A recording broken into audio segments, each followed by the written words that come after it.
ज्यांना oral presentations द्यायचे आहेत, ज्यांना आपला पेपर वाचायचा आहे, त्यांनी कृपया आपली नावे इथे येऊन नोंद करून द्यावीत.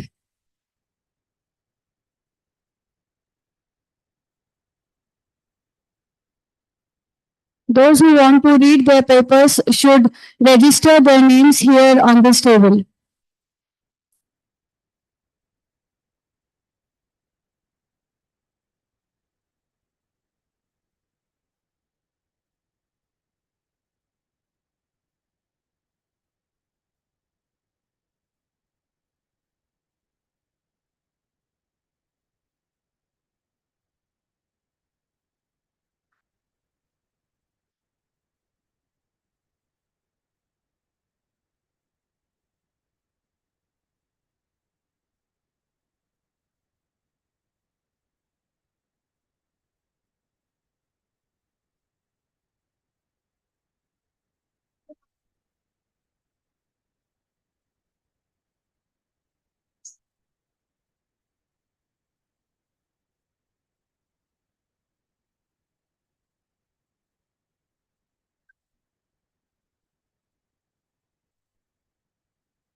स्वागतम, सुस्वागतम, शुभ स्वागतम.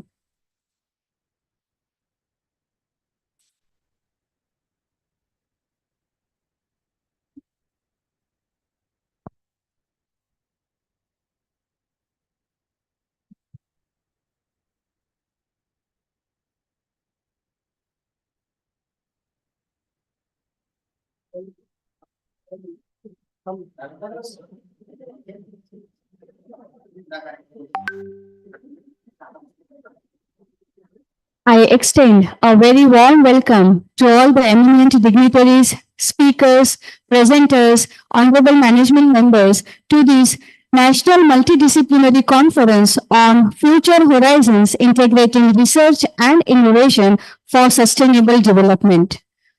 Today marks the commencement of a significant event, one that celebrates the pursuit of knowledge, innovation, and collaboration. The curiosity of man has enabled him to unlock many mysteries of nature and science. The curious mind has always involved itself in researching the unknown, and that has given him the power over the known. To explore this even more, today's conference is being organized, and let us commence this with the university song. May I request all the dignitaries on the dais and delegates to kindly stand for the university song.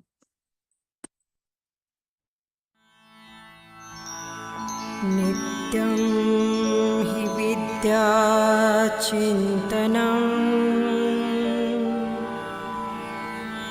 नित्यं च विद्यामन्थनं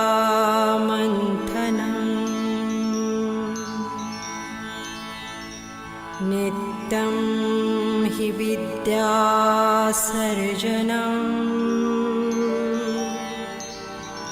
नित्यं च विद्याजीवनम्.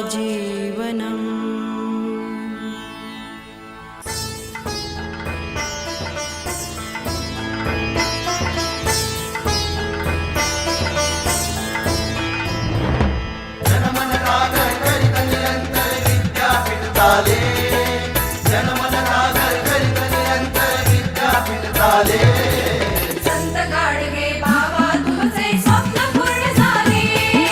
संत गाडगे बाबा तुमचे स्वप्न पूर्ण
Thank you.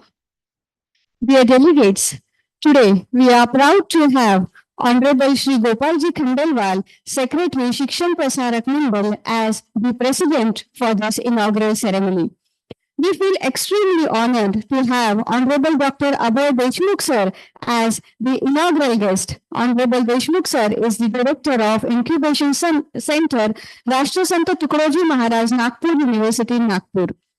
We also feel honored and privileged to have Honorable Dr. Ashish Linge sir, Director, Research Vidya, Department of Business Management, CPM Berar College, Nagpur, as the keynote speaker.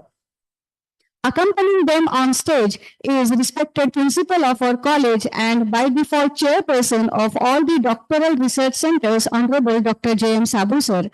The convener of the conference, head Department of Home Economics and coordinator of doctoral research centers, Dr. Sandra Kaya madam, and Dr. Malpani sir, organizing secretary for this conference. Knowledge is the light which enlightens our path from ignorance to illumination. May I request the dignitaries on the dais to kindly kindle this flame of knowledge.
Thank you so much. A leader is the one who knows the way and goes the way. Honorable Principal of our college, Dr. J.M. Sabu sir, is the manifestation of this. I request Honorable Principal sir to kindly deliver the welcome note.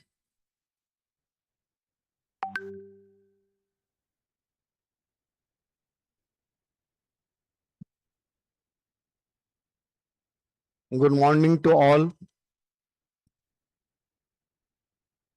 All of us know that we are gathered over here for National Multidisciplinary Conference on Future Horizons, Integrating Research and Innovation for Sustainable Development.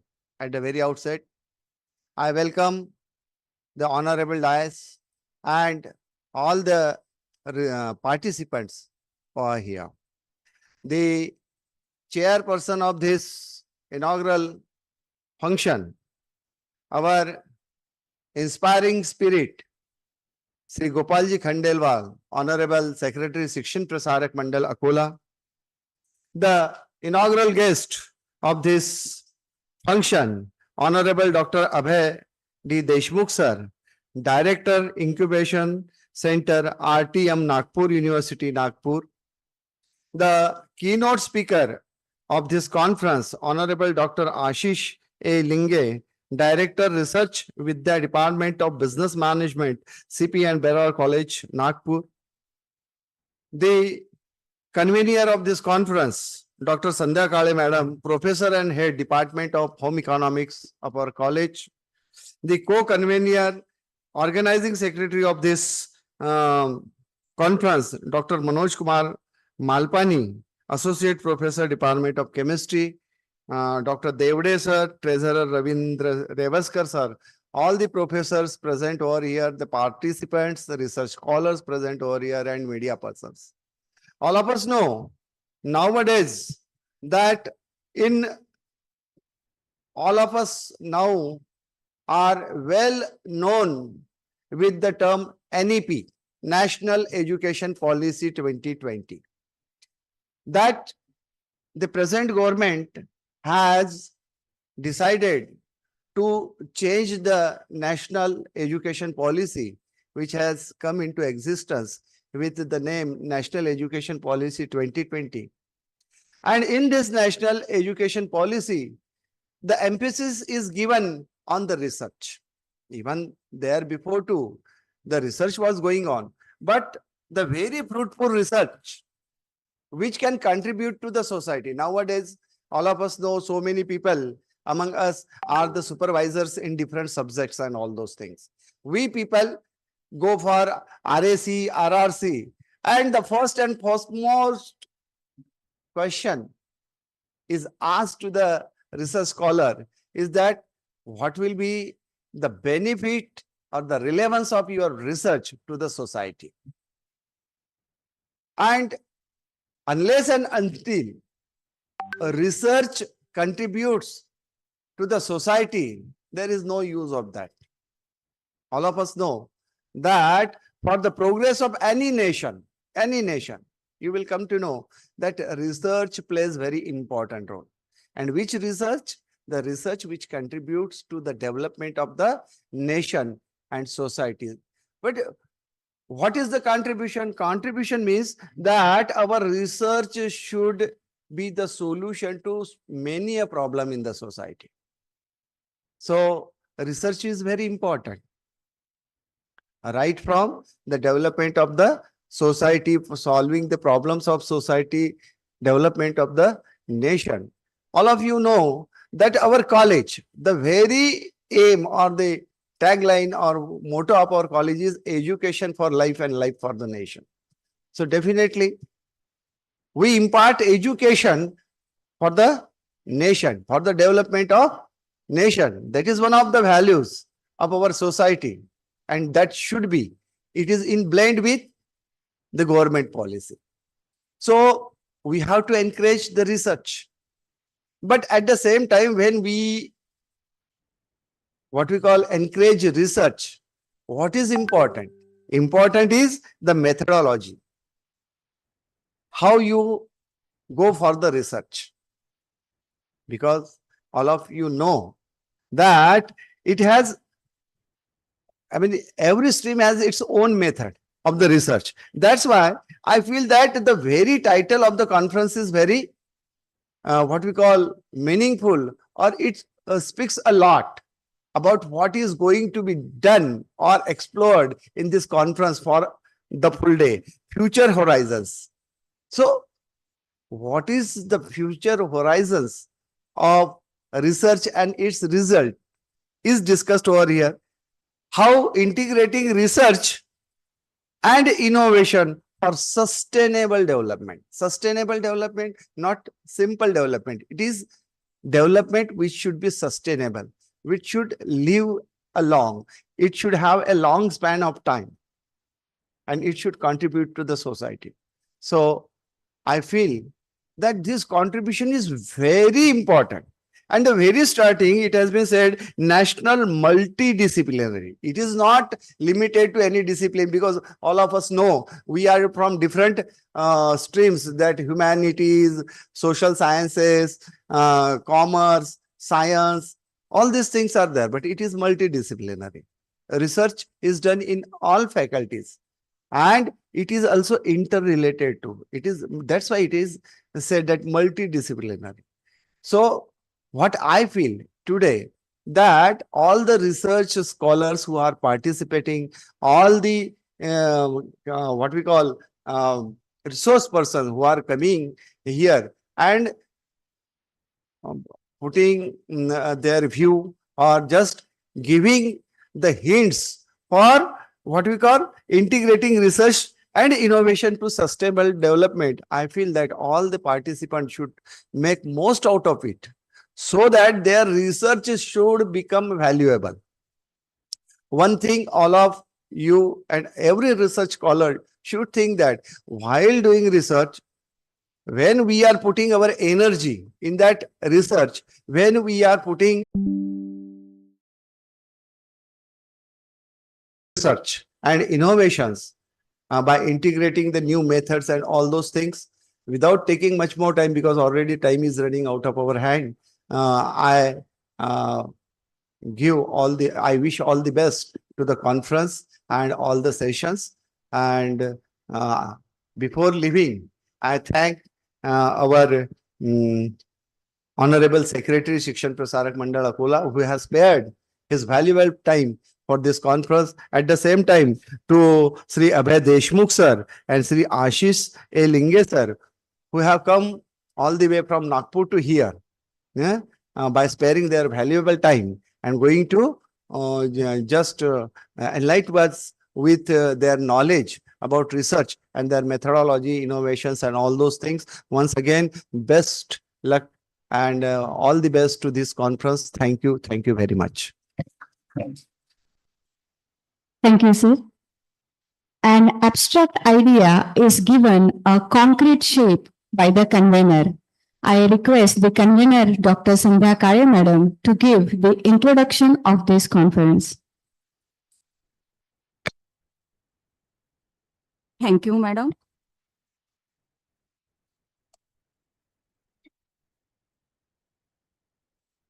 Success is not the key to happiness. Happiness is the key to success. And no research without action, no action without research. Very good morning to all and have a good day.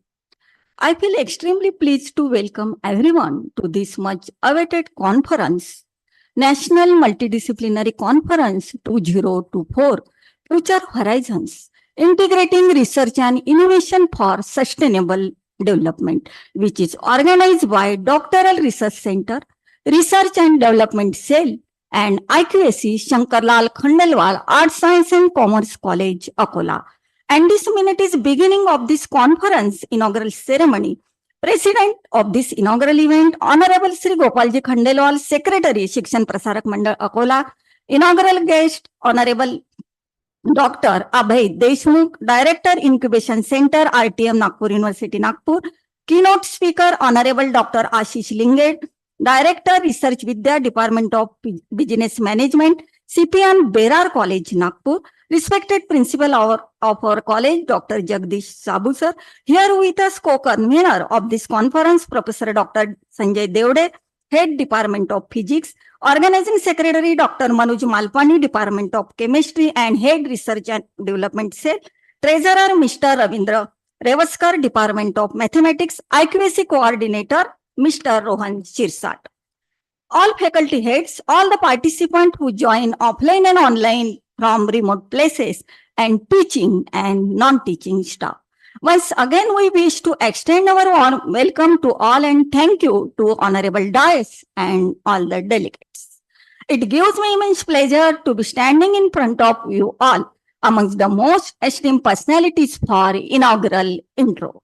We are constantly experiencing changes and innovation in technology and strategy. Looking to the current studies, environment has been changing by rapid progress.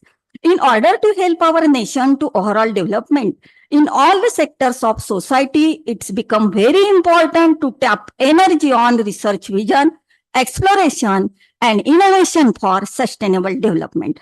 Research, exploration, and innovation is an imperious area in the field of skilled proficient education.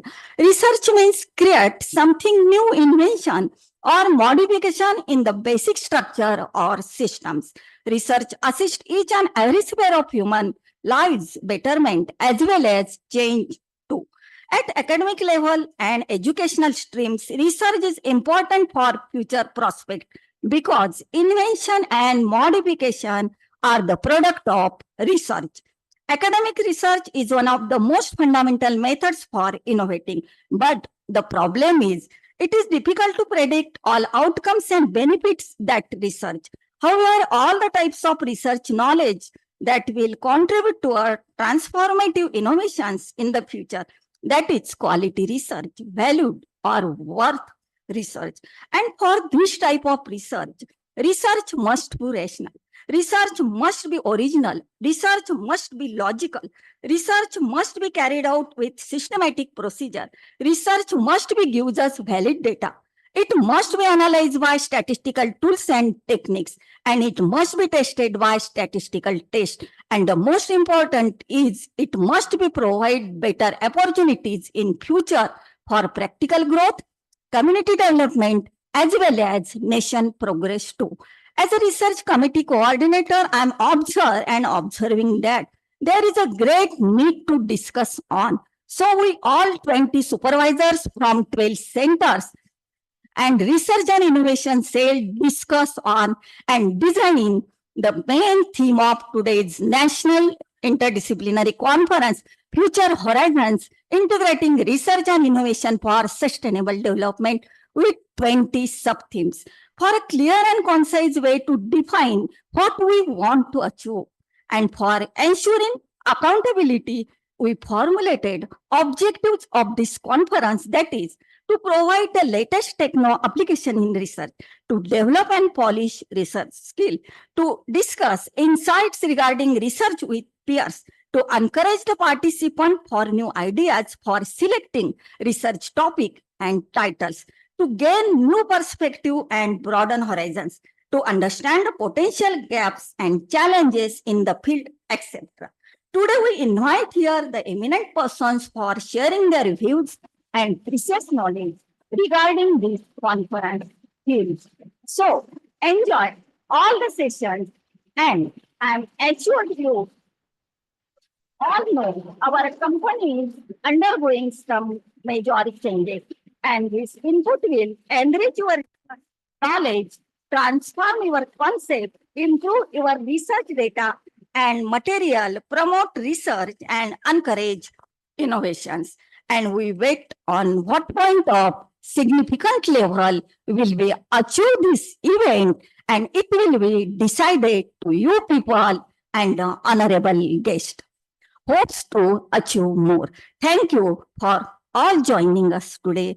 Thank you. Now I am concluding my intro by quotes of Mary Curie. Humanity will draw more good than evil from new discoveries. And hand over this session to Mapari Madam. Please continue, ma'am. Thank you. Thank you very much. Thank you so much, ma'am.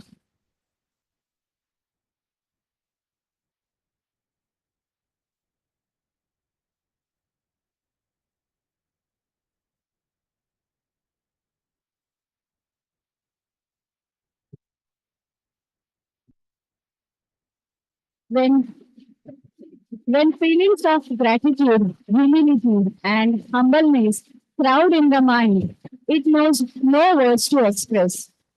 Hence, we take refuge in flowers and fragrance. It is our privilege that we have the opportunity to welcome our guest today. I request Honorable Professor to please welcome the President of this inaugural ceremony, Honorable Shri Gopalji Khandelwal.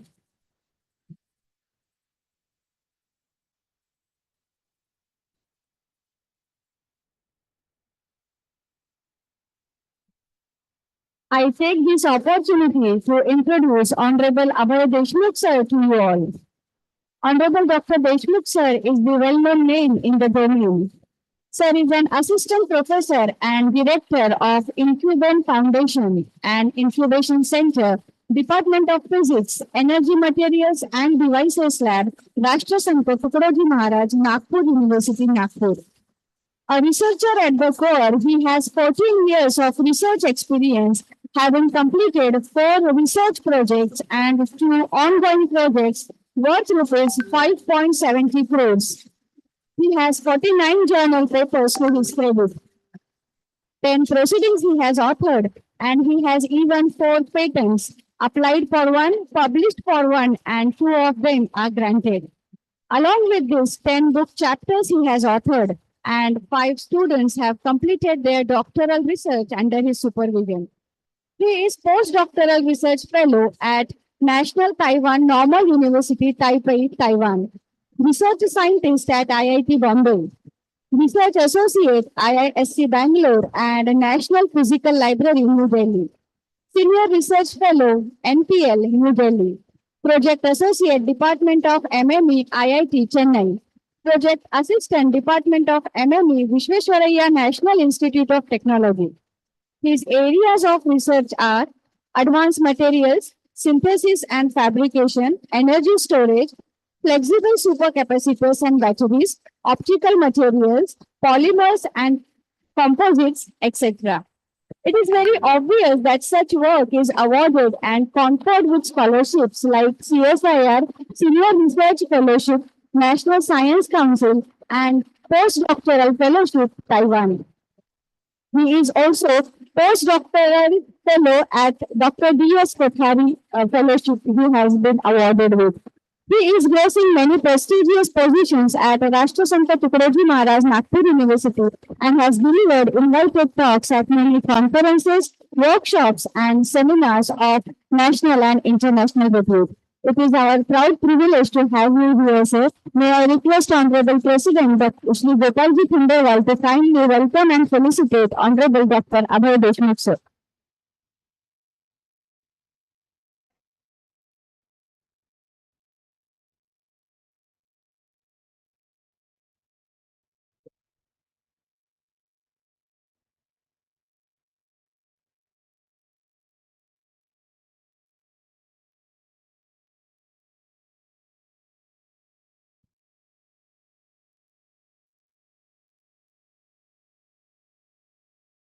Thank you so much.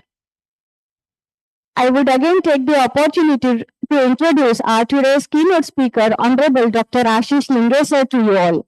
Dr. Ashish Lingesar is a well-known trainer and consultant of research methodology and statistical analysis. He is founder director of Research Vidya, a research and statistics training consultancy institute, working as a training and placement officer and assistant professor at the Department of Business Management, CPN, Berar College, Nagpur. Having vast experience of more than 20 years of teaching and training, he has delivered more than 1,000 workshops on various topics in research methodology and advanced statistical analysis. And he has also given counseling to more than 150 institutions across central India. He has trained and influenced more than 25,000 research scholars and provided consultancy to more than 150 research projects. His areas of expertise are research methodology, advanced statistical techniques, SLR, bibliometric and meta-analysis, and SEM, etc. Sir is working as the trainer for pre-PhD coursework for over 9 universities. He is the author of the book titled Fundamentals of Retail Management. His various research papers are published in Scopus, ABDC, and UGC Care listed journals. He has also written articles for the daily like Tarun Bharat and the Hitwada.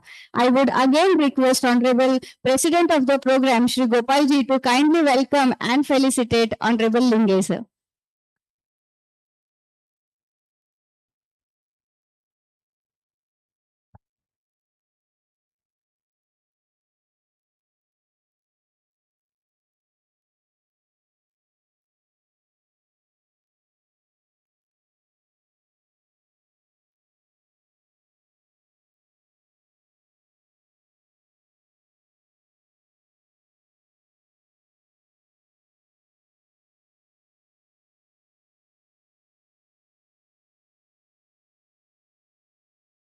Now I request Honorable Malpani sir, the organizing secretary, to kindly welcome Honorable Principal Dr. Sabu sir.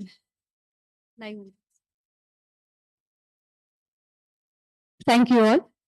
A culmination of experience and expertise is present here on the dais in the form of our inaugural guest. I request Honorable Dr. Deshmukh sir to kindly address this august gathering.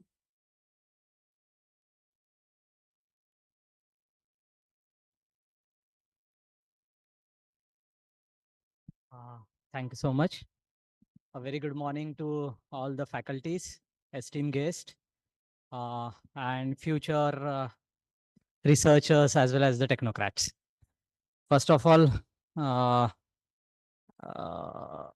I would like to extend my gratitude towards the organizing team for inviting me over here to interact with you all. Uh, Today's president, Gopalji Khandelwal, uh, and the secretary of this college, principal of this college, convener, and all the guests which are present on the dais, as well as the faculty which are sitting before me. And I could see some of the faces which are known to me as well as my MSc student from the university. And Devde sir, which I made it just 2-3 months back in one conference.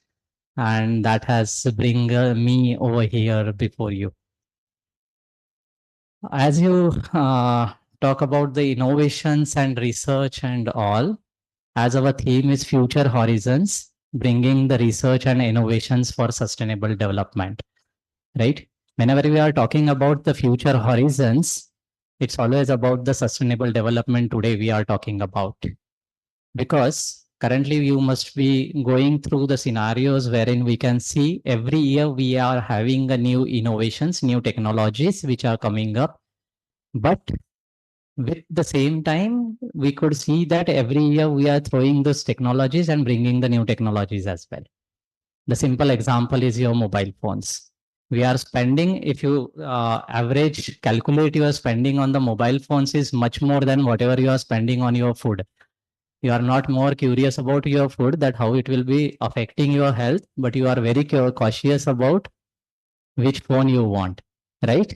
And similarly, you are not using all the features of your phone, but still we want that we should have a latest phone and we don't understand all the features about it. What we use is only a WhatsApp, email, some of the chats, or abhi latest mein baat karu to Snapchat and all, right? And Reels. So this is where we are moving towards, and average screen time of all the people are around 3 hours minimum, right? And that's where you could see that we don't have a more collaborations between us, and we are not spending a more time to understand that what other people are doing around. So when I am in a physics department, someone is in a chemistry department, we never collaborating together to discuss about the problem, that what solutions we can bring out, right? So whenever we are talking about the research and innovation, they are integrated towards each other.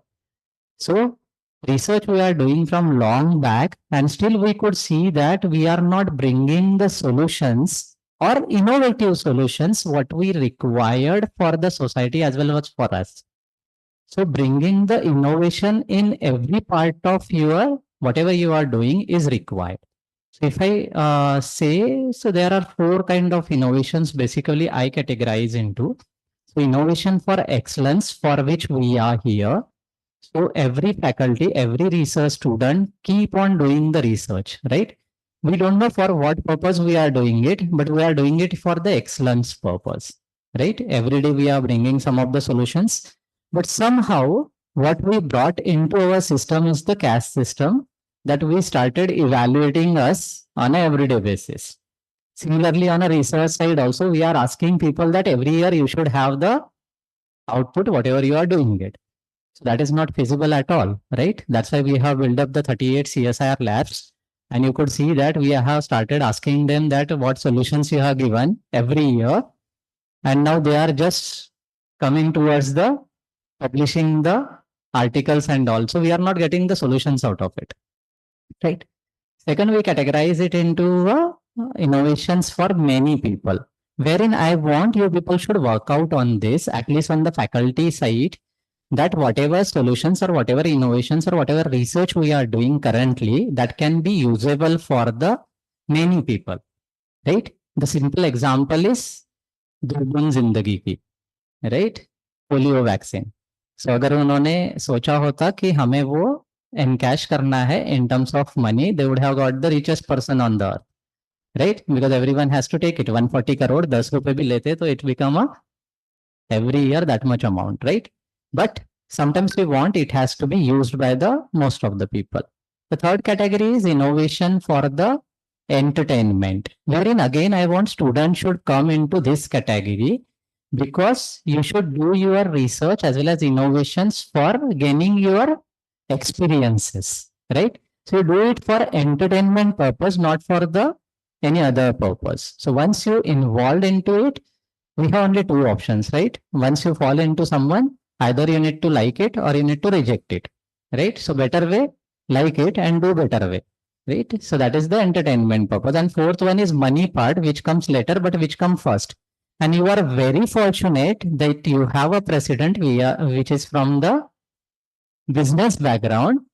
And if you bring some of the solution, I was just talking to the Gopalji, that if you bring some of the solutions, so he will never say no to give you the funding for that, right? So money is important because unless and until you don't have money, you cannot do the innovations as well.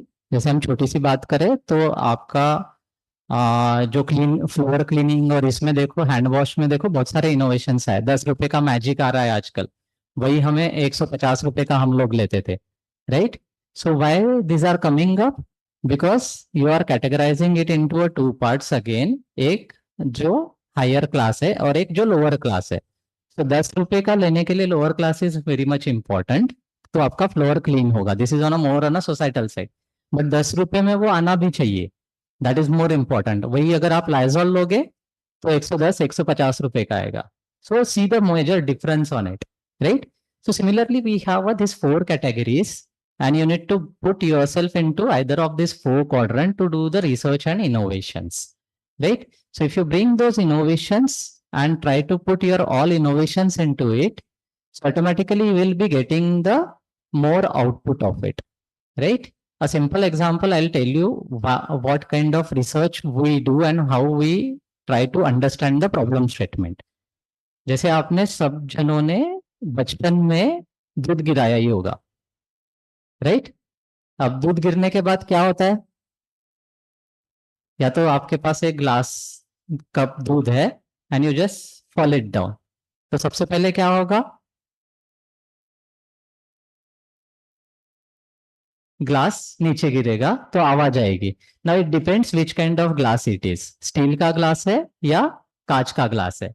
सो अगर steel का glass है तो सिर्फ दूध spill out होगा, और कांच का ग्लास है तो कांच फूटेगा फिर स्पिल आउट होगा, राइट? अब कांच का ग्लास अगर नीचे गिरेगा तो आपको क्लीनिंग में दिक्कत जाएगी, स्टील का गिरेगा तो आसान है। अगेन अगर आप दूध को नीचे गिराओगे तो एक जो पहला आवाज आएगा वो नीचे गिरने का आएगा, और एग्जैक्ट 2 सेकंड बाद दूसरा आवाज आएगा, वो कौन सा होगा? मम्मी का, right? So it's exact timing कि आपका पहला आवाज जो है उसके बाद 2 सेकंड बाद दूसरा आवाज आएगा। There is no time lag in this, right? And अगर वो आवाज आया तो आपके एक्सप्रेशन सारे चेंज हो जाएंगे, और नहीं आया तो may be you will play in the milk अगर छोटे हो तो, and if you play in the milk you will understand that it's a natural moisturiser. और इसलिए बचपन में हम लोगों को दूध से नहलाते थे, और अब हमें दूध पीना भी नहीं है, although we could not drink it क्योंकि ज्यादा से ज्यादा केमिकल्स ही है ना? So natural moisturisers you will understand it. फिर क्लीनिंग प्रोसेस अगर आप देखोगे तो हमें पता चलता है कि इसमें स्टिकिंग एजेंट भी है, तो आप नॉर्मल तरीके से इसे क्लीन नहीं कर पाओगे। So you need to have a dry cloth, then हमें डिटर्जेंट से उसे क्लीन करना पड़ेगा। अब आप 150 वाले से करते हो या 10 वाले से करते हो, it depends on you, right? So cleaning with detergent, then cleaning with hot water, again cleaning with dry cloth. Then इतना करने के बाद भी अगर आपकी मम्मी घर में नहीं है तब भी पहचान लेगी कि आपने दूध गिराया था, राइट? क्योंकि आपके क्लीनिंग प्रोसेस अगर परफेक्ट नहीं होगी तो स्टिकी सब्सटेंस फिर से उसे वो कॉर्नर से ही दिखाई देता है ना? या तो उतना ही पोर्शन आप क्लीन करोगे और बाजू का गंदा ही रहेगा। So she understand that. और वो भी अगर आपने अच्छे से किया तो दूध का लेवल कितना कम ज्यादा हुआ उससे भी वो पहचान लेती है कि कुछ ना कुछ हुआ। पी तो नहीं सकते आप, that is very true, right? Secondly, इतना सब करने के बाद भी आपने अगर क्लॉथ क्लीन नहीं किया अच्छे से, still she will understand it, right?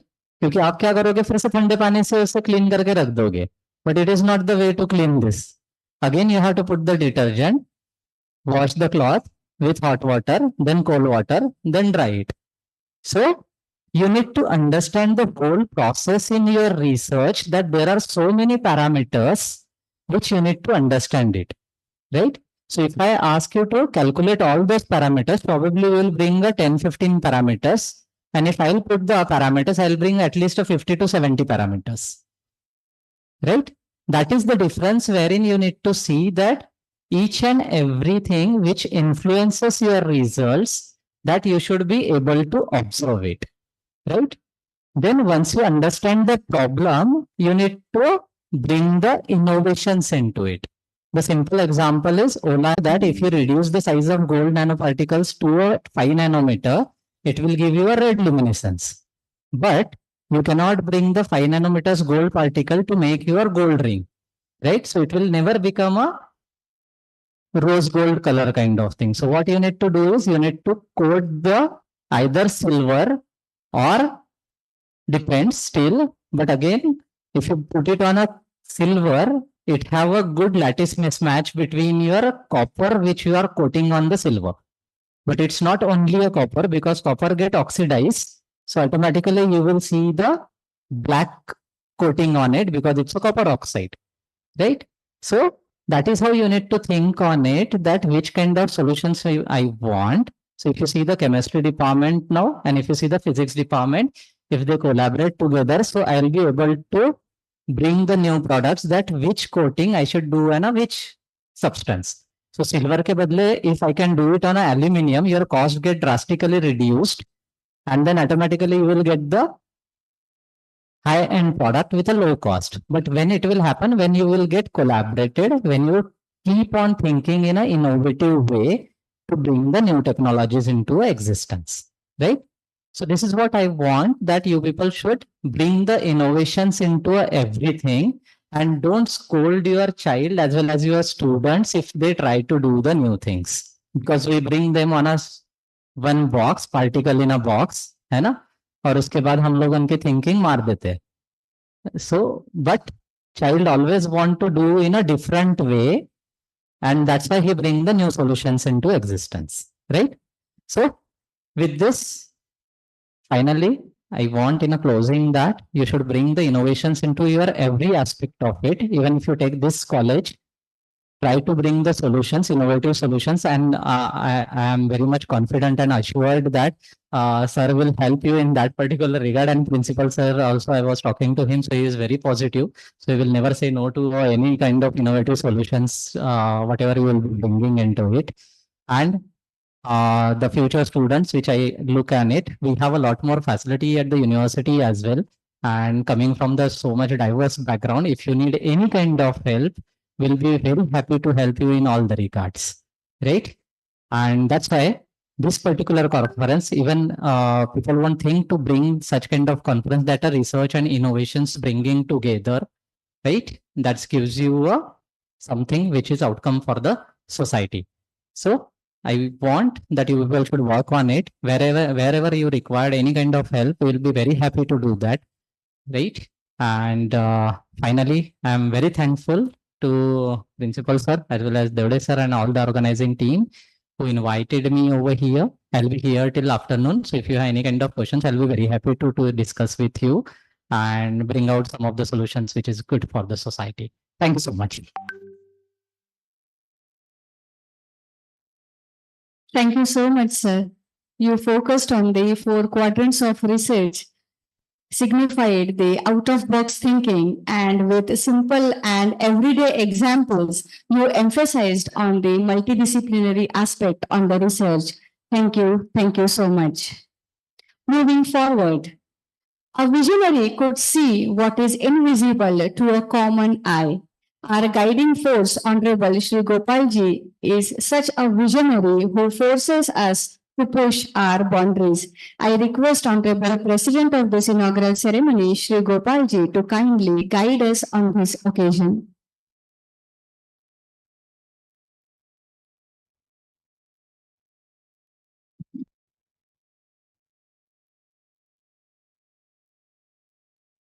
आजच्या या कॉन्फरन्समध्ये उपस्थित बाहेरचे सगळे डेलिगेट्स आम्हाला मार्गदर्शन करणारे विशेष गेस्ट डॉक्टर अभयजी देशमुख आणि डॉक्टर आशिषजी लिंगे सर यांचं या संस्थेतर्फे सगळ्यांचं मी मनापासून स्वागत करतो की आज त्यांनी आपली उपस्थिती दर्शवली आणि या कॉन्फरन्सला ते यशस्वीतेकडे नेणार आहे. विषय अत्यंत चांगला आहे कॉन्फरन्सचा.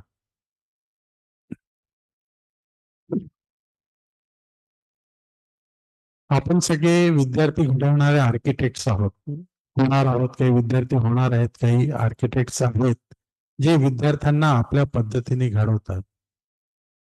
पण भारत येणाऱ्या काळामध्ये एक नवीन दिशेकडे झेपावणार आहे आणि ते म्हणजे आपण सगळेजण मिळून आज एक नवीन संकल्पने आपल्या देशासाठी आत्मनिर्भर भारत म्हणून आपण सगळे त्या दिशेने काम करतात.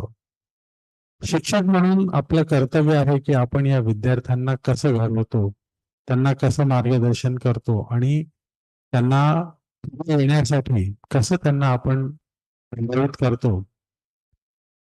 तर बरोबर मी तर प्राध्यापक नाही आहे, पण मला जे थोडंफार जाणवतंय त्याच्यावर मी असं समजलो की रिसर्च ॲटिट्यूड हा अत्यंत आवश्यक आहे. प्राध्यापकांनी जर विद्यार्थ्यांना सुरुवातीपासून जर थोडा रिसर्च ॲटिट्यूड कडे वळवलं तर जसं आता अभयजींनी रिसर्च आणि इनोव्हेशन बद्दल एक फार चांगल्या पद्धतीने छोटे छोटे प्रॅक्टिकल एक्झाम्पल देऊन आपल्याला ते सगळं सांगितलं. तर आपण सगळे प्राध्यापक मिळून जर आपल्या या विद्यार्थ्यांमध्ये छोटे छोटे रिसर्च कोणत्याही गोष्टीकडे रिसर्च अँगलने कसं बघायचं, त्याच्यात इनोव्हेशन काय करता येईल आणि सुट्टीकडे जर आपण बघितलं तर एंडलेस आहे हे सगळं. कधीही कोणत्याही गोष्टीला एंड आलेला नाहीये. त्यामुळे नेहमी काही ना काही नवीन नवीन संशोधनं होत राहतात. ती संशोधनं आपल्या विद्यार्थ्यांनी करावी, त्यांच्यामध्ये तो अँगल डेव्हलप करावा, ही सध्या काळाची गरज आहे. आणि मला असं वाटतं की आजची कॉन्फरन्स आपल्या सगळ्यांना एक मार्गदर्शन देईल की येणाऱ्या काळामध्ये आपण सस्टेनेबल डेव्हलपमेंटकडे कसं वळवता येईल आपल्या विद्यार्थ्यांना आणि त्यांच्यामध्ये हा रिसर्च अँगल कसा उभा करता येईल, जेणेकरून तसा भारत हा समस्यांचा देश आहे आणि त्या ठिकाणी जर आपण हा ॲटिट्यूड डेव्हलप केला, मला असं वाटतं अनेक छोट्या छोट्या गोष्टीतनं समृद्धी सुद्धा येईल आणि पाश्चात्य देशांकडे बघून आपण जे सगळं करतो त्याच्याऐवजी आपला देश स्वतः पायावर कसा उभा राहील हा जर आपण दृष्टिकोन ठेवला, मला असं वाटतं की आजची कॉन्फरन्स त्या दृष्टीने आपल्याला खूप म्हणजे त्याच्यामध्ये तुम्हाला खूप चांगलं मार्गदर्शन करता येईल. तर मी त्या दृष्टीने आपल्या सगळ्यांना शुभेच्छा देतो आणि या कॉन्फरन्सचा आपण उद्याच्या भारताच्या निर्माणासाठी कसा उपयोग करता येईल याचा जरूर आपण सगळ्यांनी अभ्यास करावा. धन्यवाद. Thank you, sir. Your words always inspire us and motivate us. Thank you once again. As they say, gratitude is the best attitude. The success of any event lies in the strength of the helping hands. I request the treasurer of this conference, Mr. Ravindra Revaskar, sir, to kindly propose the vote of thanks for this inaugural ceremony. Good morning to one and all. On this special occasion, the inaugural ceremony of this national conference, I would like to express my heartfelt gratitude to all individuals who make this event so elegant. Firstly, I would like to express my profound gratitude for the chairperson of this function, Honorable Shri Gopalji Khandelwal sir, Secretary Shikshan Prasarak Mandal Akola, for his blessings and continuous motivation. I am happy to offer my sincere thanks to inaugural guest, Honorable Dr. Abhayji Deshmukh sir, for his fact-based and active, valuable guidance. The keynote speaker, Honorable Dr. Ashish Linge, sir, for adjusting time from your busy schedule for this conference and being here with us. Thank you, sir. I would like to have my deep sense of obligation to respected principal Dr. James Abu sir for wise mentorship and encouragement. I convey my thanks to all the executive members of Shikshan Prasarak Mandal Akola for their continuous support. I extend my thanks to all the invitees present over here as well as on the online mode, all the teaching, non-teaching and supportive staff. Special mention to the technical team, Professor Rohan Shitsat sir, Dr. Nitin Suralkar sir, Shekhar Dikshit sir, Viraj Bhagat, Ganesh Upadhyay, as well as the anchor of this session, Professor Dimple Mapare Madam. Thank you one and all. And with this permission of chair, I will declare this inaugural session is over. Over to you, ma'am. Thank you so much, sir. As Revaskar sir has said that the inaugural ceremony is over now and we shall immediately commence the keynote address over here. May I request Honorable Keynote Speaker, Dr. Ashish Linge sir, to kindly guide us on the topic Research Articles, Synopsis and Thesis Writing for Quality Research. Honorable Dr. Ashish Linge sir for keynote address.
इतना करें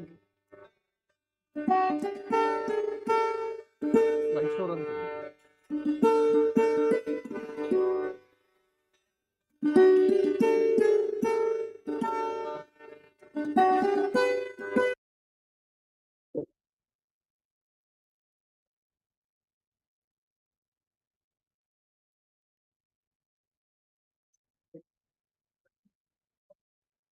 Okay.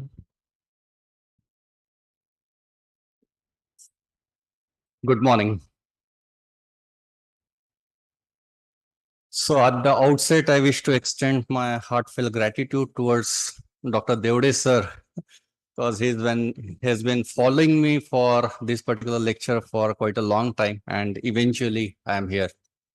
At the same time, I wish to extend my heartfelt gratitude towards the entire organizing team of this particular conference for giving me an opportunity to put forward my views on the article as on the topic as you can read on the screen.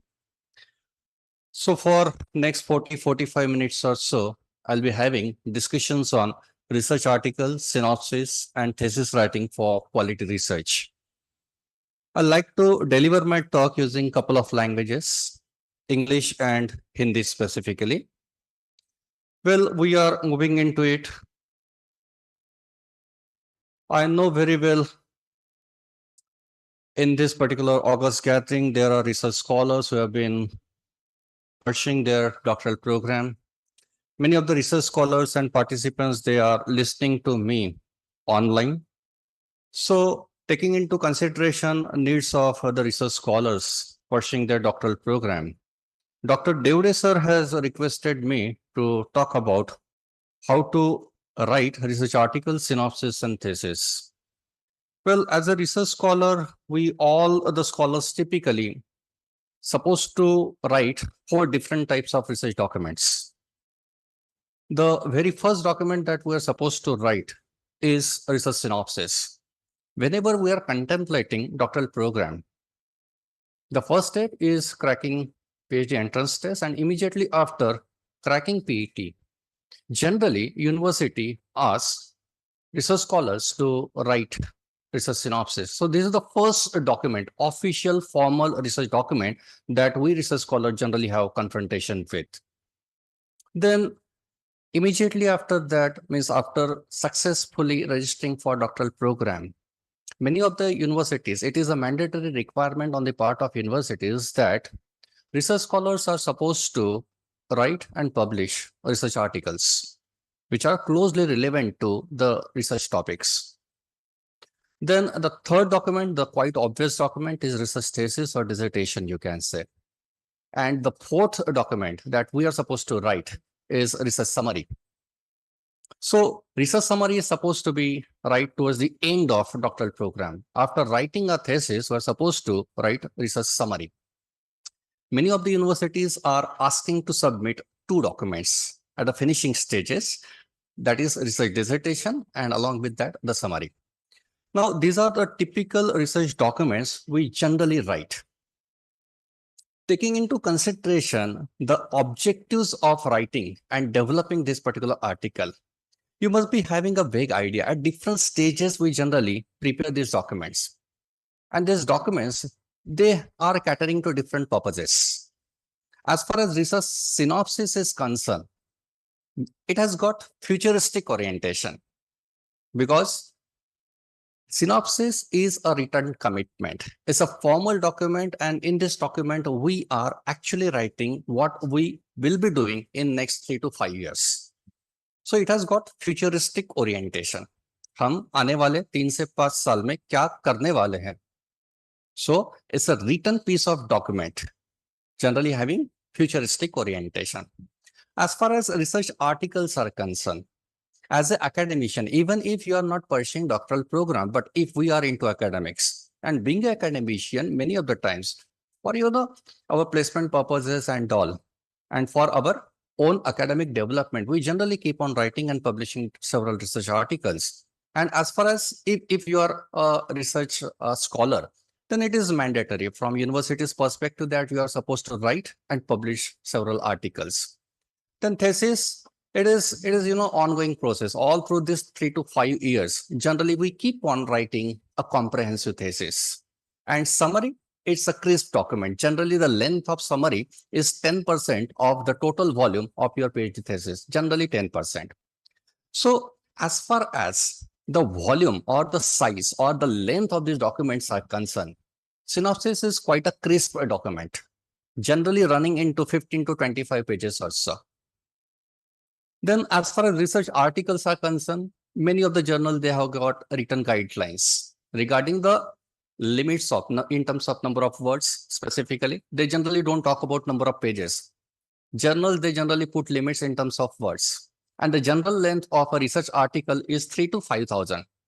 Means elsewhere or Emerald, they are a bit lenient and they may offering you a length of about 8,000 words or so. But in general, the word limit for a research article is 3,000 to 5,000 words. So it is running into about 20 odd pages. Then as far as thesis part is concerned, as far as international standards of dissertation are concerned, the international word limit is 80,000 for a thesis. But as far as our universities are concerned, typically we talk about number of pages as far as thesis is concerned, not in terms of words. General size of a thesis is running into about 200 to 400 pages, typically 200 to 400 pages. And summary, it is about 10% of the total volume of your thesis, which may be consuming about 30 odd pages. So these are the documents that we are supposed to write. And my today's topic is about writing these different types of articles. I'm trying to render you different guidelines for how to write these particular articles. Now we are getting into another slide. This is possibly more important. As a research scholar, we must possess sufficient knowledge of 5 different disciplines. If you simply undertake a research activity, may you be writing a research paper, or may you be, pursuing your doctoral program, or may you be, may you have undertaken any sponsored project, research project. So if you are into research, then as a research scholar, you must possess knowledge of these 5 different disciplines. The first discipline that you must have sufficient knowledge about is research methodology. You should have sufficient understanding about research methodology. What basically research methodology is, it's a specialized discipline. It's a specialized discipline in research, which is offering several kind of methods, conventions of how to conduct research study, how to conceptualize your research. This is what this discipline is talking about. अगर एक line में research methodology को define करना है, तो मैं simply कहूंगा कि टॉपिक सिलेक्शन से लेके डेटा कलेक्शन के बीच में हम लोग जो स्टेजेस फॉलो करते हैं, उनको जनरली रिसर्च मेथोलॉजी कहा जाता है. क्विकली अगर रिसर्च प्रोसेस पे हम एक ग्लांस लेते हैं, जर्नी शुरू होती है टॉपिक सिलेक्शन से, that is conceptualisation stage. Topic select करने के बाद हम टाइटल फ्रेम करने की कोशिश करते हैं, फॉलोड बाय प्रॉब्लम स्टेटमेंट बनेगा. उसके बाद आपके ऑब्जेक्टिव्स, हाइपोथेसिस के स्टेटमेंट्स या फिर रिसर्च क्वेश्चंस हम लोग तैयार करते हैं. इमीडिएटली आफ्टर दैट हम लोग रिसर्च डिजाइन का प्लान करते हैं. उसके साथ साथ हम लोग लिटरेचर रिव्यू करने की कोशिश करते हैं. देन वी, अभी यहाँ से आगे थोड़ा सा डिफरेंसेस आते हैं. अगर आप साइंस के रिसर्च स्कॉलर्स है, typically you are believing in experimentation kind of research, तो of course you will start planning your experimental designs. उसमें बहुत सारे डिजाइंस है, pre post control experimental and all. Many different designs are there. And as far as survey projects are concerned, this particular research scholar will plan to design their questionnaires. They will plan their field work and all, and then eventually you will throw yourself into laboratories or in actual field for data collection purpose. So collectively, ये जो steps है, इनको हम कहते हैं research methodology. In general, in one line, research methodology is trying to address the issue of how will you conduct your research study. You are explaining to your expert panel and a lay reader, you can say, how will means basically what you are doing and how will you conduct your research study. If you are trying to address these two major issues, then we are discussing about research methodology. And every research scholar must possess sufficient understanding about research methodology. और ये understanding, ये knowledge gain करना है synopsis writing से पहले. If you don't have sufficient understanding about your research methodology, of course, you may commit some mistakes while writing your synopsis. And once you are committed some major mistakes in your synopsis, your entire research journey will be at stake. You know, and एक simple सा मैं statistics बता रहा हूँ. In 2016, Nashik में एक research study हुआ था और रिसर्च स्कॉलर्स जिन्होंने रिसेंटली पीएचडी थीसिस सबमिट किया था, ऐसे रिसर्च स्कॉलर का एक सर्वे किया गया था और उसमें कुछ शॉकिंग फैक्ट्स सामने आए. उसमें एक फैक्ट ये सामने आया कि about 70% of the research scholar they are not able to submit their thesis within a stipulated period of time. यानी 5 साल का समय स्टिपुलेटेड पीरियड अगर हम लोग समझते हैं, 70% of the research scholar are not able to submit their thesis in this particular span. And I believe this is quite enough time to finish writing your thesis and submit it. But still, 70% is a major chunk. Means something must be going wrong. Means this 70% research scholar, either they are asking for extension of 1 year or possibly they might be asking for re-registration, which is 5 years again. Then subsequently, these people, these scholars were again asked, what's the problem? Why are you taking so much of time finishing your research work? There are so many reasons. And one article on this particular research is being published in Maharashtra Times. And I happened to read through that particular document. एक 10 कारण दिए गए थे, but the most glaring one was, I must share it with you. The blunt reply and honest reply of the research scholars was, करने के लिए तैयार है, कोई आके प्यार से समझा तो दे कि क्या करना है और कैसे करना है. This is the problem research scholars are generally facing. They are totally clueless. They are very sincere. It is not that कि हम लोग कामचोरिया करना नहीं चाहते. Every research scholar want कि मेरा प्रोजेक्ट है ये बेहतर ही होना चाहिए. कोई भी रिसर्च स्कॉलर ये नहीं चाहता है कि मेरा जो रिसर्च है वो मीडियोकर हो. Everyone is striving for good quality, but achieving that is seem to be a bit difficult task. I'm taking these discussions further. जैसे मैं बोल रहा हूँ, रिसर्च मेथोडोलॉजी का नॉलेज ना होना. What's the solution then?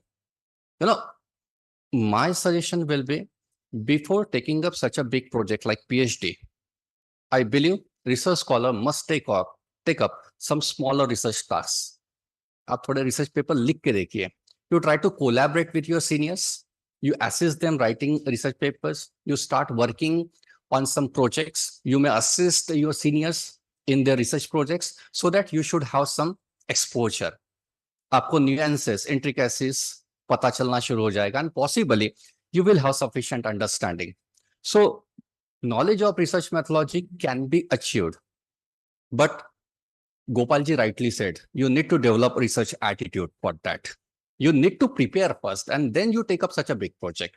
Then the second discipline that research scholar must have sufficient understanding about is statistical analysis. देखिए, मेरा एक कॉमन ऑब्जर्वेशन है, मेरा शायद ऐसा एक भी दिन नहीं जाता है कि मैं किसी रिसर्च स्कॉलर्स के साथ डिस्कस नहीं करता हूँ. ऑलरेडी 1500-2000 वर्कशॉप में ऑलरेडी ले चुका हूँ. इतना सारे इंटरेक्शंस मेरे रिसर्च स्कॉलर्स के साथ होते हैं. And what I came to know कि जहां तक स्टैटिस्टिकल एनालिसिस की बात है, आप देखेंगे सिनॉप्सिस लिखते हैं, शायद आरआरसी और आरएससी से वो पास भी हो जाता है, अप्रूव हो जाता है, काम हो जाता है, डेटा कलेक्शन तक सब कुछ हंसी खुशी चलते हुए दिखता है. जब डेटा गैदर हो जाता है, when it comes to analysis, many of the research scholars, they start searching a statistician. Hey, sir, this is not my cup of tea. Kindly help me analyzing data. Believe me, it is not that difficult. If you are having a proper research attitude and if you know, statistical analysis का डर लगा है हम लोगों को, पर मुझे लगता है कि ये इतना डिफिकल्ट नहीं है. अगर हम हाइपोथेसिस टेस्टिंग, जो सबसे कॉम्प्लिकेटेड इश्यू माना जाता है स्टैटिस्टिकल एनालिसिस में, उसकी बात करते हैं, आपको सुन के कितनी टेस्ट मालूम है ना? आप टी टेस्ट की बात करेंगे, आप एनोवा, कोरिलेशन, रिग्रेशन, है ना, यही सब बातें होती है। 1 way ANOVA, 2 way ANOVA, repeated measures ANOVा, chi स्क्वायर टेस्ट वगैरह वगैरह, कितने टेस्ट है गिन के देखिए, 8 से 10 के ऊपर आपको जा ही नहीं सकते हो। आपको तो समय दिया गया 5-6 साल का, फिर 6 साल में 10 टेस्ट हो नहीं सकती है पढ़ के या समझ के। मुझे तो नहीं लगता है, मुझे नहीं। आज ऑनलाइन प्लेटफॉर्म पे या इस तरीके के जो वर्कशॉप्स इतने ज्यादा तादाद में हो रहे हैं, खास करके पोस्ट कोविड, अपना रिसर्च सिनेरियो को अगर प्री और पोस्ट कोविड में डिवाइड करते हैं, post Covid scenario is much better. आए दिन ऐसे वर्कशॉप में बता रहा हूँ ना, I am so busy this days engaging such workshop and training research scholars. Frequency जो है वो बहुत ज्यादा बढ़ गई है, and there is good facility of attending this kind of workshops through online mode, sitting your in your living room, sipping a cup of coffee and you are listening to the stalwarts in the world. This has never happened before. 2020 के पहले ये scene ही नहीं था, and now all the big stalwarts are in your living room. And इसके भी ऊपर की बात, many of the times आपको वीडियो रिकॉर्डिंग भी मिल जाती है, means you can easily follow them. आपको सिर्फ YouTube जैसा इतना बढ़िया प्लेटफॉर्म है हमारे पास, पता तो चले कि यार कौन सी टेस्ट लगानी है, तो you can search those particular videos on YouTube. Means resources are available. We can't give excuse कि मुझे statistical analysis नहीं आता है. You should, means research scholar must possess sufficient understanding about statistical analysis. Research scholars these days, they must possess sufficient understanding about computer handling, softwares. And आज के date में बिना computer के उपयोग के रिसर्च आप इमेजिन ही नहीं कर सकते हो. At every stage you are supposed to use technology and computer programs. Just to cite you, आप लिटरेचर सर्च कर रहे हो ना, दिस डेज आप इमेजिन कर सकते हो कि आप अकोला में जो 10 प्रोमिनेंट कॉलेजेस है वहां की लाइब्रेरीज को विजिट करेंगे और वहां से लिटरेचर ढूंढोगे? No way, no way. This days you are suppose to search literature on internet only. आज इलेक्ट्रॉनिक डेटाबेसेस हम लोग यूज कर रहे हैं, स्कोपस का डेटाबेस हो, वेब ऑफ साइंस का हो, IEEE हो, and many such databases are there boss, and we are suppose to visit. Means login मिल जाता है यूनिवर्सिटी की तरफ से आज के. You are suppose to apply for the login and password, and you are supposed to search good quality literature over internet only. You can't give excuse कि मैं सिर्फ physically library में जाऊंगा. No one will accept. हाँ, yes, that can be a supplementary kind of thing, but you can't simply search literature in physical libraries only these days. You are supposed to, rather it is mandatory. You are supposed to search literature through online databases only. Literature search में आपको ये लगना ही है. उसके साथ साथ literature review से related चीजें, आपके साइटेशंस एंड रेफरेंसेस. आज क्या आप मैन्युअली साइटेशन जनरेट कर रहे हो? No way, and no one will accept this days. You are supposed to use systems like Mendeley is one of the best references management tool these days. Zotero is there, Paperpile, Crossref, so many your references management tools are there. Citations and references you are supposed to manage using this particular softwares only.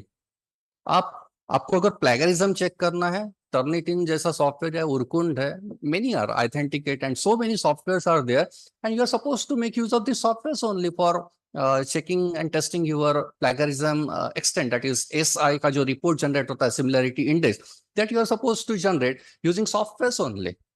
अगर आपका SI 10% से ऊपर आता है, in that particular case you are supposed to do paraphrasing of your work. तो क्या आप ये एक्सक्यूज देंगे कि मेरा इंग्लिश बेहतर नहीं है तो मैं पैराफ्रेजिंग नहीं कर पाऊंगा? नो वे.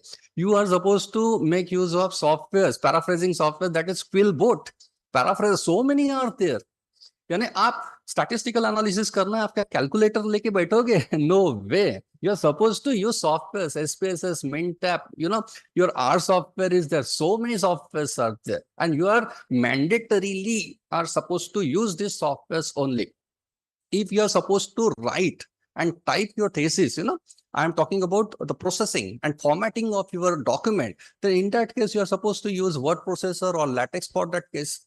Means technology का knowledge आज की डेट में research scholars को होना mandatory है. And the fourth part, that is scientific writing. Scientific writing is a specialized applied discipline in research domain.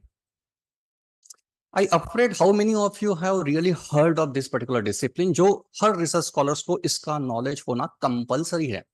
What is scientific writing? It's a specialized discipline which is offering rules, standardized procedures of preparing your documents. मैंने जो 4 documents की बात की थी, ये document तैयार कैसे करते हैं, इनके फॉर्मेट्स, इनके ऑर्डर, कि कौन सी चीज कौन से ऑर्डर में लिखनी है, और बाकी बहुत सारे रूल्स है, ये आपको मालूम होना जरूरी है। मीन्स आपने शायद आई एम ऑलरेडी ये फॉर्मेट के बारे में सुना होगा कहीं ना कहीं, यानी this format you are suppose to write an empirical article and there are so many standardised rules which your scientific writing discipline is offering. Scientific writing, academic writing, and mechanics of writing, these are 3 different specializations in scientific writing. Means it is more about documentation of your research, and for documenting your research there are some written rules and you are supposed to follow. Actually you are supposed to be aware of what are the conventions and what are the standardized rules. जैसे मैंने अभी आपको बताया, thesis 80,000 words के नीचे नहीं होना चाहिए, ये स्टैंडर्ड हो गया। ये कहाँ से है? Scientific writing is a discipline. Scientific writing एक ऐसा डिसिप्लिन है कि जो आपको मैनुअल्स एंड हैंडबुक्स प्रोवाइड करता है। There are various organisations and institutions who are into this, developing this particular manuals and handbooks. Just to cite you ISO, India में हम लोग जो डॉक्यूमेंट्स तैयार करते हैं, आपका थीसिस और रिसर्च आर्टिकल्स वगैरह, जनरली हम आईएसओ के स्टैंडर्ड्स फॉलो करते हैं। APA is one of the prominent institutions which is offering handbooks, बल्कि डॉक्यूमेंट्स हैं इनके। तो हम लोग इंडिया में भी APA की ही फॉर्मेट्स फॉलो करते हैं फॉर डॉक्यूमेंटेशन पर्पस।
अगर हम लोग तीसरा डॉक्यूमेंट जो रिसर्च आर्टिकल, इसकी बात करते हैं, फिर से यहाँ पे आपका टाइटल रहेगा, एब्स्ट्रैक्ट रहेगा, उसके बाद इंट्रोडक्शन, उसके बाद लिटरेचर रिव्यू, बाद में आपका मेथोडोलॉजी, उसके बाद रिसर्च डिस्कशन, रेफरेंसेस।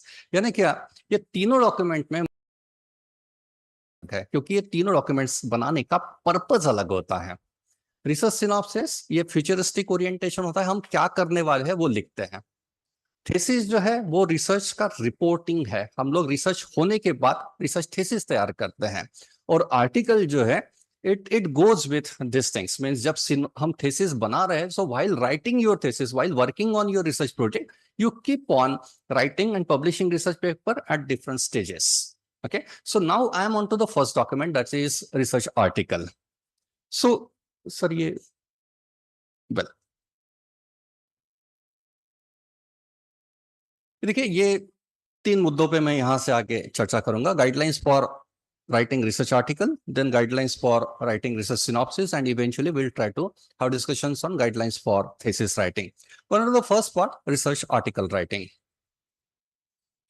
थोड़ा सेंसिटिव सा इश्यू, कॉम्प्रहेंसिव है, मैं क्विकली बताने की कोशिश करता हूँ। थोड़ा सा स्टैटिस्टिक्स अगर हम कंसिडर करते हैं रिसर्च आर्टिकल के पब्लिकेशन को लेके, इंडिया में 5 लाख के ऊपर रिसर्च आर्टिकल्स एक साल में सबमिट होते हैं पर पब्लिकेशन पर्पस के लिए।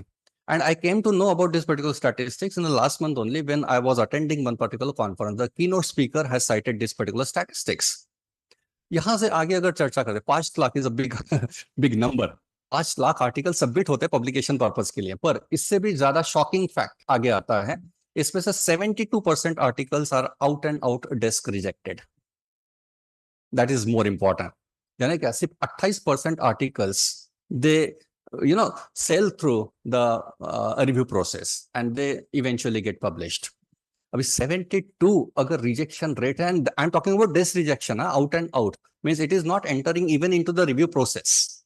72% is a big number. Means कहीं ना कहीं कुछ ना कुछ चीजें गलत जा रही है. यानी क्या, ऑफ कोर्स इसके लिए कारण जो है एक लंबी लिस्ट है, पर आज मुझे जो फोकस करना है राइटिंग गाइडलाइंस पे, इसलिए मैं बहुत ज्यादा टेक्निकलिटीज में नहीं जा रहा हूं. पर मैं जो बात कर रहा हूं जिस विषय पे साइंटिफिक राइटिंग की, एक कारण ये भी है कि 72% आर्टिकल्स अगर रिजेक्ट हो रहे हैं, उसमें से एक बड़ा कारण है research scholars are not aware about the conventions and the writing skills, you can say. I'm sharing with you with this particular statistics. 55% articles are rejected due to poor writing skills. And who has told me this thing? I presented one particular paper in an international conference, and there Emerald Insight जो बड़ा publication house है, उनके chief in editor means EIC, okay, editor in chief was the keynote speaker. And she has cited this particular statistics.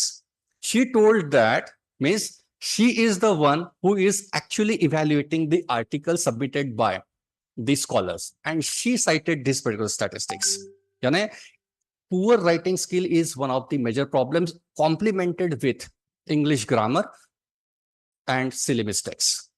These two things she has highlighted. Along with this, there are many other reasons. Plagiarism is another highlighting thing into or highlighting element into the rejection process. 40% के ऊपर ऐसा है.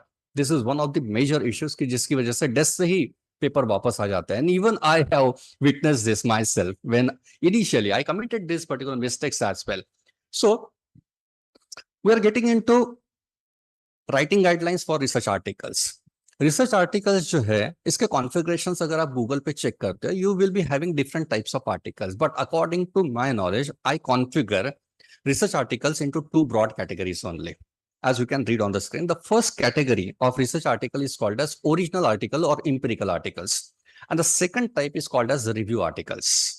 You know, अभी मैं थोड़ी देर पहले बात कर रहा था कि if you are a PhD research scholar, आप लोगों को अलग अलग स्टेजेस पे different types of research articles you are supposed to write and publish.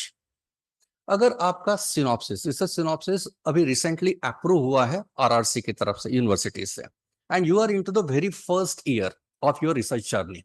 In that particular case, you don't have your own data because you haven't done experimentation so far. And अगर आप survey कर रहे हैं तो data collection आपके पास नहीं हुआ है. You don't have your own original data.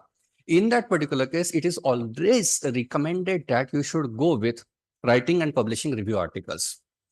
आप फर्स्ट ईयर में जनरली क्या करते हैं हम लोग? We generally involve into searching literature, a good quality literature. We keep on searching, and approve हो चुका है. Now you can start working, and initially you focus more on downloading and reading the literature. And this is what we generally do in the first 6 months or first year.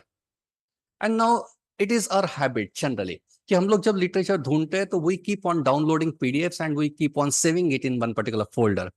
और सबका अनुभव, मेरा तो रोज का ही अनुभव है कि सभी के फोल्डर्स में जनरली 100 से 150 रिसर्च आर्टिकल्स होते ही है. You keep your means you may consider your own case. 100 से 150 पीडीएफ आपके पीएचडी के टॉपिक से रिलेटेड इतने सारे पेपर्स अगर आपने जमा किए हुए हैं, what to do with that particular literature? Better use it writing a article. That article is called as a review article. Review article, in review article, generally we use the existing literature. The existing knowledge we generally use for writing. Means in this particular case, we don't have our own data. We generally download the data. Means we generally refer to the previous studies which have got already published. And then by using that particular literature, we generally write our own article and we publish it. This type of article is called as review article. And second category is called as your empirical article or original article. जब हमारा data collection हो जाता है, means आपका experimentation का part you are done with, you have got observations jotted with you know, और possibly अगर आप सर्वे कर रहे हो तो you have got filled in questionnaire और responses to your survey form. And now if you have got your own data available with you, in that particular case, it is strongly recommended that you must go with writing and publishing original article. जहां तक review article का सवाल है, review article के फिर से प्रकार होते हैं. You must understand this. Review article जहां तक मुझे समझ में आया है 5 प्रकार के रिव्यू आर्टिकल्स होते हैं और हम लोगों ने इसमें भी डिफिकल्टी लेवल्स हैं as you can see. Sir please next करिए, नेक्स्ट करिए।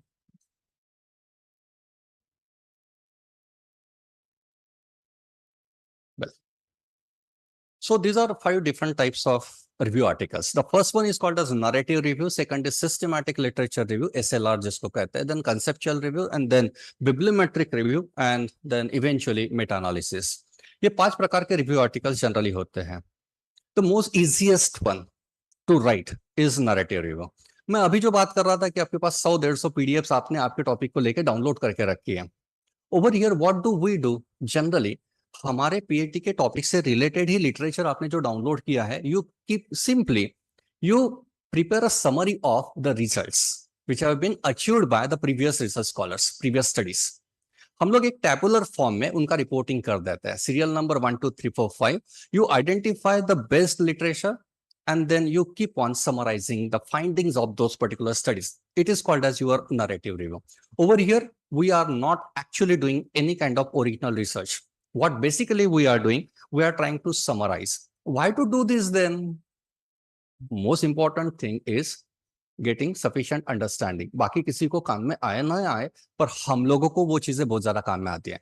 We are trying to take a simple glance over what existing literature and what are the results achieved by those particular previous studies, what methodology they have followed and all. So this sufficient understanding and insights we generally get by writing and publishing a narrative review. Then the second one is called as systematic literature review. It is more systematic. It is protocol based. यहाँ पे एक protocol generally follow किया जाता है जो science और life sciences और बाकी भी मटेरियल एंड और सब मेरे ख्याल से सभी रिसर्च स्कॉलर्स है यहाँ पे.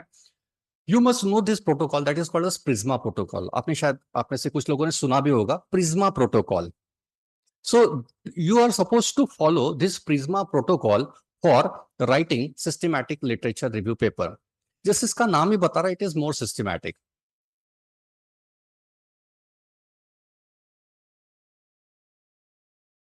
हैंडबुक आते हैं, छोटा सा हैंडबुक है, 10 12 15 पेजेस का शायद होगा. And in this particular manual there are about 28 stages mentioned and you are supposed to follow this 28 stages in that particular order to write and publish your systematic literature review. Over here the focus is more on not only summarizing the results of previous studies. Over here the focus is more on synthesizing the results. Then the third one is conceptual review. Generally हमारे field के जो seasoned authors होते हैं, season means experience, या फिर senior researchers in the field, they generally right conceptual review. What basically conceptual review is? A senior author who has got sufficient experience in one particular domain. He has got expertise and he has got multiple publications in one particular domain. And then for the beginners, they generally make the processes simplified. जैसे अभी मैं बात कर रहा था systematic literature review, और अगर आप बिगिनर हैं and if you wish to know more कि सर ये सिस्टमैटिक लिटरेचर रिव्यू क्या होता है and how would I what steps to follow to write this particular paper, and if I have already written many papers using SLR technique and I have got expertise into this particular domain, what will I do? I will write an article on this, what steps to follow. And this particular article, I will say that I am writing a conceptual review. I am making this particular concept simplified so that beginners could follow and understand the things and they could follow and they can write and publish their articles. So such kind of articles are called as conceptual review. And then there is bibliometric review. बहुत ही simple सी process होती है पर बहुत अच्छे articles इस पे बनते हैं. How many have really heard about bibliometric review? आपने सुना है इससे पहले? You must know this. Bibliometric review बहुत अच्छी, and you need to make use of electronic databases, Scopus, Web of Science. यहाँ से जो लिटरेचर है हम पूरा का पूरा डाउनलोड करते हैं. लिटरेचर मीन्स आपके bibliometric details only, and then by using VOSviewer वगैरह, गेफी, ये कुछ सॉफ्टवेयर्स है, ये सॉफ्टवेयर्स यूज करके we generally analyse the data. एक लाइन में अगर बताना है what is bibliometric review, over here we never get into the process, into the research paper. Research paper के अंदर हम लोग नहीं पढ़ते हैं. We talk about the peripherals of the research paper. यानी क्या, उस पर्टिकुलर पेपर का टाइटल क्या है, वो पेपर किसने लिखा है, यानी ऑथर कौन है, कौन से यूनिवर्सिटी में वो काम कर रहा है, कौन से कंट्री में वो है, ये आर्टिकल कहाँ पब्लिश हुआ है, वगैरह वगैरह। इनको कहते हैं बिब्लियोमेट्रिक इंडिकेटर्स, और इसका एनालिसिस किया जाता है। यानी क्या, आप जिस डोमेन में काम कर रहे हैं, अगर आपको ये जानना है कि आपके डोमेन के बेस्ट 10 ऑथर्स कौन है, and if you are conducting this research कि who are the best authors यानी क्या, मोस्टली साइटेड ऑथर्स, जिनको सबसे ज्यादा साइटेशंस मिले हैं, so obviously you will study this and you will report this कि in this particular domain, if suppose use of artificial intelligence in pharmaceuticals, अगर ये आपकी थीम है और आप ये जानना चाहते हो कि ये पर्टिकुलर थीम में who are the most cited authors, top 10 into the world, and if you are conducting research for this, you will simply prepare a table कि these are the authors, their affiliations, affiliating countries, and then number of citations received. ये simple सा table आप बना देते हो, then we are saying that we are doing bibliometric review. उसी तरीके से best contributing countries into this particular field, एक पर्टिकुलर डोमेन में सबसे ज्यादा कंट्रीब्यूशन कौन सी कंट्रीज से आया है, who are the most prolific journals, सबसे प्रोमिनेंट जर्नल्स कौन से कि जिन्होंने सबसे ज्यादा पब्लिकेशंस किए हैं, द मोस्ट साइटेड ऑथर्स आप बोल सकते हो, एफिलिएटिंग यूनिवर्सिटीज हो, कोलैबोरेशंस हो कि कौन सी यूनिवर्सिटी के कोलैबोरेशन किसके साथ हो रहे हैं. If you wish to study this, if you wish to research these particular things, then we say that we are doing bibliometric review. And eventually there is a what we can say the pinnacle case of review article, that is meta analysis. मेरा खुद का एक paper है Scopus में Meta, and I know very well how difficult it is. मुझे 1.5 साल लग गया था एक पेपर लिखने के लिए सिर्फ मेटा का, and believe me, it is a review paper. It's a review paper, but still it is a bit time consuming and it is थोड़ा सा technicalities इसमें involved है, और इंडिया में शायद 1% भी लोग नहीं कि जिनको मेटा आता है. What basically meta is, एक सिंपल सी केस अगर लेते हैं हम लोग, मुझे एक रिसर्च क्वेश्चन का जवाब जानना है कि who is more intelligent, girls और boys. Means over here I am referring to IQ level of boys and girls, and I am trying to make a comparative study. Now while writing the meta analysis paper, what will I do कि इस particular theme पे comparison of IQ level of boys and girls, इस theme को लेके दुनिया में जितनी भी स्टडीज हुई है, I will download the studies, and then I will extract the findings. यानी जो रिजल्ट्स आ रहे हैं कि लड़कों का IQ इतना रिपोर्ट किया गया है स्टडी नंबर 1 में, लड़कियों का इतना, एंड देयर रिजल्ट कि कौन ज्यादा इंटेलिजेंट है. ऐसे मेरे पास बहुत सारी स्टडीज है. If suppose I have got 70 such studies, और मेरे पास 70 फिगर्स है अभी बॉयज और गर्ल्स के. अभी इसका as a whole I will summarise कि पूरी दुनिया में 70 रिसर्च हुआ है, और 70 रिसर्च का I am trying to make out a summary कि ये 70 का पूरा एक निचोड़, that is the whole sum of, that is the universal truth I am trying to find. And if you are doing so, then we say that we are conducting meta analysis. Got it? Difficult है पर impossible जरूर नहीं है. And programmes have been happening, training programmes have been happening on Meta analysis, but इसके ना publication के chances बहुत बेहतर होते हैं. जैसे मैं बता रहा हूँ कि it is a very tedious process, time consuming process, and technicalities are much involve. You need to use many softwares and all for deriving these results and all. And again, subjective matter भी जो है वो थोड़ा सा complicated है इसमें, but still this is the thing that you can do. Sitting in your room using internet, you need not have to work in laboratories. You need not have to throw yourself into the field for collecting data and all. Sitting in your means is the out and out library research or desk research, you can say, but it is worthy one. And there are receivers for it. Means publisher, they generally accept such kind of papers and they publish it. Okay, so this is about the types of review articles. And now we are getting into empirical article. और यहाँ से आगे जो मैं बात करूंगा वो empirical article के formats की बात करूंगा. So these are generally the steps we follow while writing an empirical article. What is empirical article, which I already explained you, कि when you are making use of your own data, आपका खुद का experimentation का data या सर्वे का data है, वो use करके अगर आप एनालिसिस करोगे, स्टैटिस्टिकल एनालिसिस करोगे और फिर पेपर तैयार करोगे, then will say that we are working on an empirical paper. And these are the common steps to follow while writing an empirical article. Journey generally starts with conceptualization followed by literature review. Then you are planning your experimentation or your questionnaire designing process in case of survey research. Then we collect data. Then we perform statistical analysis, and then we start writing our manuscript, followed by making our manuscript submission ready, and then we select journal, we submit it, and then we publish it, and then post publication process. So these are the typical stages we generally follow while writing and publishing our empirical article. 6 number का जो pointer है वो मैंने highlight किया है because my deliberations will be more on manuscript writing, how to write an empirical article. Okay, my focus will be hereafter on manuscript writing. So while writing an empirical paper, your total empirical paper is typically divided into 3 apparent sections. The first section is called as preliminaries, second is main text, and the third one is end matter. Now, as far as articles are concerned, research papers are concerned, preliminaries are quite conservative. आपके पूरे research paper का first page का only half page is dedicated to preliminaries, है ना. यानी क्या, research paper के sense में preliminaries are pretty conservative. You need not have to talk elaborately about preliminaries, and then main text, that is the core body of your research article, and end matter. We'll just quickly take a glance. This is the breakup or major heads in your empirical article. As far as preliminaries are concerned, you need to work on 4 things: the title of your research article, second thing is your authorizations and affiliations of authors, then followed by abstract, then keywords. So these only 4 elements are there in case of preliminaries of an empirical article. As far as body or main text is concerned, we typically deal with 5 different sections: introduction, literature review, methods and materials, then results and discussion, and then followed by conclusion. And in end matter, we deal with only 3 elements, that is references, acknowledgement, and appendices. Okay, so this is what is called as a format, typical, stereotypical format of an empirical article. Now, as far as this format is concerned,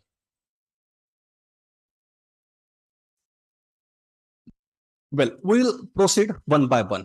Firstly, I will deliberate on how to write preliminaries and what are the convention. जो मैं scientific writing discipline की बात कर रहा हूँ, उसमें written guidelines क्या दी गई है preliminaries को develop करने के लिए. Firstly, we'll talk about these 4 issues in preliminaries: title, authorization, abstract, and keyword. So as far as research title is concerned, Day 2008, this is the citation जिन्होंने Day sir ने कुछ written guidelines दी है title को लेके. As far as research title is concerned, Day sir's recommendation is that your title should not exceed 15 words. So typically, अगर आप अपने खुद के भी manuscript का title refer करते हैं, तो you will find that it is ranging between 8 to 15 words traditionally. और ideally 12 से 13 words generally आ जाता है. मैं generally बोल रहा हूँ. There may be some exceptions. Okay, then we must have some idea about what type of title we are using. There are 3 different types of titles. There are 3 different types of title. The first one is descriptive. When you are saying analysis of this is what is called as descriptive title. The second type of title is called as your interrogative title. If you are framing your title in the form of a question mark, it is allowed. It is allowed. If you are presenting your title in the form of a question mark and you are trying to address that particular question all through your paper, then such kind of titles are called as interrogative titles. And the third one is called as composite title. What is composite title? Composite title is actually means 2 parts, you can say. एक होता है hyphen बीच में, hyphen के इस तरफ और hyphen के इस तरफ. And if you are using such kind of titles, then we are actually making use of composite title. If suppose I am saying factors affecting this, a meta-analysis. आपका ये कोलोन आएगा and कोलोन के बाद फिर I am saying कि what method I have used for researching purpose, then I will say that I am using composite title. So you need to take a call कि what type of title you are using. Then एक written guideline जो Ingole sir की तरफ से आए हैं, we should not start framing our title with the word to study, to analyze, to investigate. It is actually not allowed and it should not be like that. To जो है ये word हम लोग while writing objective we generally make use of. But as far as students level is concerned, this is most prevalent kind of thing. They make use of such kind of titles. But at our level, means for doctoral level, actually we should avoid using to. Rather, Ingule sir has recommended not to use any kind of article in the start of your title. आपके title के शुरुआत में कोई भी article A and D is an investigation of, an impact of, an analysis of. Such kind of titles are generally not, catchy titles according to Ingole sir. Any article is generally not used. An investigation of, यहाँ से शुरू करने से अच्छा वहां से आगे जो आ रहा है आपका, you just start writing your title from that, because that is suppose एक जो बड़ी guideline है ना title बनाने में, there should not be any kind of waste words in your title. आप आपके टाइटल में जितने भी वर्ड्स यूज कर रहे हो उसका कोई ना कोई मीनिंग होना चाहिए. It must contribute in explaining what you are doing. And if any word you find in your title that which is actually not contributing in defining your research, then you should eliminate it. So these are a few guidelines from my side. Then there should not be, abbreviations. Uncommon abbreviations should not be used in title.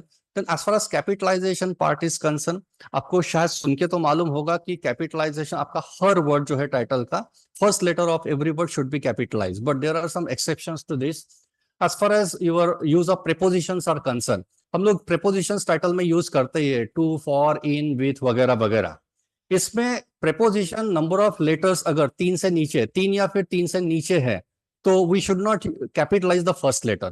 अगर वो 3 letters से ऊपर है, then we must capitalize the first letter of that particular word. So these are few conventions or guidelines for writing the title of empirical paper. Then we are on to the second element of preliminary, that is authorship. So while detailing authors, you should consider these particular elements: full name of the author with or without salutation. Mostly now, most of the journal, they provide you author guidelines and you need to follow those particular guidelines. जैसे मैं देख रहा हूँ कि elsewhere में generally doctor वगैरह या salutation जो है professor वगैरह, they generally want to skip you कि you don't mention your salutations and you just simply mention the author name in your natural flow. But many of the journal, they allow you to use your salutations like doctor and all. So it is totally up to the journal's conventions and their policies ki whether they are allowing to make use of salutations or not. Along with that, you need to mention your designation because affiliation is important.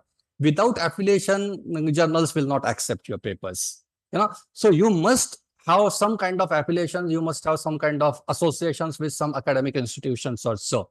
So while mentioning your affiliations, you may mention your designation, your institute name, your affiliating university, for that matter, your country as well or the state. Along with that, your email ID, importantly, ORCID ID. As far as high quality journals are concerned, they are asking for your ORCID ID only because they can retrieve all your credentials, academic credentials using your ORCID ID only. And if you don't have ORCID ID, means specifically for the beginners, you must register yourself for ORCID ID. It's a simple process of it will consume only 1 to 2 minutes or so. And then you need to mention the corresponding author. You need to assign one particular author. If you're collaborating, typically in sciences, we collaborate. And generally, average number of authors in a Scopus Index journal is 5. And recently, I come across a paper wherein I could find 33 authors writing only 20 pages. So average number is 5. And now out of these 5, you need to assign one particular author as a corresponding author. And what is the responsibility of a corresponding author? He will take care of the required correspondences with the journal. Correspondences यानी paper submission की process आज की date में mostly portal submission ही होते हैं. Submission के process के लिए 3-3 दिन लग जाते हैं. Portal submission I am talking about. You may refer to the Elsevier और साइंस डायरेक्ट के आपके जो जर्नल्स है. You might have experienced this. Wheeler has Springer है, आपका Taylor and Francis है. All they are asking for portal submission process, and it is quite tedious. And who will perform this particular task on the behalf of the entire team? Of course, you need to assign one particular person for this. And this particular person is considered as a corresponding author. Even after, it is not only about submission. इसके बाद भी जो review process होती है. So editor want one person from your team with whom the reviewers can communicate कि आपके reviews आए, upload हुए, बाकी भी correspondences, आपके APC वगैरह वगैरह ये जो है, you need to allocate one particular corresponding author. Then the third element in preliminaries is abstract. Abstract of a paper. Abstract generally 3 प्रकार के होते हैं. एक होता है paragraph abstract, दूसरा होता है structured abstract और तीसरा होता है pictorial abstract. Pictorial abstract is not so common. मैंने Sage publications में कुछ देखा है pictorial abstract, but otherwise in general we generally confine ourselves to only 2: the paragraph form and the structured. As far as Emerald and Sage is concerned, they are asking for structured abstract. And Science Direct and all, they are asking for your paragraph abstract. Elsewhere में तो आपके abstract की जो limit दी है, word limit, it is so conservative. It is about only 100 words, 150 words. So you need to summarize your entire research study using only 100 conservative words. So journal to journal, these conventions generally differ. But many of the research scholars, they ask me, कि sir पूरा paper 25 pages का लिख लिया है, now what to write in abstract? So these are the 5 pointers you need to take into consideration while writing your abstract. The first one is a small introduction of your research topic, what you intend to do. Only one line you can use for writing introduction. Then second, importantly, what is your broad or main objective or main purpose of your research study? You may consume 1 or 2 lines for explaining this. And the third one is method. You may consume 3 to 4 lines for writing the methodology, what method you have followed. And then the fourth one is important, the key results that you have derived. You may consume about 3 to 4 lines for reporting your results, and eventually the concluding remarks. And many of the journal, they even ask for, you may mention implications of your study right into the abstract only. But there may be some isolated cases, okay? So using these 5 pointers, you are supposed to write your abstract. और जैसे मैंने आपको बताया, paragraph एक simple paragraph में आपको लिखना है. There will not be apparent headings. Objective ऐसा हेडिंग नहीं रहेगा, मेथड ऐसा हेडिंग नहीं रहेगा. You are reporting your abstract in running lines only. जहां कहीं भी punctuations आते हैं, full stop वगैरह, वो that you can use, but you can't give headings to this particular sections. Okay, you are supposed to write only in simple paragraph, running paragraph. And as far as structured abstract is concerned, आपको छोटे छोटे paragraphs लिखना है, एक एक line का. जैसे broad objective of the study एक लाइन आएगी, मेथड 3 लाइन में मेथड, उसके नीचे फिर results, then originality value. Emerald generally ask for what is the originality value and all. So type of research, ये आपका ओरिजिनल रिसर्च है या रिव्यू रिसर्च है, again you need to mention right in the abstract as far as Emerald's guidelines are concern. So we are moving ahead. Sir ये शायद hang हो गया है, देखिए.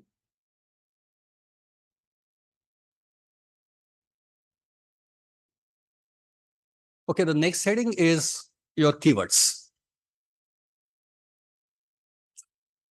Keywords. आपको शायद मालूम तो होगा, जैसे इसका नाम ही keywords है. These are most repeated words in your manuscript.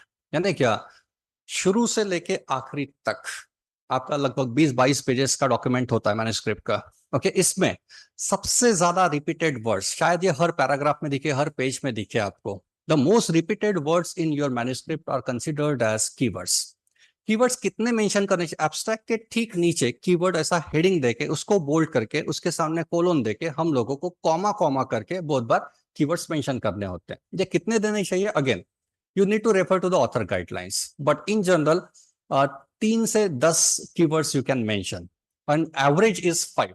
अगर आप कोई भी आर्टिकल रैंडमली उठा के देखते हो, you will find that the authors generally report 5 different keywords.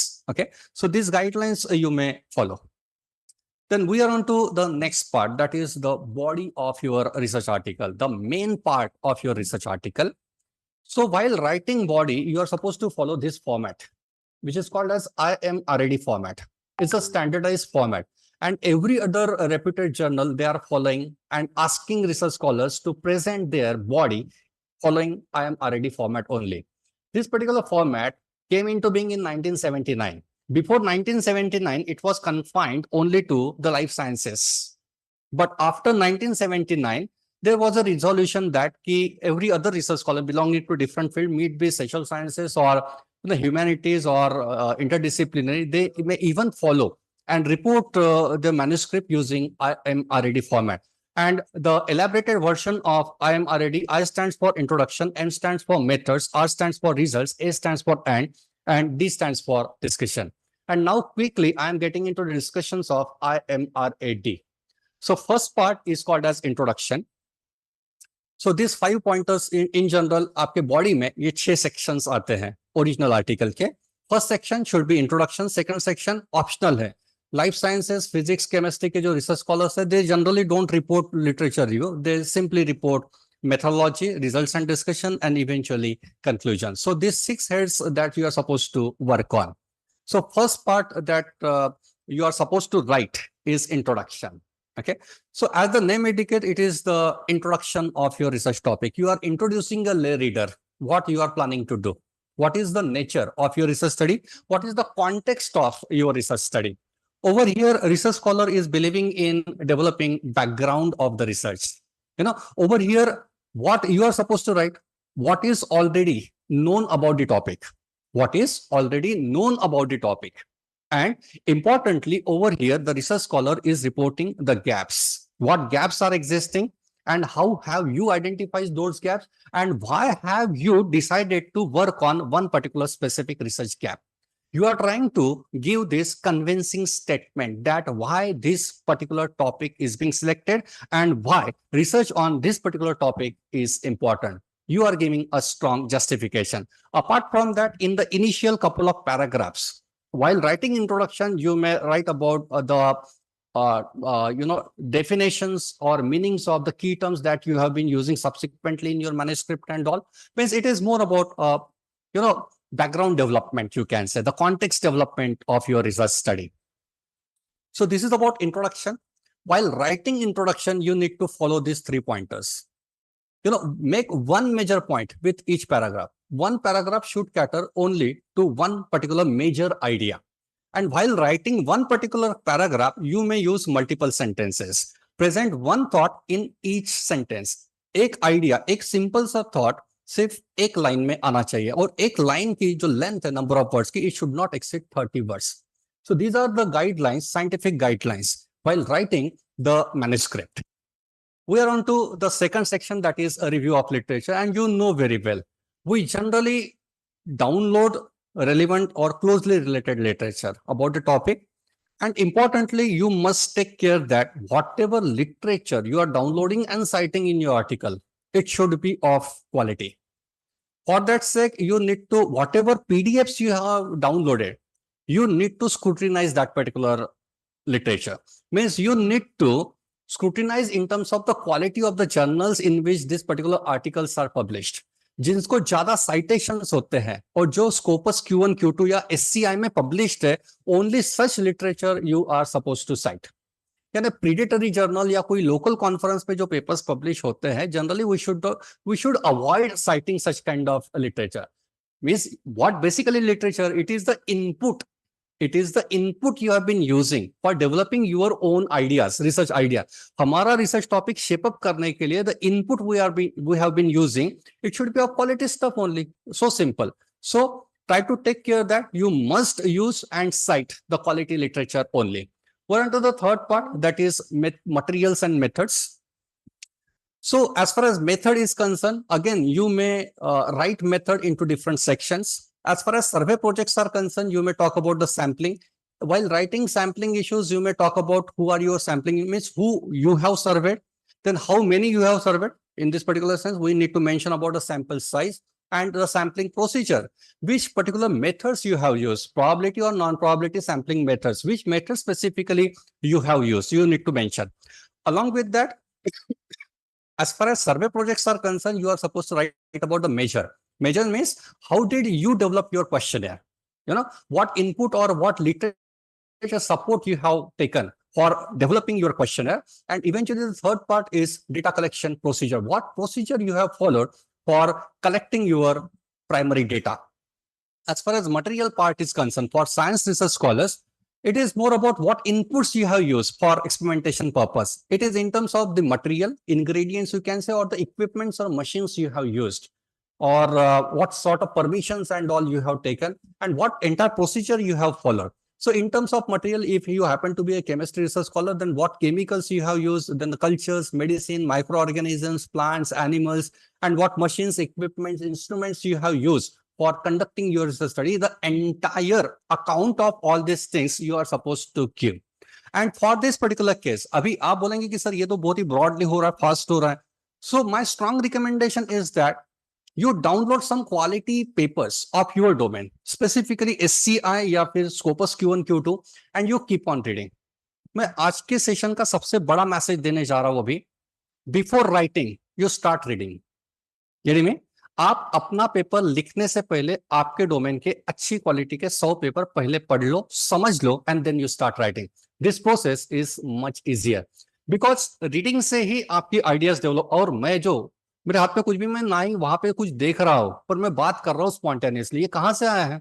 Because I am a voracious reader. मैं आपको बोल रहा हूँ 100 पढ़ने के लिए, पर मैं ऑलरेडी लाख पढ़ के आया हूँ और मुझे मालूम है इसका इंपॉर्टेंस क्या है। आप अगर आपके बाजू वाले को पूछेंगे कि इसको कैसे लिखना है, बिलीव मी वो आपके जितना ही पानी में है। तो आपको जो मेंटर चाहिए वो कम से कम आपसे 2 लेवल ऊपर का चाहिए। वो कहां से आएगा? You keep on reading good quality material in your domain and specifically Scopus Q1 Q2 paper. और एक चीज बड़ा मैसेज में देने जा रहा हूं, आपको ना स्पीड रीडिंग आना चाहिए।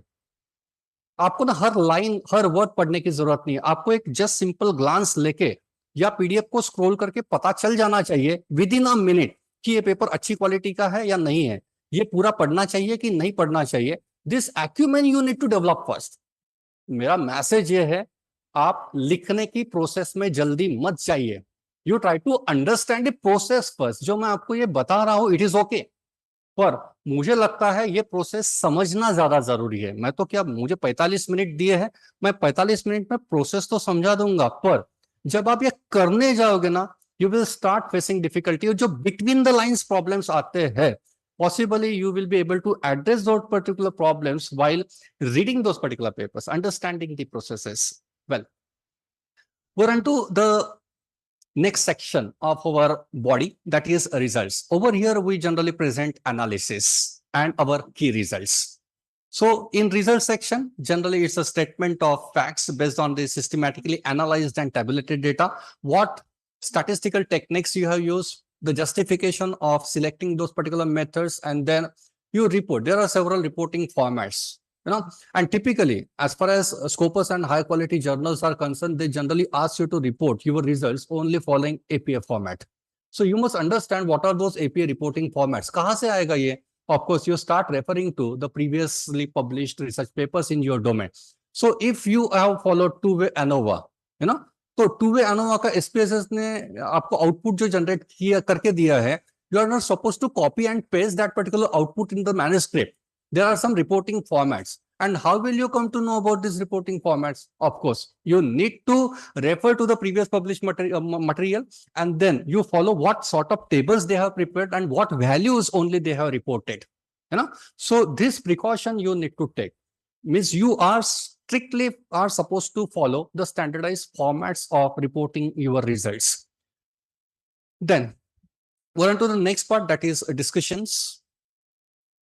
ये एक ऐसा सेक्शन है, मुझे अगर आप पर्सनली पूछते हो कि सर, मैंने भी बहुत सारे स्कोपस किए हैं, मुझे पर्सनली 2 सेक्शंस बहुत ज्यादा डिफिकल्ट लगते हैं। एक है इंट्रोडक्शन का सेक्शन लिखना, दूसरा लिटरेचर रिव्यू का सेक्शन लिखना, और तीसरा अगर है कुछ तो discussion. Many of the research scholar they are clueless कि यार सब कुछ हो जाने के बाद अभी डिस्कशन में क्या बचा है, क्या लिखो इसमें। As the name indicate, in this particular section we are supposed to discuss our results. अभी ये जो मैंने बोला, कितने लोगों को ये समझा है? Anyway, discussion of results is more about you are comparing your results with previous results. Literature review के सेक्शन में आपने आपके डोमेन में जो पेपर्स पब्लिश हुए उनके रिजल्ट्स क्या आए हैं वो लिखा है। अभी यहाँ पे हम we are comparing our results with the previously published result, whether our results are going with the flow or we have achieved some altogether different results. And if you have experienced altogether different results, previous research scholar, they have got some different results and you have got different results, then in this particular section you are supposed to discuss what could be the possible reasons, why have you achieved this kind of different results. This is what you are supposed to explain. This may be the possibility, instrumentation is different, measure was different, the measuring techniques followed were different. You need to give a strong justification over here. So this is very tricky part. You need to read through substantial papers before writing discussion section. Well, now we are on to the last section of the body, that is conclusion. फिर से यहाँ पे ना tricky part है। मुझे क्या समझ में आया, if you go through my experience, मेरा experience ये कहता है कि जहां कहीं भी दूसरों ने क्या किया है वो लिखने की बारी आती है, हम बहुत लिख लेते हैं, पर जब कभी भी मैंने क्या किया है वो लिखने की बारी आती है तो we afford to be a bit conservative, कम से कम शब्दों में लिखने की कोशिश करते हैं। पर दूसरों ने क्या लिखा है, 150 पीडीएफ है, वो लिखेंगे कूद के, पर मैंने क्या किया है वो लिखने के लिए बोला जाए, क्योंकि यहाँ पे जो है ना, over here you need to think, you need to brainstorm, you need to use your own words, और ये थोड़ा सा स्किल बेस्ड काम है। ये पहले पेपर में इतना इफिशिएंटली अचीव नहीं होता है, पर फिर भी मैं यहाँ पे क्यों खड़ा हूं, आपका काम थोड़ा आसान हो जाए, है ना। यहाँ पे मुझे क्या लगता है, कंक्लूजन में अगर आप पॉइंटर्स को ध्यान में रखते हो, मैं हर चीज के पॉइंटर्स दे रहा हूँ, गाइडलाइंस दे रहा हूँ, अगर आप पॉइंटर्स को ध्यान में रखते हो ये चीजें थोड़ी आसान हो जाती है। कंक्लूजन में हम लोगों ने 4 चीजें लिखनी चाहिए जो आपकी स्क्रीन पे है। पहला है समरी, आपके जो रिजल्ट्स आए हैं उसको समराइज कर दीजिए, यानी रिजल्ट्स को रिपीट नहीं करना है, आपके जो मेन रिजल्ट्स आए हैं उसको समराइज करना है। इंपॉर्टेंटली यहाँ पे एक चीज आप नोट करिए, कंक्लूजन में क्या लिखना अपेक्षित है। आपने इंट्रोडक्शन में रिसर्च क्वेश्चंस डिफाइन किए हैं कि आप कौन से सवालों का जवाब ढूंढ रहे हो। आप कंक्लूजन में ये लिखिए कि जो सवाल मैंने आगे लिखे थे इंट्रोडक्शन में कि मैं ये 4 सवालों का जवाब ढूंढ रहा हूं, कंक्लूजन में आप लिखिए ये 4 सवालों का जवाब ये है। It's so simple, you know. यहां से ना आपका कंक्लूजन ऑर्गेनाइज्ड होना शुरू हो जाता है। Apart from that you may right implications, ये जो रिजल्ट्स आए हैं ये किसको और किस तरीके से काम में आएंगे। हमारा इम्प्लीकेशन का मतलब है what is the practical application of your results, आपके रिसर्च के फाइंडिंग्स का फायदा किसको होगा, किस तरीके से होगा, किस किस को होगा, गवर्नमेंट को होगा या फिर आपके इंडस्ट्री को होगा, एकेडमिशियंस को होगा, किस तरीके से आपको आप कंट्रीब्यूट कर रहे हो into the existing stock of knowledge that you are going to give a very convincing statement. Apart from that you can write limitations of your study, कि आपका जो ऑपरेटिंग दायरा है, दैट दायरा, that operating boundaries you can explain. And apart from that future research agenda, कि आपने इस topic को यहां तक लाके छोड़ दिया है, इस टॉपिक को यहां से आगे अगर लेके जाना है, इसके ऊपर और रिसर्च करना है, तो you are giving ideas to the future researchers. Future researchers may cover these particular issues, which incidentally I could not touched upon just because of the limitations of my study. So if you are going to follow these 4 guidelines, obviously your conclusion part will look more organized and more professional.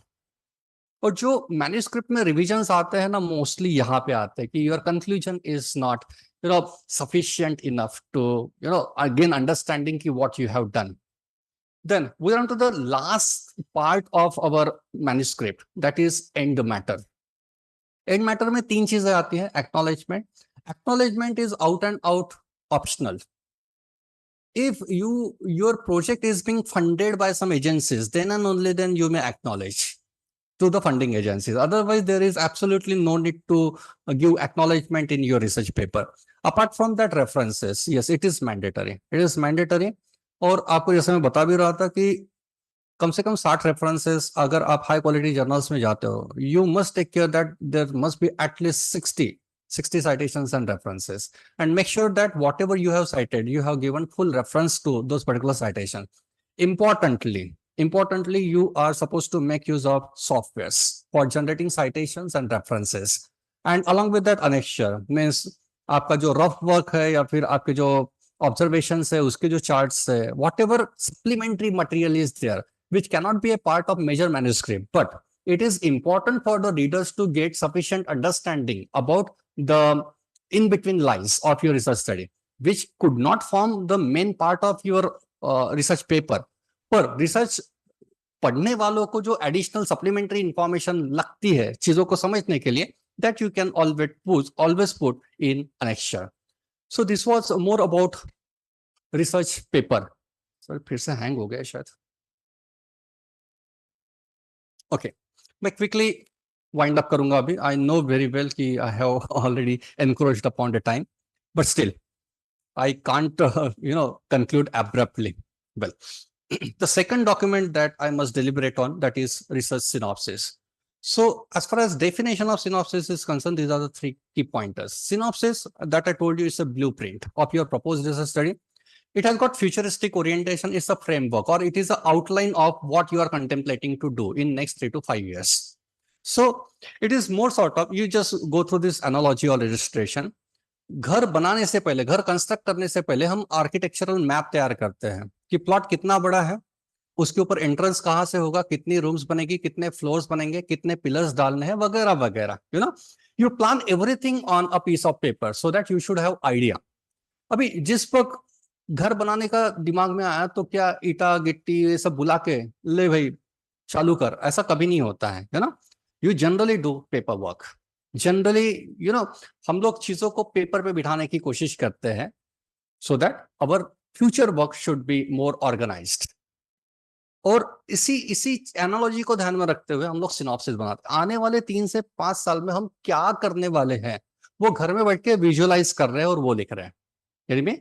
और मुझे लगता है this is the juncture where researchers must have sufficient understanding, क्योंकि आपको आपके research idea अगर clear नहीं है, सफिशिएंट टेक्निकल अंडरस्टैंडिंग नहीं है, तो possibly you will commit mistake.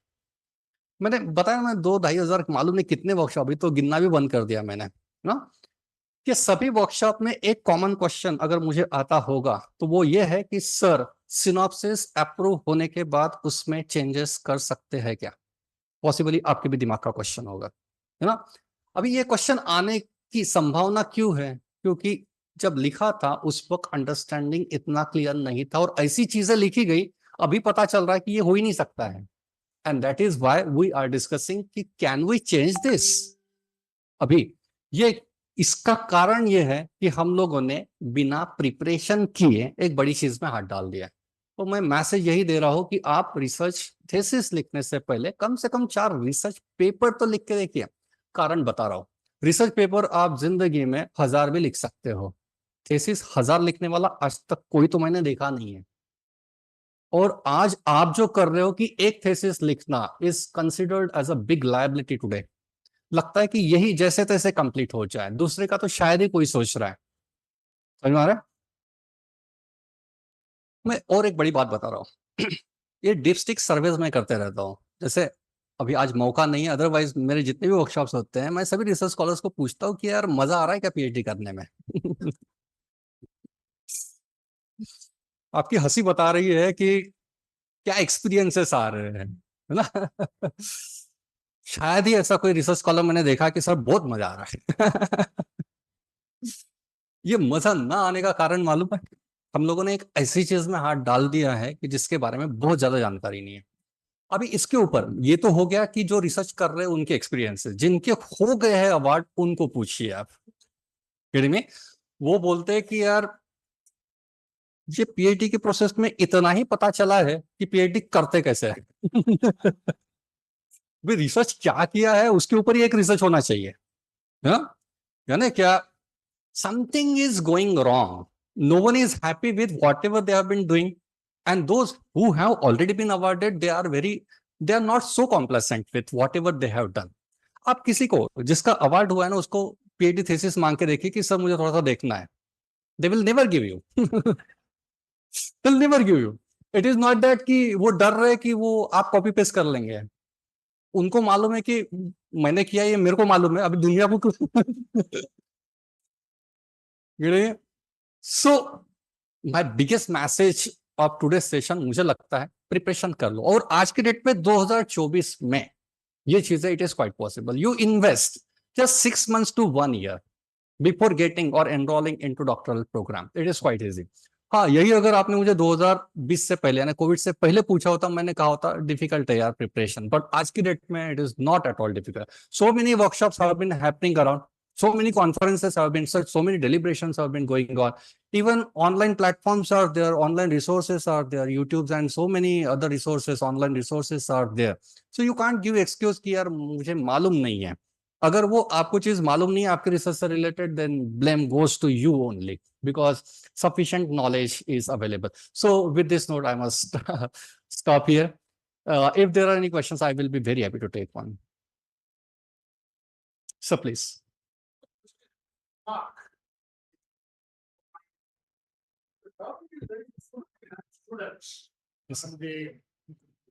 hope I am audible without a mic. Well, this topic is a new topic introduced in our MSc first year semester, 5th paper as a exemption. The topic is research and methodology. I would have been very happy had this seminar been arranged before our first semester exams. It would have been very useful. I am finding I'm recalling. In case I don't take the paper, I surely get it. Thank you, sir.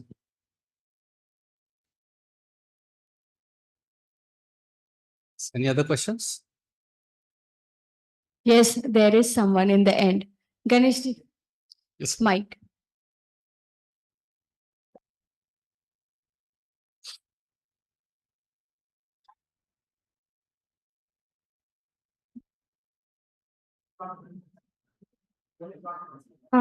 Good afternoon, sir. Sir, first of all, it was very informative session.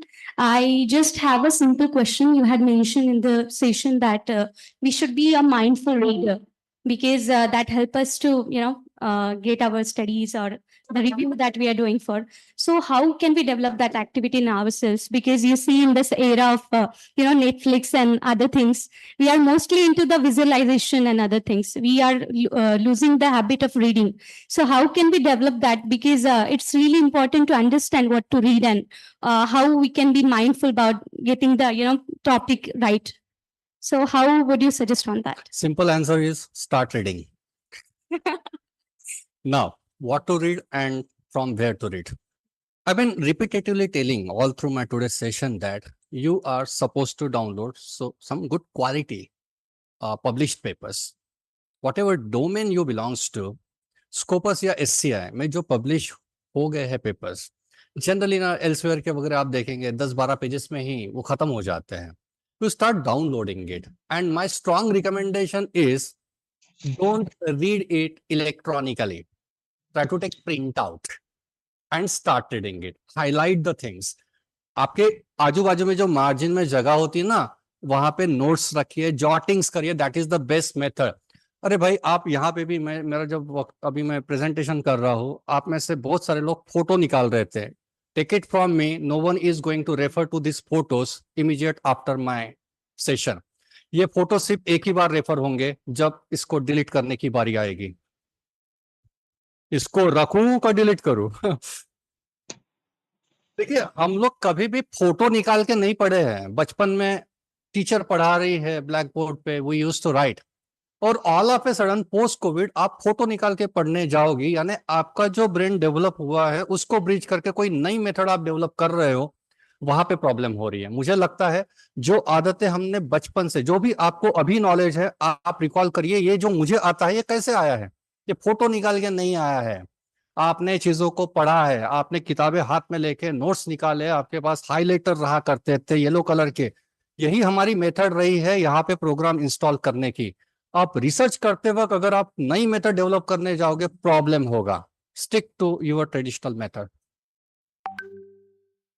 Thank you so much, sir. That explains.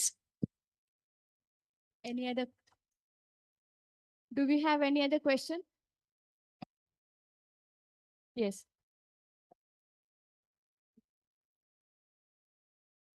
Good afternoon, sir. Good afternoon. First of all, thank you so much for giving nice information. So my question is, after writing a research paper, जब भी हम किसी research paper किसी reputed journal publication में process करते हैं तो वो जर्नल पर्टिकुलर रिव्यूअर्स मांगता है. तो हाउ टू फाइंड रिव्यूअर्स? अगर किसी को पता है तो ठीक है, अगर किसी को नहीं पता है तो how to find that reviewers for a particular journal and particular field? तो अच्छा क्वेश्चन है. I must compliment you. देखिए, हम लोग जब रेप्यूटेड जर्नल में हमारा मैन्युस्क्रिप्ट सबमिट करते हैं, they generally ask for 2 reviewers, और उसमें भी पैटर्न है, एक नेशनल और एक इंटरनेशनल जनरली. ओके, कुछ जर्नल्स है वो दोनों नेशनल एक्सेप्ट कर लेते हैं, पर बहुत ही ज्यादा रेप्यूटेड जो है they are asking for 1 national and 1 international. अभी बात करते हैं ये reviewers, how will we identify? This is your question. इसके लिए नेटवर्किंग इज द की. समझ आ रहा है? Networking is the key. आप जैसे इस कॉन्फ्रेंस में आए हैं, यहाँ पे बाहर से डेलीगेट्स आए होंगे, उनसे बात होना शुरू हो जाएगा आपका. आप अकोला छोड़ के बाकी दूसरे स्टेट में जाइए, कॉन्फ्रेंसेस फिजिकली अटेंड करने की कोशिश करिए. कॉन्फ्रेंसेस के साथ साथ मुझे लगता है आपने वर्कशॉप्स में भी पार्टिसिपेट करना शुरू कर देना चाहिए, क्योंकि वहां पे जो रिसोर्स पर्संस आते हैं they are of high repute. और आज की डेट में मैंने देखे बहुत सारे रिसोर्स पर्सन जो है they are very cooperative, including me. If you ring me and if you seek my permission ki sir may I use your name or may I refer you as a reviewer for my manuscript, I will be always okay with this. पर आप मेरी पहचान कहाँ से हुई है? आप ये कॉन्फ्रेंस में आके बैठे हैं. So multiply the frequency of attending such conferences so that you can have a substantial network of like-minded people. This is the word, like अपने जैसे सोचने वालों का ग्रुप में ये आपको नेटवर्किंग करने की जरूरत है। और ये प्रॉब्लम आपको बहुत छोटे लगना शुरू हो जाएगा। आज आपको प्रॉब्लम क्यों आ रहा है? बिकॉज आपके कॉन्टेक्स्ट सीमित है। मैं इसका एक फायदा ये भी बता रहा हूँ कि कोलैबोरेशन से मैं तो I am strongly recommending collaborations not only with the faculties of your department, your college. आप थोड़ा सा डाइवर्सिफाइड कोलैबोरेशंस देखिए। आपका इंटरनेशनल कोलैबोरेशन होना जरूरी है। और ये इसलिए भी बोल रहा हूँ, जब भी आपके मैन्युस्क्रिप्ट में इंटरनेशनल ऑथर लग जाता है, publication process is more simpler. आपके पब्लिकेशन के चांसेस बढ़ जाते हैं। This is what I have experience. That is why you need to collaborate and you must expand your network. That's it, sir. Hello sir, आपने process बहुत अच्छी तरह से बताई, वो मुझे समझ में है। लेकिन मेरा एक छोटा क्वेश्चन ये है कि चैट जीपीटी वाला जो एआई चल रहा है वो कितना ट्रस्टी होता है और वो रिसर्च इथिक्स पे कितना इम्पैक्ट करता है? Actually, you should not use it because it is unethical practice. अभी जब रेप्यूटेड जर्नल में आप मैन्युस्क्रिप्ट सबमिट करते हो तो you are suppose to give a declaration. आपने जो भी लिखा है it is not AI tool generated, you have not used any AI tool. It is mandatory to sign that document if you are contemplating your publication in reputed journal. So of course आप कर भी रहे हैं, they have got softwares with them, they will easily catch you and your manuscript will eventually be get rejected. So get rid of or try to shun away from this kind of unethical practices.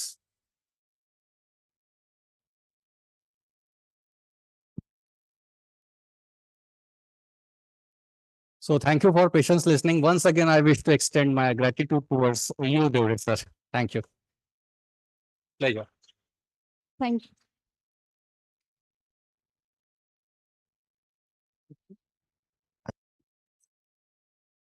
Thank you, sir. Your talk reminds me of a quote. Vidya vitarko jnanam smritihi tatparta kriya yasya te षड्गुणास्तास्य न साध्यम इति वर्तते. Meaning, nothing is impossible for those who have these 6 virtues: knowledge, logic, science, memory, readiness, and ability to function. Thank you so much. Your detailed and in-depth knowledge and talk. Your answers to the questions were very exemplary and revealed a true teacher and a true researcher in you. Thank you so much. Moving forward, today we have yet another announcement and an occasion to be more than happy. In this room, we have an erstwhile scientist from BARC, Dr. K.S. Ayyadurai sir.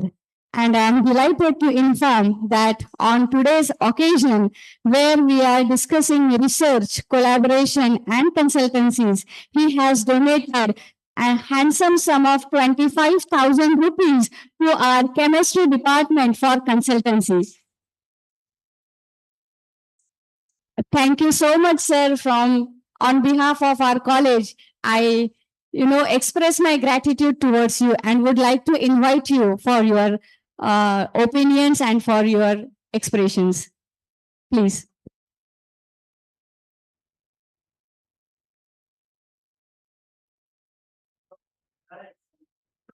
Please, sir. Honorable Deshmukh, sir. Please.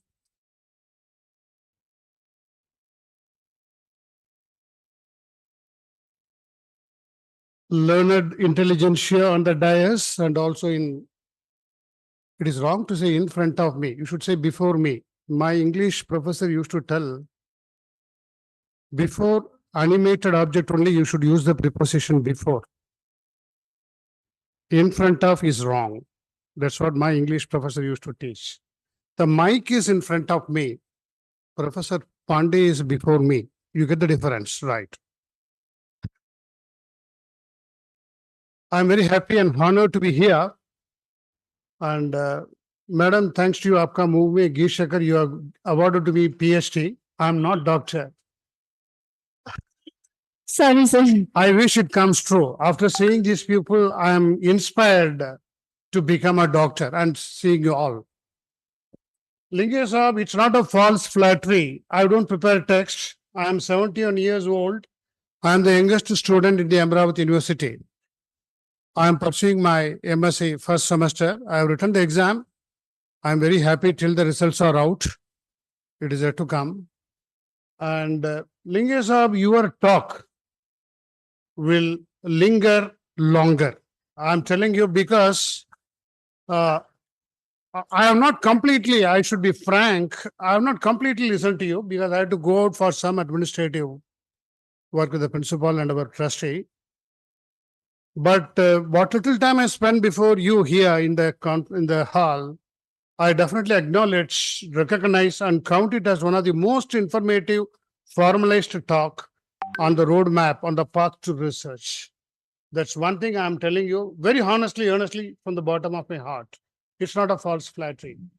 And Deshmukh Saab, you have used such a practical anecdotes and narrations, which will also last long in my mind. I'm very happy to have listened to both of you. Now, I'm going to air my views in a very informal way as a student, purely from a student's perspective. I always like to be a student, right, on the other side of the table, not here, so that you are safe and happy and more informal. You see, as our principal Saab Sabu Saab was telling, I always feel the research should be of pretty practical significance. It should be of some pleasant, meaningful, feasible consequences in life. That's my definition of research, solution to the problems. Okay, there are methodology available. For example, I am also an unqualified doctor. I am into research. I am doing a lot of experiments in IIT Bombay, NCL, National Chemical Laboratory in Pune, and the National Metallurgical Laboratory Jamshedpur. I am frequently traveling. I am pursuing some objective, and God willing, with my Sadguru Kripa, everything should be accomplished and should be in place. And every time you get excited when you get a very positive result, very positive result. And I feel that the way you make course corrections to somehow achieve the end result, that is a thrill of result, and it should be of practical significance. It is my desirous definition of research. Okay, it should be also financially feasible. Maybe you achieve extracting some metal from unconventional methods. I'll just tell you briefly the research which I'm into. I think I've got a couple of minutes time to, yeah. Now, normally a metal is extracted from a mineral or ore using physical method, gravitational, magnetic separation, vagera. But today the latest trend is to extract the metal by forming complex ions using organic ligands, chelating agents. That's the order of the day, which is not only cheap, cost effective, but also the chelating or ligands which you are using to form the complex ions are recyclable, regeneratable, replenishable. That makes it all the more cost effective. So I want all of you to please predefine your objectives and with a very stubborn mind with conviction to accomplish that objective. For example, coronavirus antidote, antivirus, I would name it as an example. Our country was spearheading, setting an example by ourselves to the entire globe. We stand out because of corona, I'm telling you. Only a few countries have been very successful for coming out with a long-lasting, durable antidote. And today we stand out in the globe because of our achievements in research. And our economy is overtaking British economy, who ruled over us for many centuries, is because of our ability to come out with excellent ideas and excellent results out of our own research capabilities. And there are many good areas, but latest one which I want to point out where I am also involved in. Now, diesel, petrol is gone. Alcohol, 10%, 20% blending is also going to vanish. Gas, yes, it is coming to stay for some time. Hydrogen is going to be the order of the day. Hybrid coupled with battery is another order of the day. I mean, you should all focus into these areas, even chips, germanium and other rare metals impurities, how to get it out, That is going to be the order of the day. And once you succeed in your physics knowledge or chemistry knowledge in developing these rare areas of research, I think we'll still be able to progress, develop a long way, 100%. And another area where I'm already into, there are some specific spray available on all solid material, which will help you to track and monitor wherever it goes. For example, if I spray something on your mobile, if I pick it up and go anywhere, you can locate where the mobile is. Not only the mobile, any solid object. This is also going to be the order of the day. These are all the enchanting, excellent areas of research. And I would also like to tell you one more small thing. Very good developed areas like Bombay, Pune, Nashik, and other places, maybe you've got a much better infrastructure, much better facility. But in a place,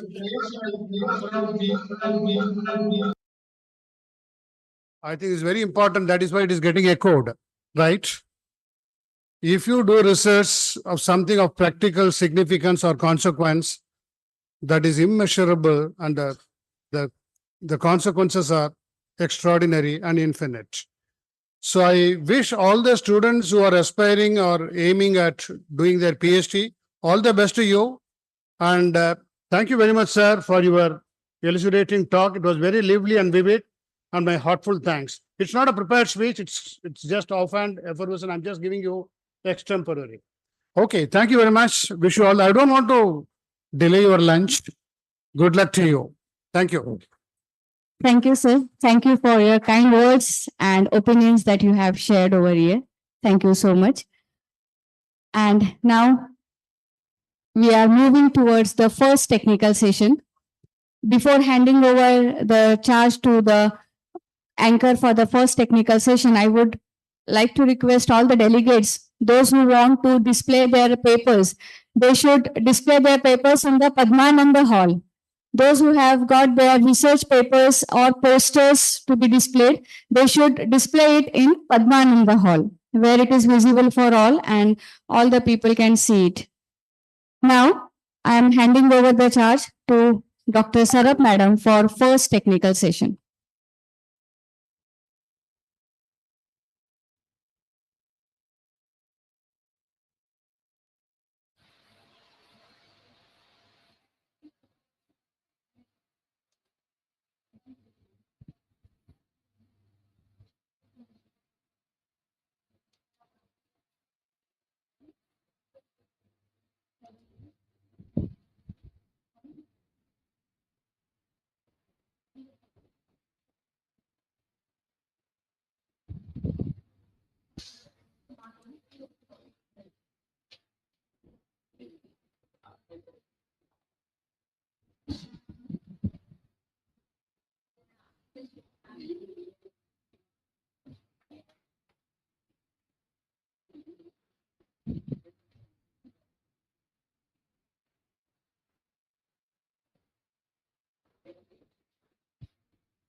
The dignitaries on the dais, researchers, delegates, teachers, paper presenters, good afternoon, one and all.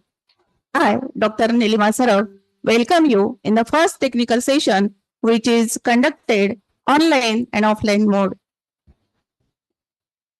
In the National Conference, Future Horizons, Integrating Research and Innovation for Sustainable Development. Research and innovations are the key drivers of progress and development in every society. They enable the creation of new products, services, and technologies that can improve people's lives. As we gather here today, let us embrace the opportunity to learn, contribute, and expand our horizons in the realm of research methodology. Here, today's session's chairperson, Dr. Harish V. Sir, is present online. Harish sir. Yes, ma'am. Am I audible?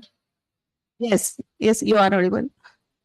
He is Associate Professor of Physics, Government First Grade College, Shikrapur, Shimoga District, Karnataka.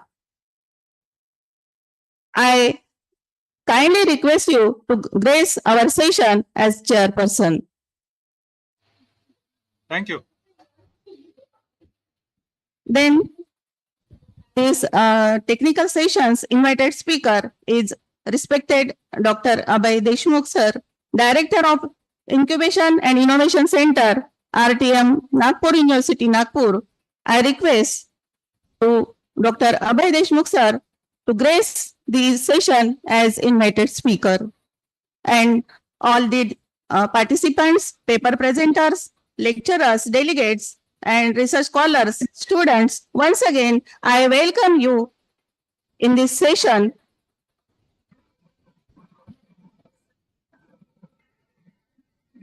Moving forward, it's our prime duty to felicitate the guest at the very outset. I welcome to a chairperson, Dr. Harish V. Sir. He is present online. Thank you, sir, for gracing us with your presence. Welcome, sir.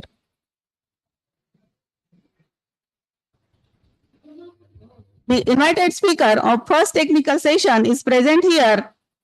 It's my pleasure to introduce Dr. Abhay Deshmukh, sir. Dr. Abhay Deshmukh, sir, is introduced before, but there are some newcomers. So I will address it in brief. Dr. Abhay Deshmukh, sir, is acting currently as Director of Incubation and Innovation Center, RTM Nagpur.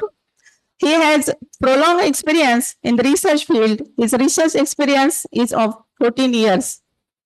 He had completed 4 projects and 2 projects are ongoing. His 49 research papers are published in journal and 10 in proceeding, and 5 are under review. He has 4 patents in his own name. Under his guidance, 5 PhD students has completed their doctoral degree and 2 are working. He has guided the students project of various faculties like MSc 45, MTech 3 and BTech 2. Till now, he has organized 2 international and 3 national and 6 state level conferences. He is conferred with 3 awards. He is acting as RUSA coordinator sanctioned by Government of Maharashtra since 2016. Along with it, he is the member of 14 committees such as NAC University, social media person and protocol officer and so on. Also, he has delivered a number of guest lectures in various national, international conference and academic events. On the behalf of our college and research center and our organizing team, I would be like to extend and I would like to felicitate Dr. Abhay Deshmukh sir with bouquet. I request Dr.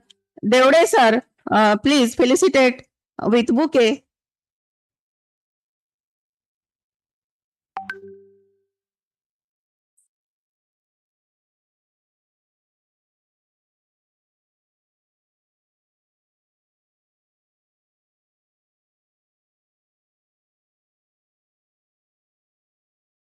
Thank you very much, sir. Such a versatile personality is present with us. I kindly request you, sir, to start your discourse.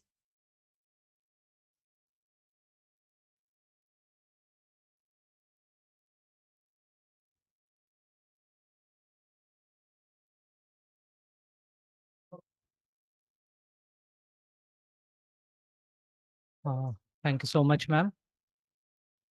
With the permission of chair, I request please start the presentation as well.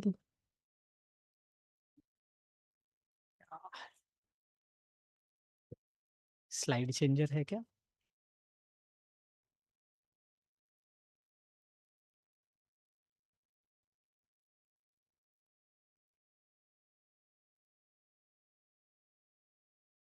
Back front मध्ये चालले तुम्ही. First slide changer आहे. Slide changer आहे. दे दो. अच्छा रहा. I started yesterday and yesterday was quite cold. ना बारिश और हवा धुंध सारा कुछ आ रहा था. तब मैं सोचा शायद ऊपर से जरूरत पड़ेगी. And it's very uncomfortable for me to wear those things. और अभी सुबह से यहाँ तक बैठते तक पसीना भी हो गया. And the reality is कि ठंडी और बारिश दोनों गायब हो गए तो कोड भी गायब हो गया. राइट. और रिसर्च हमें अगर करना है and if we don't want to follow the other people, so we need to go with our own ideas, right? So that's why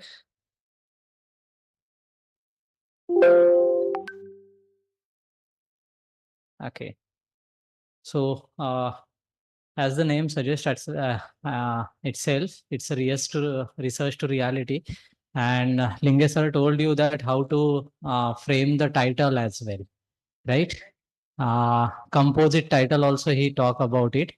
And if you see the title itself is a composite title, you can understand that research to reality. And the second one, strategies for effective research translation as well. So we'll be mostly talking about how you can move your research to a reality. That is how you can somehow commercialize it if it is possible for you, and what effective strategies you can use it to do the research as well as when you are moving forward. Before that, it's again a reality that I am in between your lunch and you have already with a lot of thoughts which has been given earlier. And I know that it's very difficult to listen the second lecture after the first lecture, which is very informative and which we have not listened earlier as well, right? So please be patient. And whenever you feel that you are getting bored और भूख लगी है तो मुझे बता दो, मैं कुछ तो भी खिला दूंगा इन बिटवीन, है ना. और वो जो होगा वो possibly again some another thoughts which is not going with this thoughts. So आपकी भूख शायद थोड़ी सी मर जाएगी. That I will try to do it and I will try to finish it. आपका लंच टाइम कब होता है? कॉन्फ्रेंस का नहीं, आपका नॉर्मली लंच टाइम कब होता है? 2 बजे. ओके. सो 1:30 से 2 के बीच में होता है. I try to finish it in between that. 1:45 बजे तक हम लोग फिनिश करने की कोशिश करेंगे, right. Before starting I want you to see this video if it runs. ये चलेगा क्या? एक बार क्लिक करके देखिए, वैसे ऑटोमेटिक चलना चाहिए. Please see that if this video runs.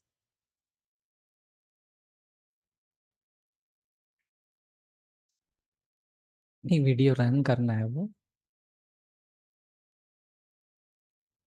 Okay. It always happens, है ना. नहीं चलेगा, right. So this is basically I will tell you, Google पे जाके सर्च कर लेना. You are very much fond of Google, right. So this is basically a game which is developed by the Japanese mathematical teacher, which is called as a algo loop. Okay. And this has been designed and developed by, as I said, Japanese mathematical teacher. And if you see the name, it's a algo loop. So it itself tells me that algo is basically relates to a mathematics, and loop is it's something which is moving in a loops, right? And you have to apply the algorithm to see that whether in which directions it will move on, right? So basically, when you are on a mathematical teacher and working on algorithms and all, you could see that how your knowledge can be translated into the reality to bring something into the as a product, right? So these are the 1 loop, 2 loop and 3 loop game is there. And अगर देखते तो बहुत अच्छा लगता, but it's fine. So first prototype when he made it, it's in a plastic, then it's in a metal, and third finally which you could see it's in a wood box, right? If you see, there are 2 basic reasons to develop this one. First one is to have a game which you can play it very easily. So it's up and down, you have to do it. और बचपन में हम जो कंचे खेले थे तो कंचे इसमें डाले हुए हैं और कंचे will move it with a one particular loop, and if you place the position in a different position, still it will not collide with each other and it will move forward, right? सो ऐसे करके ये बनाया गया है. And second reason is that currently we are mostly moving towards the mental health issues more. So you are moving towards the depression and all more side, right? So the sound which you will hear with the wood kind of thing, it can be very well hear with the ears, but which you cannot hear with the plastics and as well as the metal, right? But bringing a first prototype is very easy with the plastic than metal and the wood, right? So that's why he has made almost a 50 to 100 prototypes to bring the product and then moving towards metal and plastics, right? So the idea is you should know that in which particular material as well you need to make your final products as well. तो prototype में हमें क्या लेना है और final product में हमें कौन सा मटेरियल लेना है.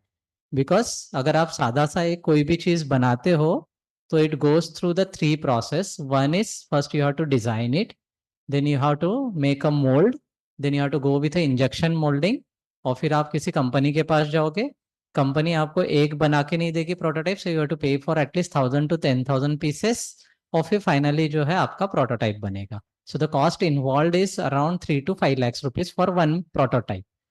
And if you want to make a changes into it, again the cost will be involved into it. Same cost 3 to 5 lakhs rupees.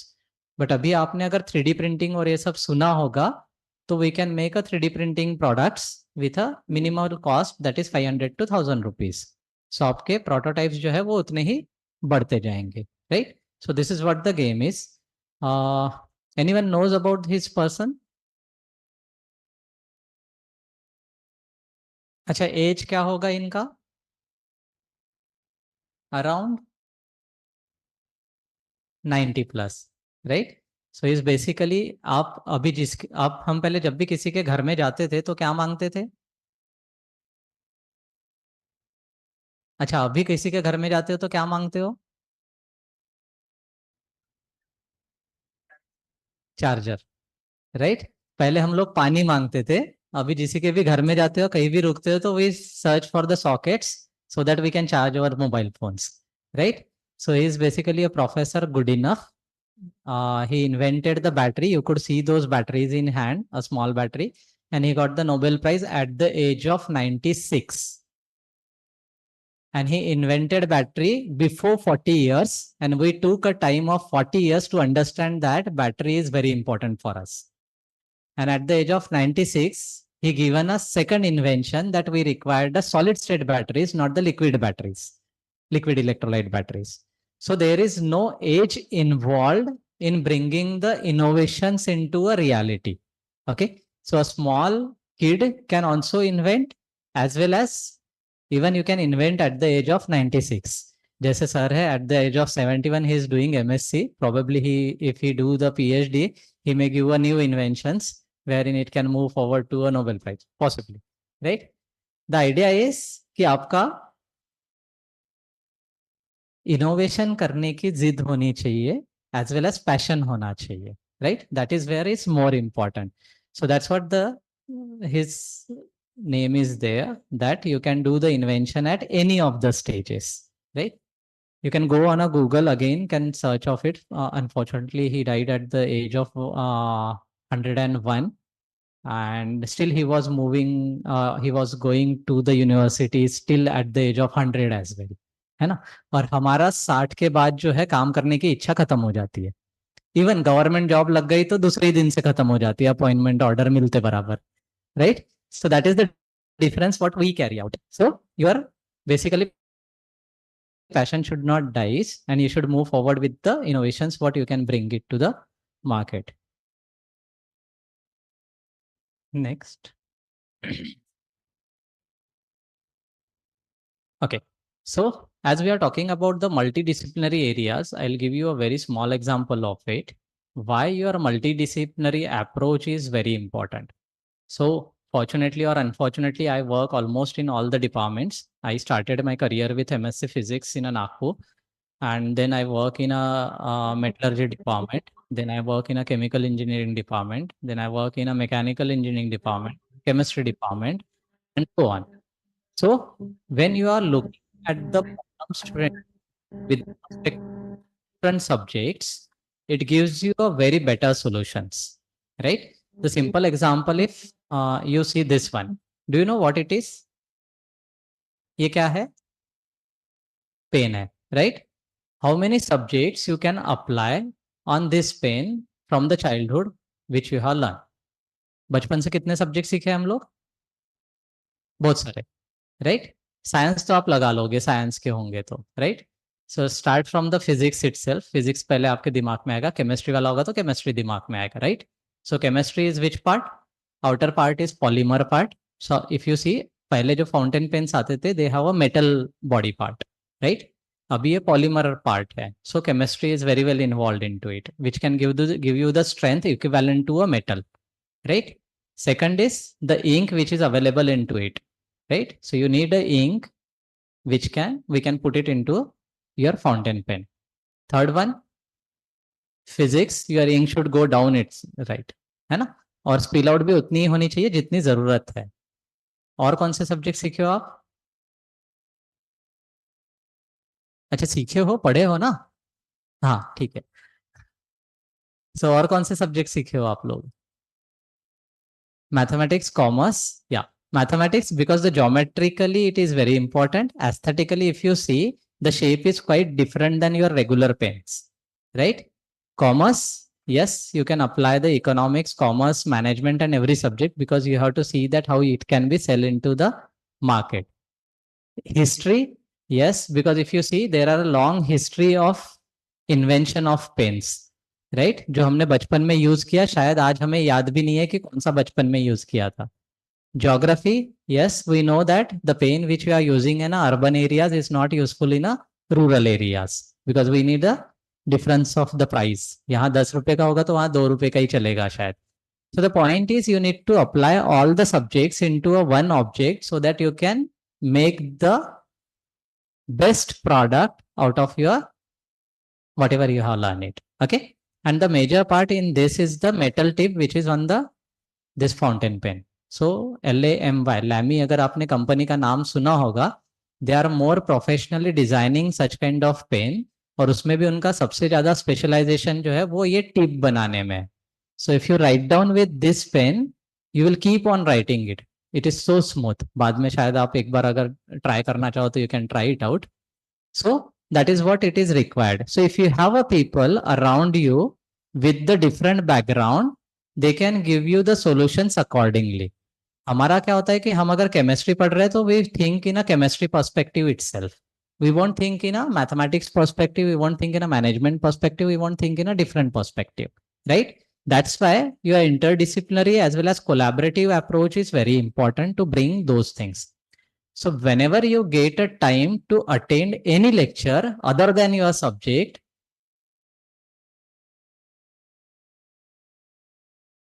he spend almost those amount of time and he will give you those inputs which you will take at least 5 to 10 years to bring those things. And then you can apply those subjects for your problem to bring the products into the things. So this is for research purpose, as I told you, those who are research student. जब हम लोग start करते हैं, so we don't know how many even the research institutes are there where we have the possibility to go in a different research institute. So if you count down, there are almost 6,700 and something institutes are there, total institutes, R&D institutes, including private, government and all. Okay. अगर मैं list down करते बैठूंगा तो you can list down even in Akola how many institutes are there. So once you decided that you have to go with this institute, then you can formulate your background accordingly in which area you want to work, and then you will choose your PhD topic accordingly, right? So, but before that, you need to know that how to do such kind of research as well as how to bring those data into your sheets, right? So this is very important. Even you can see that there are, like most of the institutes are in Maharashtra itself. Percentage wise, if you see, 20% are institutions are in Maharashtra, right? Even if you see categorize wise, if you do it state wise, that how many government institutes, central government institutes and all, so you can list down those also. So हमारे पास jobs बहुत सारे हैं, institute बहुत सारे हैं, हमें पता नहीं होता है कि कहाँ पे job availability है या कहाँ apply करना है. So this is also important to bring those data into the systems, right? Even these are in the Maharashtra state itself. So you can go with the different institute. You can take the slides later on stages with me. Okay. So these are the R&D institutions in Maharashtra. Even there are 38 different labs which are available in the India. So those are very specific into the each areas. So like CSR NEERI अगर आप ले लोगे तो environment में काम करती है, NCL ले लोगे तो chemistry में काम करती है, NPL is physical standard में काम करती है. So this all data you should have with you so that you can even know that if you don't have a facilities with you, you can go to those institutes and you can do your research very well. Okay. And these people will very well can help you. I already talk about the types of innovations in my first half. So you can put yourself into these 4 quadrants so that you can do your research. What currently we are expecting in research is basically you should have the lab on chip kind of material where you have a multifunctionalities, right? So हमें आज के तारीख में चाहिए कि if you have a watch, your watch can give you a time as well as your watch can give you the health records as well. It can work as a phone as well. It can do a multifunctional purpose kind of things, right? And how this is possible? This only be possible with respect to your different perspective, right? So if you talk about the material wise, so you need to go on a downscale, that is nanoscale material. When you are going to a downscale, so obviously your quantum physics comes into a picture. When you are going to a nanomaterial, again your chemistry works very well because you need to understand that how the nanomaterials can be made, right? So your different chemistry will come into a picture. Then bringing all this material into an engineering part, engineering all this material, putting it together and bringing the new functionalities into it, right? So this all will come together when you are bringing all the subjects together, then your device will be the multifunctional device, right? And as I said, or other people are saying that you need to have a different kind of characterization techniques as well as the different techniques with you, right? My perspective is different. Even if you have a one characterization technique, you can do the research very well. जैसे पहले हमारे पास सिर्फ microscope होता था तब भी हम लोग बहुत सारी इंफॉर्मेशन उससे निकाल लेते थे, right? Even if you try to make a material, then you have a different synthesis with you, and each and every synthesis will give you a different morphology as well as the results of it, है ना? जैसे हम लोग घर में आलू की सब्जी जब भी बनाते हैं तो 10 लोग अगर आलू की सब्जी बनाएंगे तो वो डिफरेंट ही बनेगी. सो वो डिफर करता है कि मुझे आज इंस्टेंटली बनानी है या आलू दम बनाना है या फिर बर्थडे के लिए बनानी है या फिर और चीज के लिए बनानी है. तो accordingly your test changes. So similarly if you change the synthesis method, your results will change automatically. So you need to understand that how many parameters can change it, and then you need to understand that how many characterization techniques are there. So if you take a characterization techniques, there are so many characterization techniques as well. So if you take about optical, you have a different techniques. If you take a electron probe characterizations, you have a different techniques. Then photon spectroscopy, you have UPS, IES and all. Then ion probe characterization techniques are there. Thermodynamic characterization techniques are there, right? So these all techniques will give you a way to understand that why your results are coming in that way, right? But it's not necessarily that you should use all the characterization technique to tell you that why these results are coming up. The best results is, I'll give you the examples of this. This is our paper itself. So we are working on batteries basically and supercapacitors. So the well-known material is basically a nickel cobalt oxide. But if you see, cobalt gives you a very good electrochemical properties. Nickel is also, nickel is not stable, right? So it gives you a degradation into your material. So whether we can replace the nickel with some other material, that was the major challenge for us. So we choose the magnesium, but magnesium won't have the electrochemical properties, right? So, but magnesium, if you add it, it gives you the stability to your electrode material. So we tried with a magnesium with this perspective because magnesium ion batteries are there. So we could tried here that whether it can be possible. And if you see, we just use the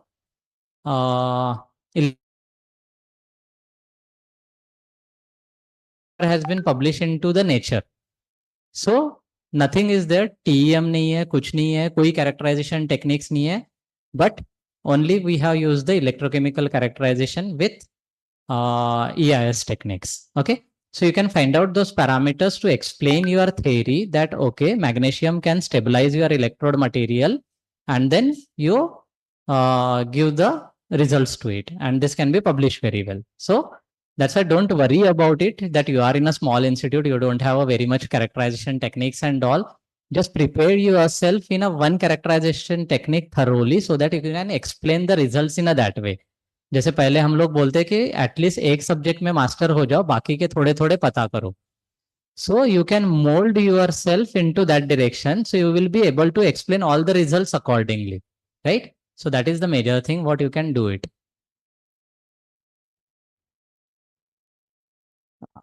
Next. Okay. So if I talk about it, just a question about it, which factors can influence the morphology of the material? So it can be changed with your different subject as well.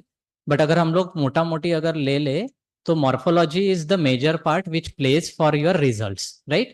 अगर हम लोग list down करने की कोशिश करें कि कितने parameters morphology को चेंज कर सकते हैं, अगर मैंने अभी आपको लिखने के लिए बोला तो possibly you will rout down the 4-5 parameters which is there, है ना? पीएच चेंज करो, टेम्परेचर चेंज करो या something like this. But if you see, so there is a synthesis method which can change your morphology, right? Temperature and pressure which can change your morphology. Then precursor concentrations and compound which you are using, that again change your morphology. Then pH and ionic strength of your things can change your morphology. Then solvent choice which you are using, that again changes. जैसे हम लोग चाय बनाते हैं तो शक्कर डालो या गुड़ डालो, उसके हिसाब से चाय का चेंज होगा, right? Ingredients will changes. Template or surface surfactant presence can also change morphology. Stirring rate and mixing conditions, that also can change it. Time of reactions and external field and substrate properties. So if you list down, there are almost 10 things which can change only your morphology, right? And in that also you have a 10 more subcategories which can change it. So now if I want like a 2-dimensional material, so I can look out those parameters which can change it. जैसे मैंने बोला आलू की सब्जी बनाने के लिए आपके ingredients अगर आप change करो तो आलू की सब्जी change हो जाएगी, right? Similarly here also अगर आपने raw material change किया तो आपका morphology change हो जाएगी. So first decide it whether 2-dimensional material can give you a better electrochemical properties or optical properties or which kind of properties. Then decide it which solution can restrict the X, Y or Z direction, right? जैसे हम लोग बचपन से बच्चे को बोलते हैं कि तुझे इंजीनियर बनना है या डॉक्टर बनना है, right? So बचपन से हम लोग उसके दिमाग में डालते हैं, तब वो अपने आप को अलाइन करता है कि okay I need to go with engineering and medical side. तो similarly I need to understand that कि मेरी एक्स वाई या जेड डायरेक्शन में अगर मुझे रिस्ट्रिक्ट करनी है ग्रोथ, तो which kind of solution will restrict those growth and allow in another directions, right? So that is how you need to understand those properties. So you could see the different kind of ZNO structures which is aligned in between. So cube kind of thing hai, rod hai, or different kind of things. So same material can give you a different morphologies as well. So this is the example of it कि आप NaYF4 अगर आप बनाओगे और Na को replace Li से करोगे या फिर पोटेशियम से करोगे, so you will get a different morphology. Even 0.5 से भी difference करोगे तो भी morphology change होती है and accordingly your luminescence properties will change it.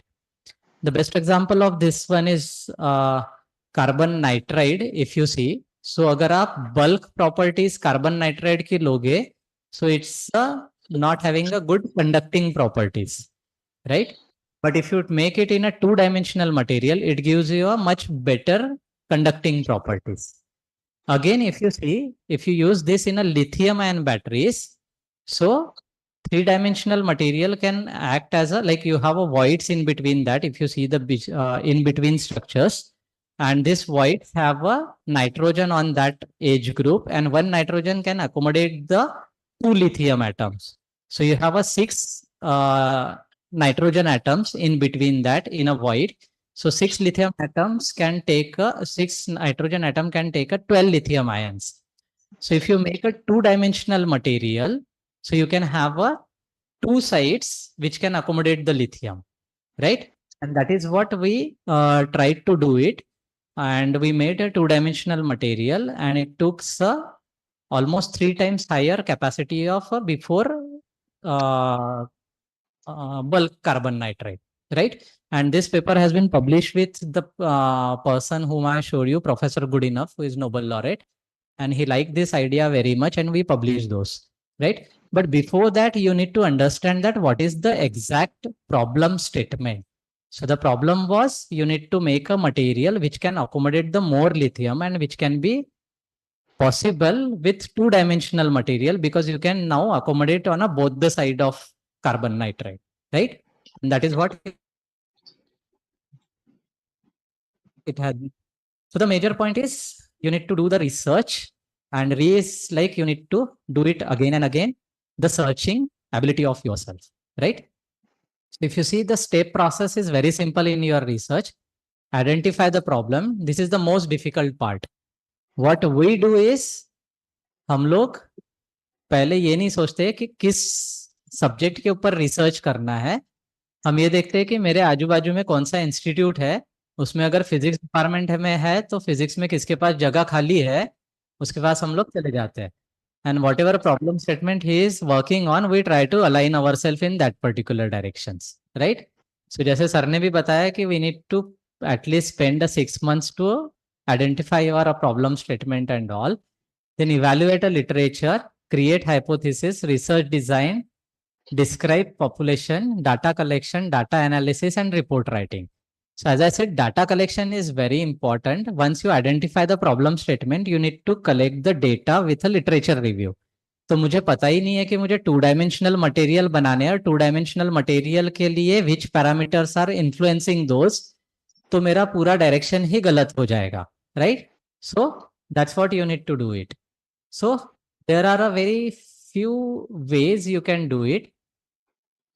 We called it as a strategies to search. One is keyword search, backward chronological search, and forward chronological search.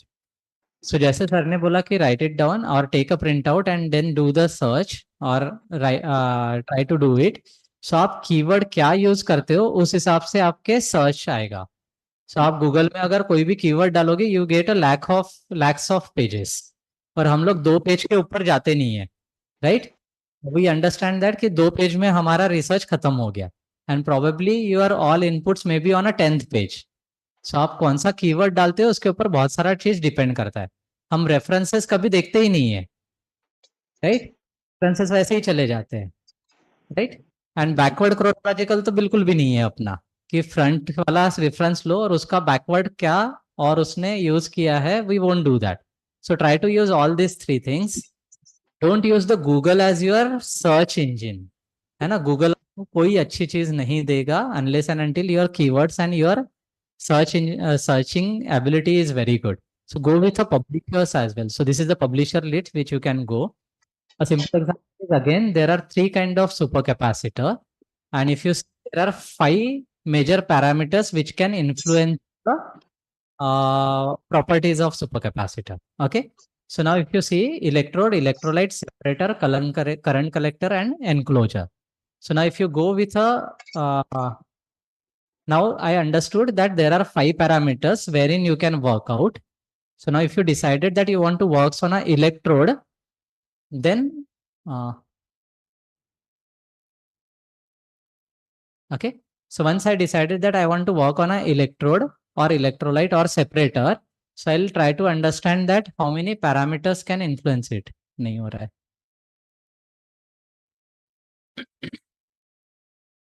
So if I list down, there are almost 36 parameters which can only influence the electrode properties.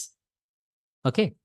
But even if you search down on a Google, you will not get all these 36 properties, right? So you need to make your research in such a way that you should know that how many parameters can influence it, right? Similarly, if you go on a separator way, please next. Okay, so these are the parameters which can influence basically a electrolyte. Okay, a current collector. So there are 8 parameters. Even these are the around 26 parameters which can influence the electrolyte. Next. इससे नहीं हो रहा है क्या?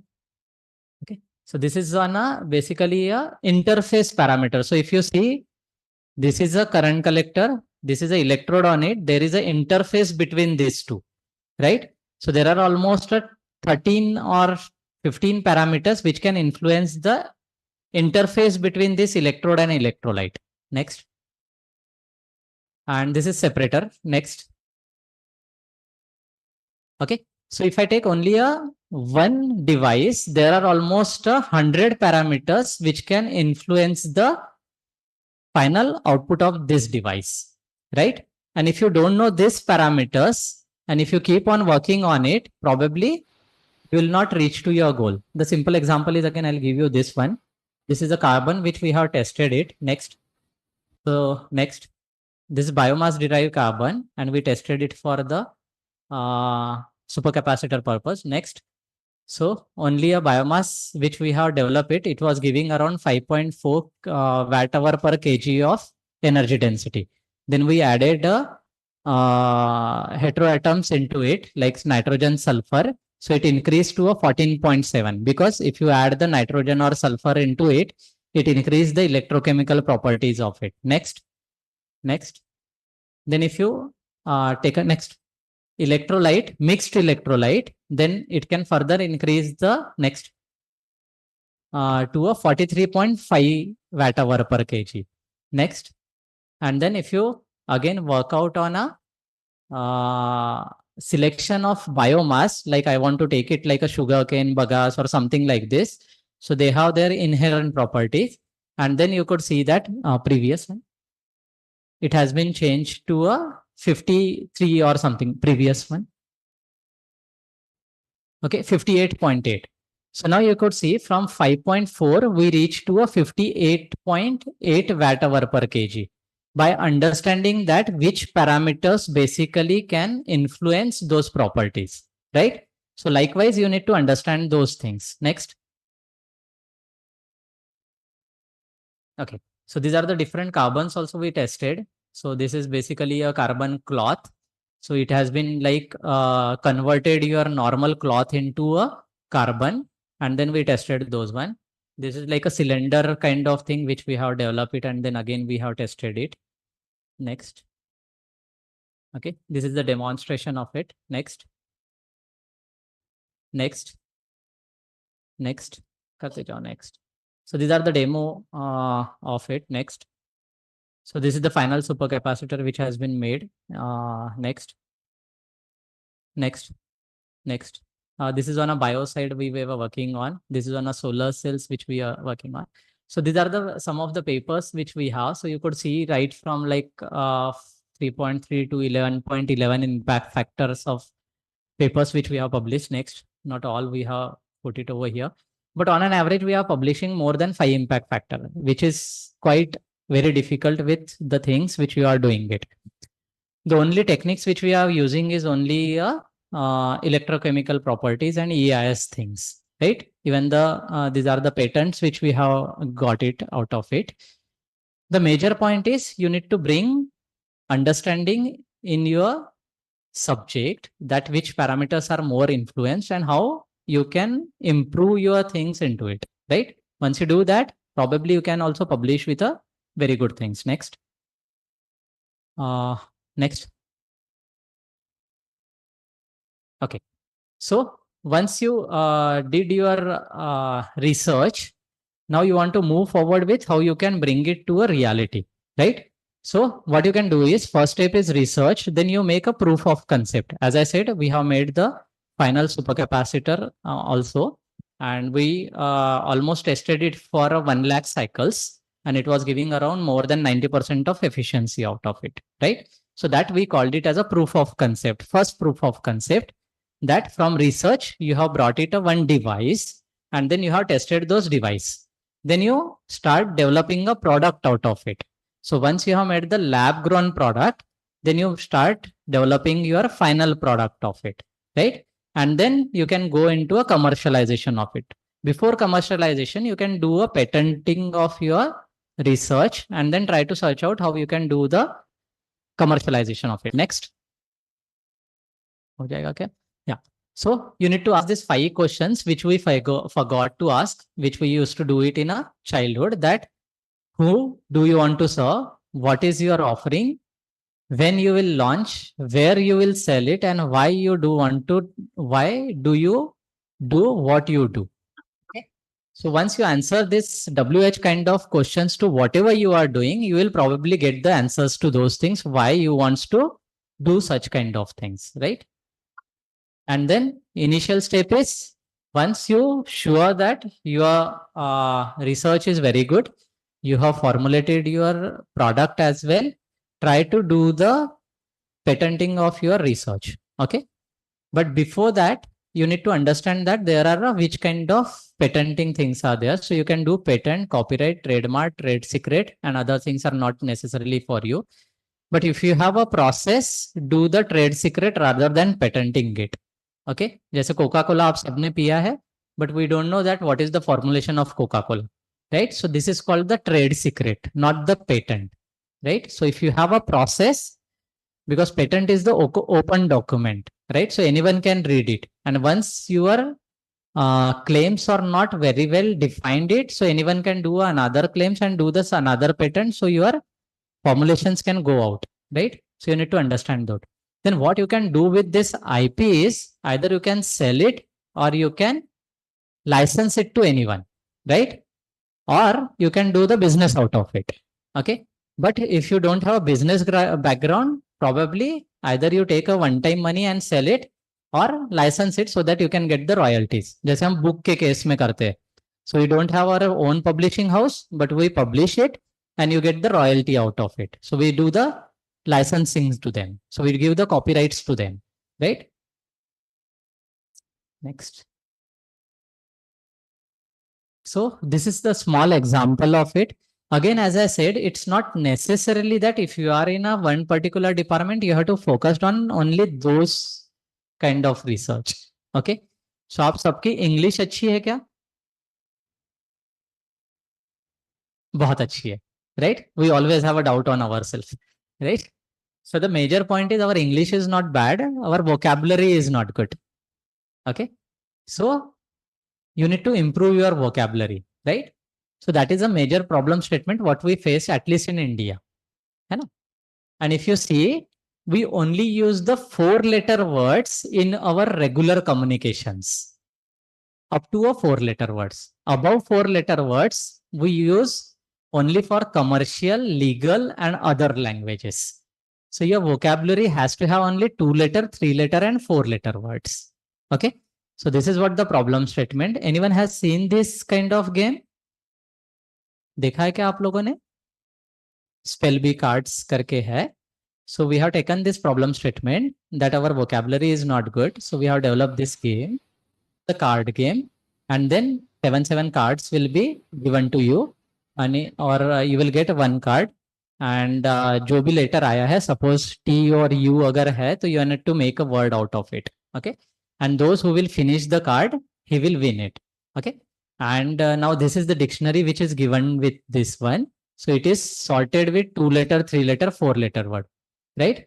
So कितना simple है कि हमें 4-letter word चाहिए थे और हमारे पास ऐसी कोई dictionary नहीं है. Even if I ask you to write down the 3-letter words, probably will write down only a 10-15 words. So even we don't know how many words are there for 3-letter words, right? So this game has been developed. और इसमें जो है आप देखोगे next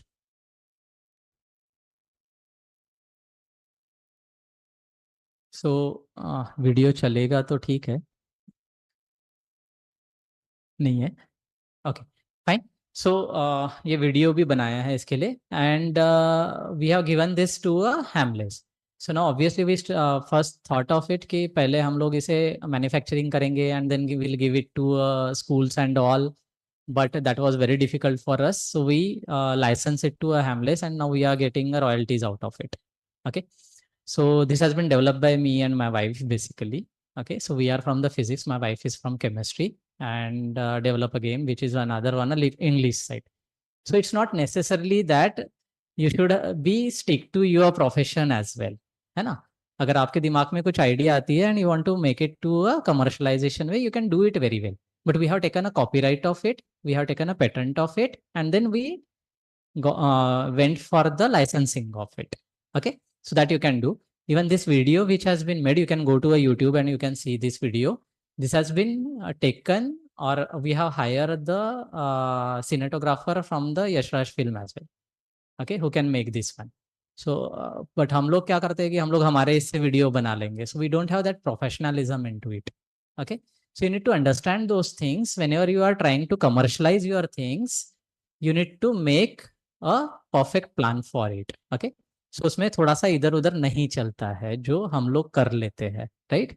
So almost we spend a lot of money to develop a prototype of it and make it to a final kind of things. और इसमें एक चीज एक और है कि हम लोग बच्चों को जब भी कार्ड गेम देते हैं तो हमें लगता है कि वो 3 पत्ती ही खेलेगा, मोस्टली बच्चों पेरेंट्स को लगता है ना? बट इफ यू सी, हमें इंग्लिश इंप्रूवमेंट के लिए स्क्रैबल एक गेम है basically, and Scrabble is very bigger one and costly one, and its cost is only 199 rupees, which you can take it from pocket and you can play it whenever you want it. Second market is those who feels that their English is very good, they can play it for the pleasure purpose.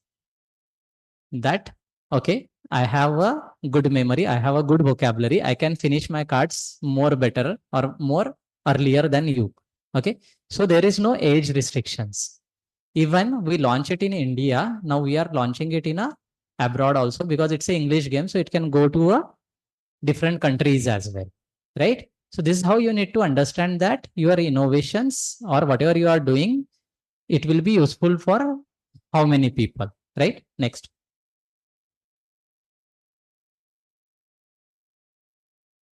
Okay. Yeah. So that she was my student who is got the 3 awards last year.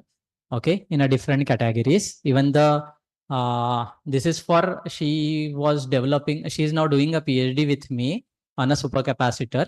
But we have a 3D printers and all, so we train them on 3D printers as well.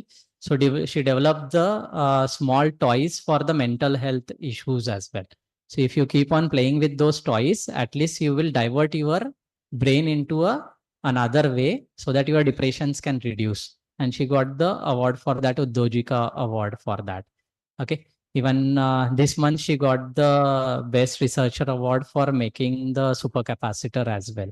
So your thinking start in a different way as well. Once you feels that you know the parameter, that how many parameters are there which can be basically bring your innovations into the market, right? Next.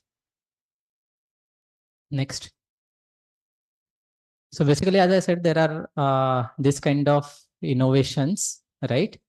And you need a place wherein people can help you to bring your research into a prototypes and prototypes into a market fit product. And then whether you want to do a business out of it, or you want to license it, or you want to do a one cost selling of it or not. So we have an incubation center at Nagpur University where we help the people to do all kind of things. Next. Abhi next karte jana. Next. So we are open to all, so anyone can come to those. We have currently 15 plus people, startups, those who are working in a different areas. And that's what I said, if you have a different people with you, your brain automatically works in a different directions, right? So I have a people who is working in robotics, who is working in drones, who is working in environment and all kind of things. We have a like makers lab, 3D printing lab, PCB making lab and everything. So that helps us to build the prototypes and all. Next. Next. Okay. So we do acceleration, mentorship, networking and all. Next. Even we are given the subcenters to our colleges so that these people can use our facilities. Next. So this is the space which we have. We have all the things with us: electronics workbench, mechanical workbench, laser cutting and all. Next. Then this is for another facilities which we have. Then 3D printers, we have around 7 3D printers with us. Next, we have a servers as well. Next karte jao. Next. Right. So these are the startups, as I said, different startups. Next. Currently we have a 10 startups which is in a pre-incubation stages as well. Next. Next. Okay. Then one startup has got the opportunity to meet with the Prime Minister as well, send them to a different exhibitions as well. The products which has been developed at our center. Next. So, okay, I'll just finish it in 5 minutes. This is the basically सबने काजू कतली खाई है, right? कौन सी खाते हो आप लोग? हल्दीराम की mostly, right? सो काजू कतली काटने की मशीन कितने की हो सकती है? Around 10 lakhs? अच्छा नहीं, नीचे। Come on, speak a number at least. आप लोग काजू कतली रेगुलर खाते हो? 4 to 5 lakhs। ओके, अच्छा 50 lakhs की होगी ऐसे किसी को लगता है? नहीं ना, 1 करोड़ की होगी तो बिल्कुल भी सवाल ही पैदा नहीं होता, right? So it's 1.4 CR। Okay, और मेजर प्रॉब्लम क्या है? If you see in a food grade we cannot use the material which is other than food grade material, so you have an option only to use the titanium or something like this. Okay, secondly अगर आप काजू कतली देखोगे तो हल्दीराम की specifically, so we have a very fine edges, right? कहीं पे भी कुछ भी ऐसा नहीं दिया है, सो इट्स export quality, right? So normally अगर आप कुछ भी कट करोगे तो क्या होगा कि स्मूथ सरफेस नहीं आएगा, राइट? सो इट्स ना basically a piezo phenomenon which it works. तो पीजो क्या है? सो हम फ्रीक्वेंसी देते हैं, वो वाइब्रेट करते हुए अंदर जाएगा और ऊपर आएगा, and because of this vibrations you won't see that spilling out of it, right? So that is the major reason for it. First is titanium, second is piezo phenomenon and all, and that's why the cost is very high. One blade is 15 lakh rupees. There are 2 blades, so blades is only 30 lakhs rupees, and other cost is involved into it. So this has been developed at our center. Next is this is automatic gluing machine which has been given to a spring fit mattresses. आप सब hotel में कभी रुके होगे तो आपको hotel में वो गद्दे के ऊपर कूदने को बड़ा मजा आता है, right? Why? Because this are the number of layers which has been there, है ना? तो आप ऊपर नीचे करने में बड़ी आसानी जाती है, right? But it's a number of layers which is there. So these are the SCARA robots which has been developed, which is used for the pick and drop purpose. Next. करते जाओ, next. So this is given to a basically defense purpose for barcode printing machine on an explosive one. Here again the problem statement was very different because it's already filled with explosives. The surface is circular, wax coated, and then you need to print on it. Okay, so first of all we need to remove only that patch from the wax, then clean it, hot dry it, then barcode printing, then scanning it, and then move it forward, and keeping in mind that it has the explosive inside it. तो कुछ भी हुआ तो उड़ गए, right? So next, करते जाओ, next. So these are the some of the things which we have developed at our centers. Next, this is the 3D printer which has been developed at our center itself. These are the drones and fixed wing planes. So if you see this one red color का जो है, so that is 3D printed one. In COVID time, we also developed the oxygen generator and those things as well. इसमें हमें सबसे बड़ी difficulty जो गई थी bringing the zeolites into it, because we wanted only Indian zeolites, and that has been only one person who is manufacturing it. And getting those in a COVID times, we took almost 2 months to get it. Okay, so ऐसी बहुत छोटी-छोटी चीजें हैं जिसमें हमें solutions चाहिए. And if you take those as a problem statement, probably we can do it. So these are the customers for us. Next करते जाओ. So governor has visited us. District collector, we are in close collaboration with those. करते जाओ. Even the people are visiting us. These are the facility which are available at the center as well as the university, and that's why we can bring those solutions into the realities. Next. So this is particularly with my lab, which we have the things. So if you need any kind of help, I'll be very happy with helping you in with respect to physics lab as well as university as well as from the incubation center one. Next, next, next, next, next. So this is my research team basically who helped me in developing all those things. And this is university and this is incubation center what we have.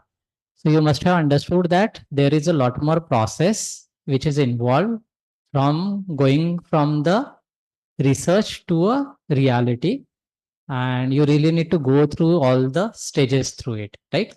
And if you need any kind of help in between these things, even from right from identifying the problem to the bringing it to the market, we'll be very happy to help you in all the regards. So thank you so much. And I'm really thankful to organizers that they have invited me for giving this lecture. And if you have any of the questions, I'll be very happy to answer those things. Thank you so much.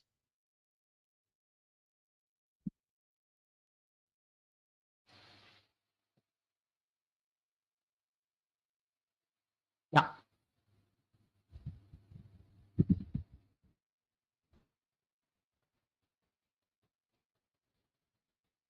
Thank you so much.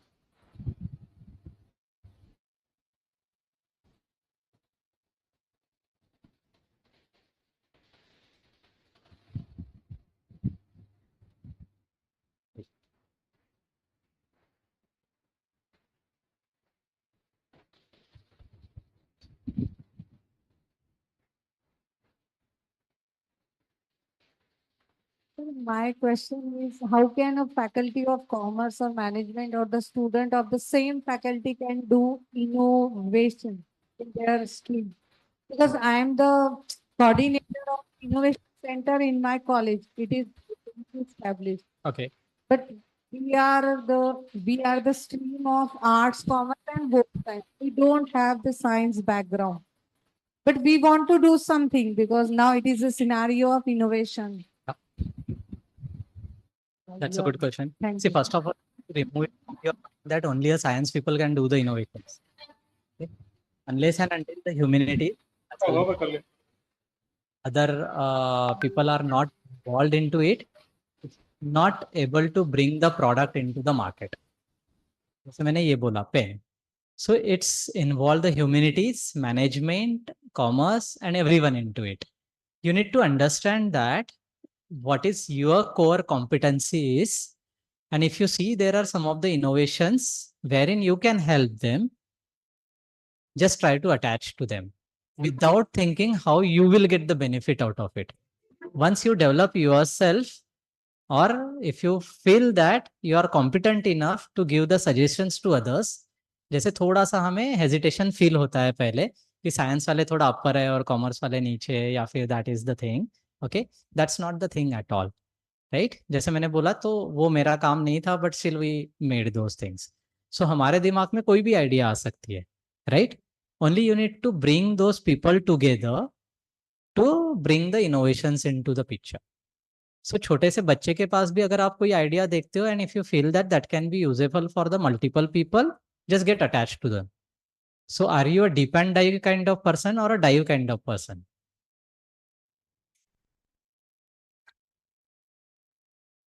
That's a very difficult question, I know. But कैसे है, dive वाले जो होते हैं ना, ले लेते हैं आंग पे, बाद में सोचते हैं कैसे होगा. Okay, so just dive it. जितने भी लोग दिख रहे हैं ना, start helping them.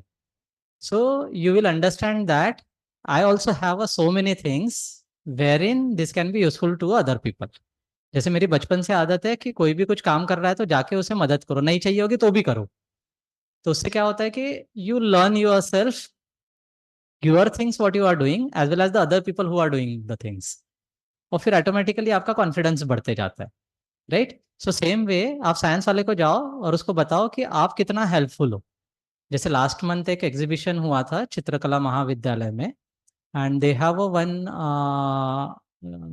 specialization advertising and all. Okay, इतना सुंदर बनाया था, you won't believe it, कि हर एक ने एक एक कंपनी का पोर्टफोलियो लिया था and they have developed the whole theme out of it. They took 2 months on it. Okay, every person to develop those themes. और एक लड़की ने टाइटन के ऊपर किया हुआ था. And background is so good, और जो थिंकिंग एबिलिटी थी वो इतनी अच्छी थी, so she put only a one hand into the watch, and that hand is second watch, second hand, and second hand she shows that how second is very important in our life. So she put like covid में एक second भी important था, right? Then when second goes to a minute one, so how minutes is important, and then when minute convert to a hours, how hours is important in our life, right? So once you take all these inputs, so automatically your advertising goes very well, and then you understand that okay, Titan have a very good watch, right? So Titan की आपने शायद वो thinnest watch देखा होगा, ceramic की एक thin watch आती है, right? Which is very costly. So the concept is you should have a thinnest watch, और thinnest होने के कारण उसका प्राइस बढ़ गया. Similarly, अगर आपका बैकग्राउंड white है और aesthetically it's good, so automatically price goes up. उसमें टेक्नोलॉजी का कोई फायदा नहीं है, बिकॉज अंदर तो मशीन वही है, बट हाउ इट लुक्स, हाथ में कैसी होनी चाहिए, बेल्ट कैसा होना चाहिए. Now you see copper watch, copper वाला जो है रोज गोल्ड जो मैंने बोला, वो वॉचेस ज्यादा चल रही है ना. अब उसमें टेक्नोलॉजी का क्या काम है? Nothing. So you need to see in that way that how you can develop yourself, and unless and until you will not attach to these people, automatically your confidence will not boost up. Great. Thank you, sir. Yeah. Any others? So thank you so much. If you have any questions, there are two kind of person. It's a last one. There are two kind of persons, right? One, पूरा lecture पूरा अच्छे से सुनते हैं और उसके बाद कुछ नहीं पूछते, तो दे वेट, मैं बाद में पूछूंगा, या पहला पर्सन पूछे उसके बाद पूछूंगा. And second one who always look at the कि ईमेल आईडी और फोन नंबर दी है ना, so that I can later on stages I can ask you. इसलिए मैंने वहां पे फोन नंबर और ईमेल आईडी भी दिया है. You are most welcome any time to a centre और department, so that you can interact me later on stages. Thank you so much.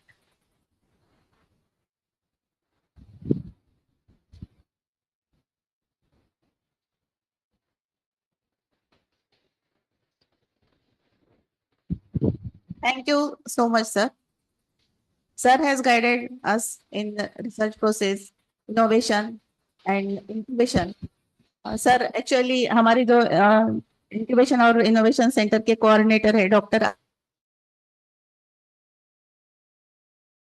यहाँ पर है, लेकिन it's our pleasure that we will be in touch with you in future also. Your guidance and your knowledge will be helpful to us in future also. Thank you very much, sir. Now it's time to start the main discourse of this session, but time is running ahead. So the main discourse, that is paper presentation, I am going to declare that the paper presenters are here in the number of 5 or 6, but we will take 2 papers here. At first, Mr. Pratik Gaiki from the Faculty of Physics, he is going to present his paper.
Next.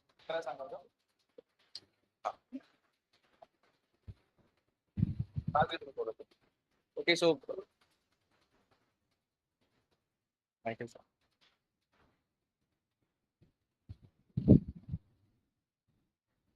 Kindly start.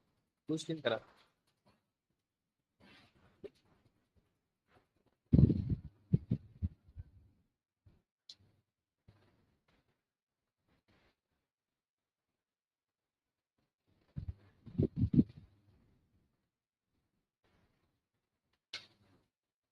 Okay, so it's fine. I start. So very good afternoon to one and all present here. So today I am Pratik Gaiki. I work as an assistant professor in the Department of Physics of University Amravati's Shivaji Arts, Commerce and Science College, Mota District, Buldana. And today I am going to present a paper of my first topic, that is computational physics. We basically deal with this persistence and kinetic model of last transition that is based on coupled map lattice. Hopefully, the people, the researchers here in physics or chemistry might have not been very well acquainted with this computational physics concept, but since our field of research is different, I would like to speak something on this. Next up.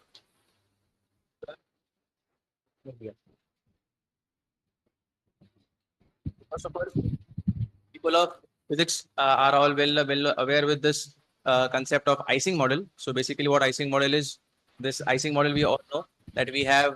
It is based to show how short range interactions work, along with the interactions with the large external energies as well. And people here assign independent variables sigma I just plus and minus one to all each lattice sites. And after that, since the energies are short range, we all know that the Hamiltonian means the Hamiltonian consists of short range interactions and as well as the interactions with the some external field. Next, sir. Okay, so this is the basically the Hamiltonian, that is h is equal to h is a function of sigma, that is that runs over minus from summation minus I to j and e of sigma j minus summation or I j sigma I. So this forms our Hamiltonian, where E is the energy of interaction between the nearest neighbors, while J forms the energy of the other external field. Okay, so this is this arrow, if you see the arrows, these are the spins that are 2D square lattice of spins, and each spin indicates a spin and down spin. Next, sir.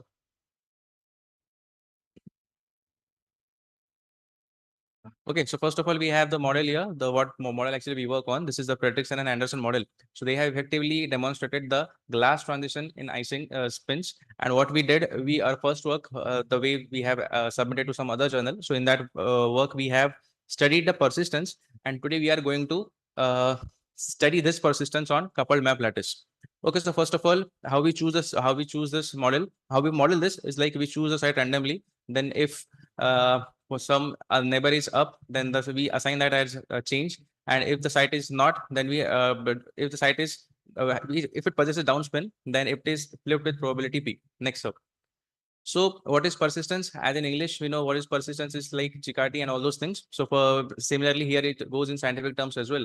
Like we have the persistence is defined as a fraction of spins which have not altered their original spin state at once. And non-zero persistence indicates that we have the initial conditions prevailing. So in our work, what we do, we simply plot the persistence versus time. And in our previous work, we got strict exponential. And here, this is the coupled map lattice model where we are going to present this persistence on the coupled map lattice model. As you can see that equation is of coupled map lattice, and that has been proposed by Kaneko, who is an excellent researcher in the field of nonlinear dynamics. And Menon, Sinha, and Ray have extended this icing model to this coupled map lattice. Next. So first of all, what we do, we couple two types of maps on this model. So first of all, it is here a tent map and a logistic map. The canonical form of tent map is xi plus n is equal to mu of xi for xi being less than half, and it is also equal to mu times 1 minus xi for xi being greater than equal to half. Logistic map, we all are aware of this fact that xi plus n is equal to mu x 1 minus xi, and the value of mu, that is a parameter we have chosen it 3.474. Next up. So these are the results. We hop on to results now, and for we have considered two cases of probability P. First is 0.8 and otherwise 0.1. So for both the cases, for both the maps, for coupled tent and coupled logistics, we have plotted here. We have considered two values, P is equal to 0.8 and P is equal to 1. And the first figure represents the phase diagram. That is a plot of epsilon versus mu, where epsilon stands for the coupling parameter in the coupled map lattice, while mu stands for the parametric value. And in the second figure, you can see that we have plotted a log diagram of persistence over since time. And here you can see the time evolution of persistence for p is equal to 0.8, the tent map case. Next, sir. Now this is the phase diagram of coupled tent map for p is equal to 1, and other is for persistence versus time on the log scale. And here clearly you can see that persistence delivers a power law with exponent theta is equal to 0.122. Next, please. Again, as we discussed in case of coupled logistic map for p is equal to 0.8.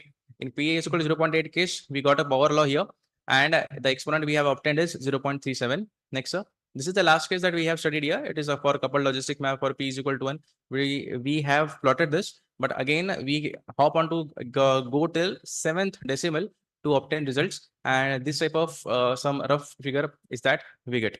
Next. So this is a summary of all things that we have done here. First of all, we studied the Fredrickson and Anderson model for kinetic icing model of glass transition. And in our work, we have made a study of existence of persistence in this model for coupled map lattice. And the function hour basically consisted of Hamiltonians. And we considered two cases. Like the first case was of p is equal to 0.8 and p is equal to 1 for both type of maps. That is coupled logistic and coupled tent maps. And we obtained clean power law for both cases. P is equal to 1 for tent map and p is equal to 0.8 for coupled logistic map respectively. These are a few of the references that we have made use of. And well, that's it. Thanks a lot for listening to patiently. Thank you.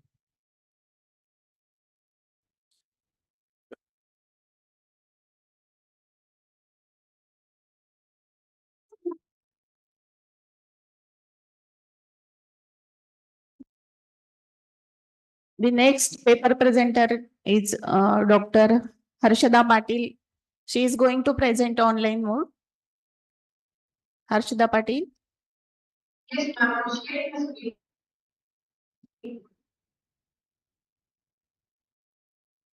Ma'am, please enable the sharing mode. Ma'am, disable it.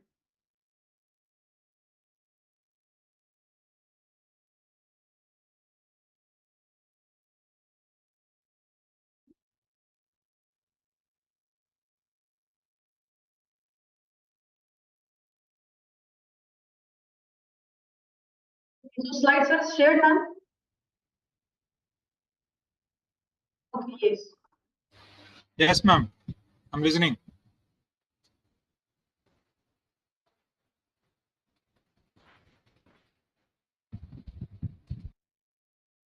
Okay, so may I start, sir?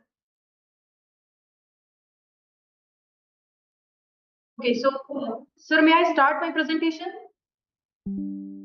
Yes. Am I audible, sir? Hello. Yes, Yes, you can start. No problem. you can start. Yeah. Okay. So, first of all, let me take this opportunity to thank Shankarlal Khandelwal College of Akola to give me this immense opportunity to present my work over here. So, myself, Dr. Harshada Kalyan Patil, I'm assistant professor at MGM University, Chhatrapati Sambhaji. Today, I will be presenting my presentation entitled as Electrochemical Synthesis of P4MA and P4MA SWMB nanocomposite, a study of synthetic platform for water pollutants. So, this is a probable flow of my presentation where we will discuss first of all research problem, our objectives, methodology, and discuss our investigations in detail. Okay, so this is a picture of the environment right now. We know uh, in present scenario, we are in a situation where we are facing lot of problems. Let's say environment, a global warming, we can say. Yes, so that gives us a call of an hour to find the present, find some smart ways to detect the to detect the pollutants. So, as being a researcher, we must talk on how these pollutants can be detected. So, as long as pollutants are pollutants, gas pollutants, and sound pollution. There are many ways which are polluting the pure earth, right? So out of that, we have focused on the water pollutants. Now, as long as water pollutants are concerned, so there are various types of water pollutants, organic chemicals, water soluble deposits, pesticides, heavy metals, salt, etc. This is very huge. So we as a group have targeted on heavy metal ions. Now, what heavy metal ions are? So in some contests, we need heavy metals. Let us take an example of iron. So iron is necessary for our fluid maintenance, etc. So, but whenever a heavy metal is overlapping, yeah, exceeding its level, and it is really hazardous for our health. So, as long as these levels are concerned, so the Environmental Protection Agency by US has given us the precaution measures, okay, maximum contamination levels for 30 sort of items, where the ions are. Okay, so as long as mercury is concerned, now why talking about mercury? Because as long as distribution is concerned, we have worked on extensive platform which detects mercury. So as long as mercury is concerned, mercury is very carcinogenic material. And now why we are targeted? As long as Chhatrapati Sambhaji is concerned, we have lot many. Ma'am, excuse, conclude.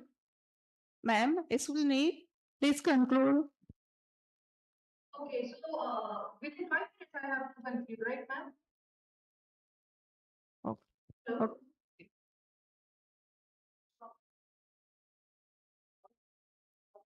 Okay, so as long as individual is concerned, so we have approach and we have developed an approach which is dependent on electrochemical sensors. So what electrochemical sensors are? Electrochemical sensors are going to have 3 different electrodes. Out of that, on working electrode we have 4. Now that working electrode was modified with a we have personalized that using P4MA and P4MA as WFDs component. So this particular methodology we have obtained first of all we perform synthesis, after that we did characterization, and with that we detected chemical responses. So as long as this particular abstract is concerned, this is a graphical abstract which is talkative about we have developed a electrochemically synthesized P4MA and SWND composite. After that, the same platform was utilized for detection of mercury ions. So here we can see this is a scheme for synthesis of P4MA and P4MA SWND composite. After that, we did its characterization using CV. The blue line suggests a synthesis of P4MA, whereas red line suggests a P4MA as WNTs, where we can see that red colored lines are showing say redox properties. After that, this EIS. Now, Please, all the CV. please conclude. Okay, so these are few characterizations, say AFM, FTIR, and after that the detections. Now this particular graph shows a sensitivity, and this is a graph which shows a selectivity for the particular ion. This particular graph, and our platform has shown a linearity, good linearity. It shows 0.99%. Now see, as long as clinical fluid demand is concerned, so whatever detection level we achieved was below maximum contamination levels. This is it. Thank you, ma'am. Thank you. The next paper presenter is Mansi Mahadik. Online? Ma'am, please present your paper in 3 minutes. And then another session will be start, and The remaining paper presenters will present their paper in the next session. Already time is running ahead, so we have to take this decision. The remaining paper presenters will present their paper in the next session. The next session will start right now after this, after the guidance of the chairperson. Mansi Madik is there?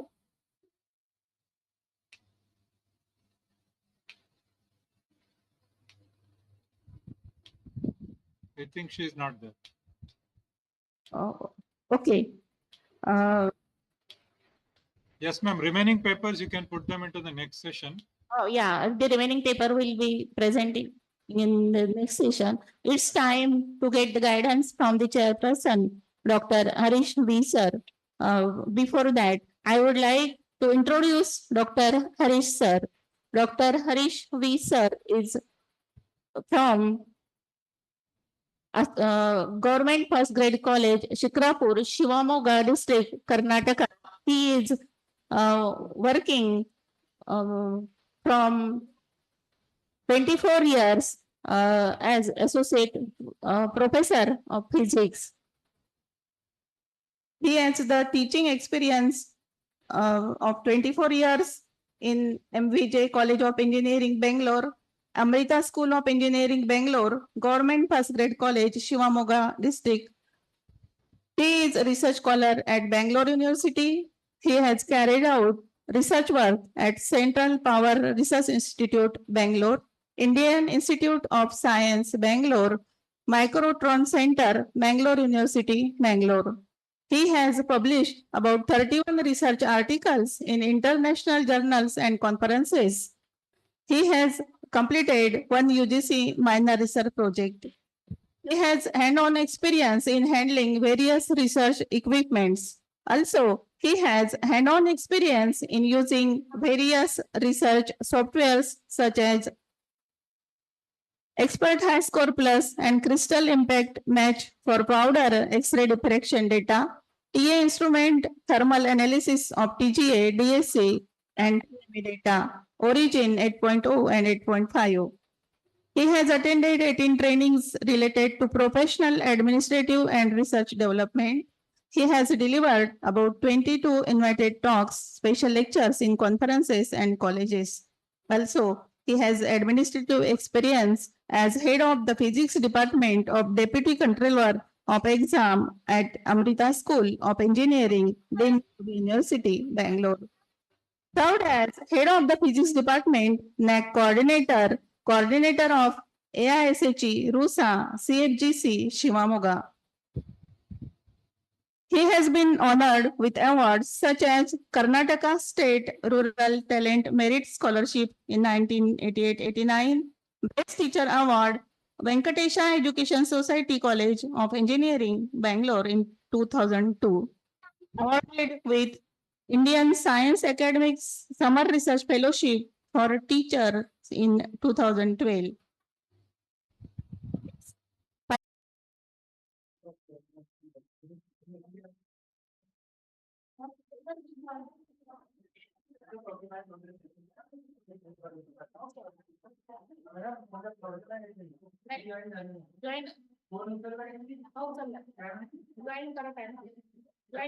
Join करत आहे म्हणता join होत आहे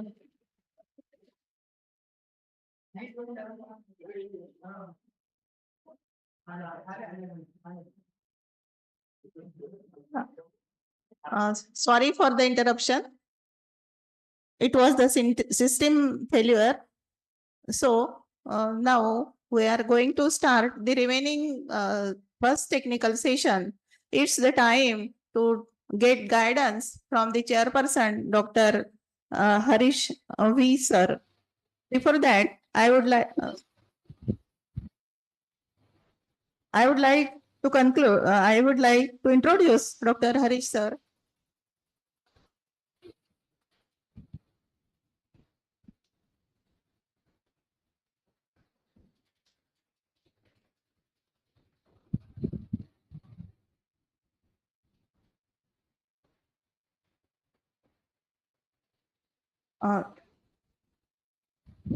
Dr. Harish V. Sir is Associate Professor of Physics, Government First Grade College, Shikrapur, Shivamogga, Karnataka. I am going to request to Dr. Harish Sir, please guide us.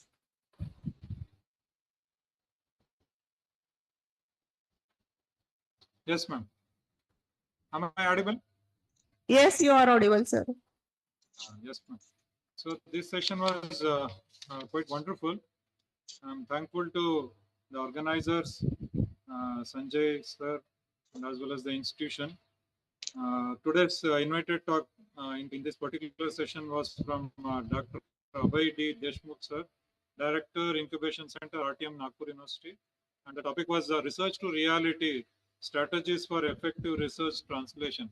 It was indeed a very good topic, and it is a need of the day also, because we know that आजकल जो slogans central government से जो चल रहा है, make in India, made in India, vocal for local, ऐसे slogan से inspire होके जो भी रिसर्च फील्ड में काम कर रहे हैं साइंटिस्ट, जो लोग रिसर्च स्कॉलर्स, इनोवेटर्स, इन सबको इसके पीछे जो स्पिरिट जो है इसको समझना चाहिए, और इसी दिशा में हम लोग जो भी रिसर्च करते हैं इसको एप्लीकेशन में यानी प्रोडक्ट में कन्वर्ट करने के लिए क्या करना चाहिए, इस टॉपिक के ऊपर अभय सर ने बढ़िया टॉपिक दी, और it was possible just because for him, because of his 360-degree exposure. He is exposed to both R&D as well as the teaching. He knows the things better, so that's why he could speak authoritatively on this particular topic. He explained each and every step of converting this research into application. So by taking an example at each level, like a prototype कैसे बनानी है, 3D printing को कैसे हम use कर सकते हैं, and one must have a passion for research and innovation. So this is a very key point one must remember, and if one can get a Nobel Prize at the age of 96, it must be a true inspiration for all of us. Okay, so a multidisciplinary approach must be there. So in order to do some innovative research and do something better for the usefulness of the mankind, and for the betterment of the country also. And we need not to worry much about the facilities available around us, and we should not worry about the facility driven research. It must be innovation or something interesting. Okay, based on that approach we have to work on the research projects, and the most typical part in research is identifying the problem. So he explained it very well, and he has also mentioned the steps of research process, and he given his own example of spell bee. So all those things. So I don't want to take much of your time. And also the two more papers presented by the students, they were also quite good, good quality. One was on ferrites relating with some theoretical approach based on icing model. The other one was some electrochemical process, some studies about a carbon nanotip blended in some polymers. Okay, it's a nanocomposite approach. So those two topics are also very good. So this session was, I think it is quite useful. I would like to thank all the speakers. I thank the invited speaker, Dr. Abhay D. Deshmukh, as well as the two research scholars. And also, I thank the Neelima madam for anchoring the session, and also the organizers, and in particular, Sanjay Devde sir for giving an opportunity for me. So I don't want to take much of your time. It's already high time for the lunch. I think we can close this session now. Thank you, ma'am.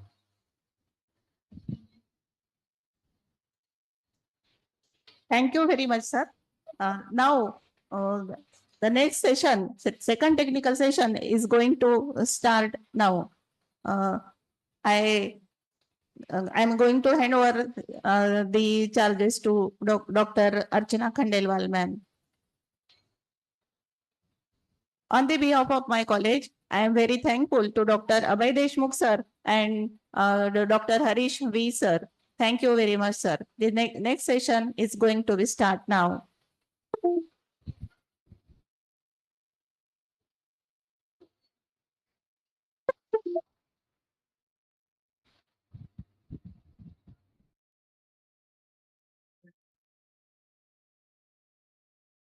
Rathod sir, shall we start?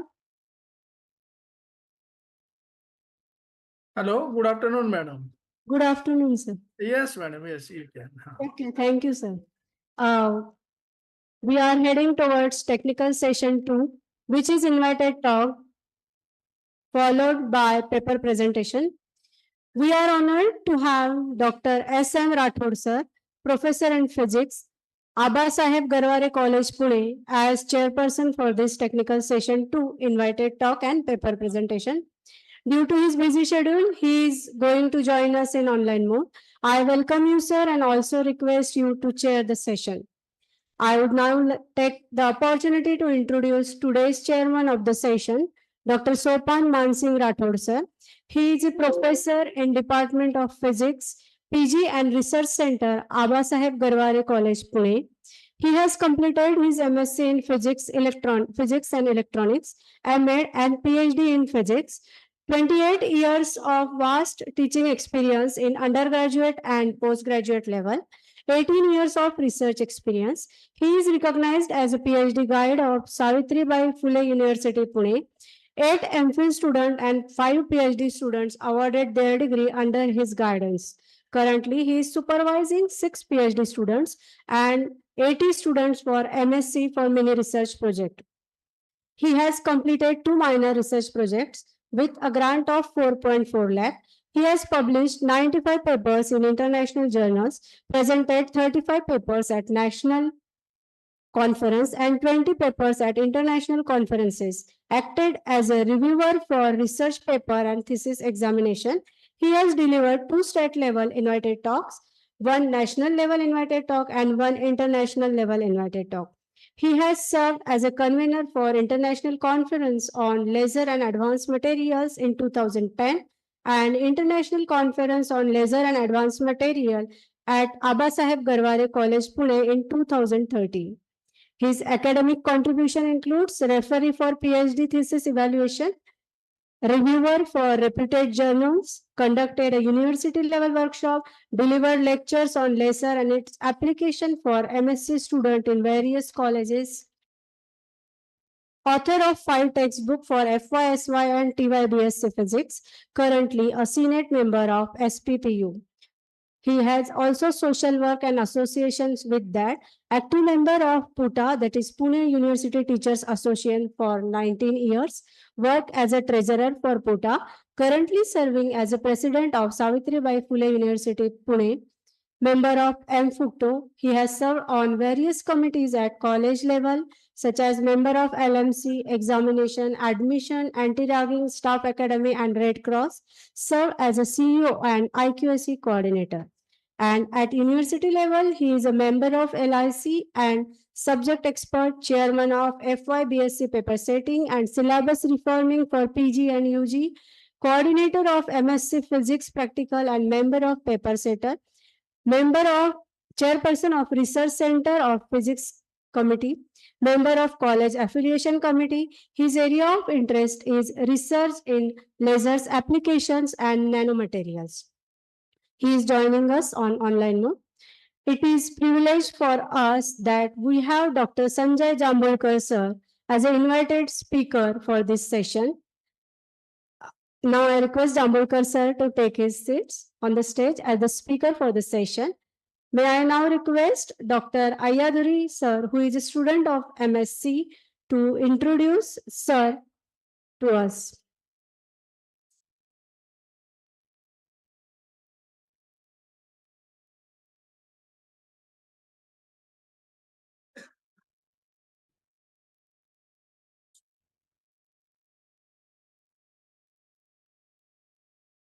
Good afternoon to all of you, those who are offline with me and online elsewhere in the air. My kind pronouns to intelligentsia on the dais and also those who sit before me and listen to me patiently, especially in the most difficult post-lunch session, right? I had the privilege to introduce Dr. Sanjay Jambulkar. Sanjay is a very big name. Sanjay Devde sab nahi hai. Sanjay is the man who does the broadcasting in Mahabharata, right? Even he makes everybody see who cannot have eyes to see, right? Sanjay is a big name. He is all the more a big name because he worked in BARC, Baba Atomic Research Center, where I also had the fortune of working for 7 years. But only thing, I served BARC during 1972 to 77, whereas he served pretty late. He served in 1991 onwards, if I'm not wrong. He is also a scientist. We are from the same research center.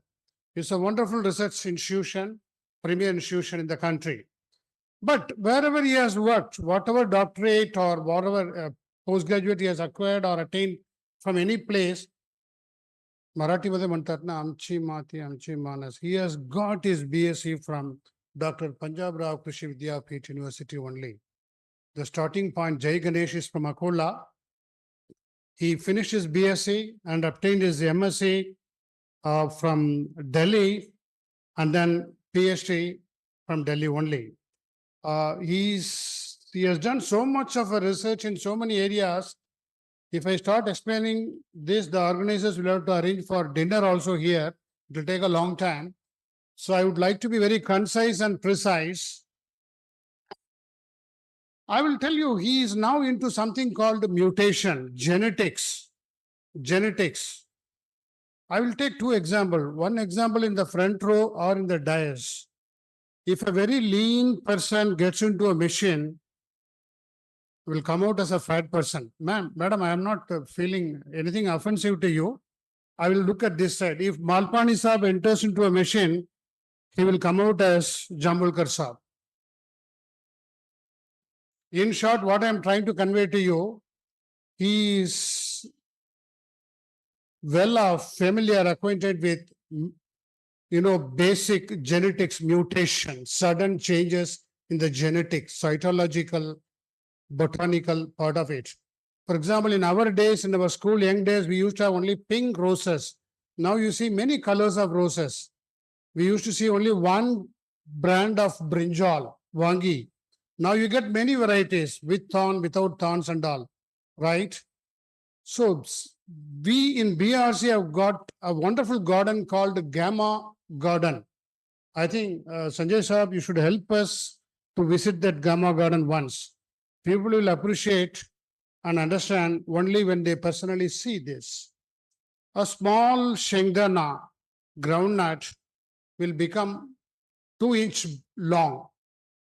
The gamma rays, invisible gamma rays emitted by radioactive isotopes, will affect very basic changes in the genetics of the, if I may say, the chromosomes, the proteinic salt like, oxyribo or deoxyribo pattern, ribbon pattern, and will bring about very basic genetic changes, change in color, change in size, change in taste, change in quality. And you see many varieties of IR8. You see nowadays coconut, you can pick it up with the hands. Mangoes, much below your hip level, you are able to get mango trees. All these things are possible only with the genetic changes. He is now specialized into rape seeds and also in mustard seeds. Very short crop time, very high yield, good purity, good FFA content. Depending on the requirement of the current nature, he is into that extraordinarily great research. Hats off to him. Welcome to you, sir. I think I didn't go into the various degrees and various achievements which you have made in your professional and academic career, which runs very long. So I have prepared a 2-page write-up of whatever I know of him, which will be available, which we kindly broadcast or give it to the participants online. And with these words, I would like to conclude my short and sweet introduction. Hats off to him. Welcome, sir. Good luck to you.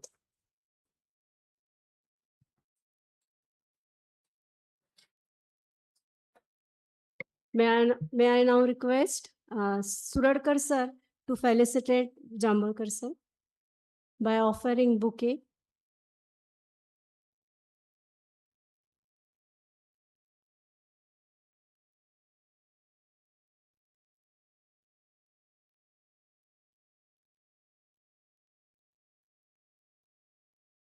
Thank you, sir.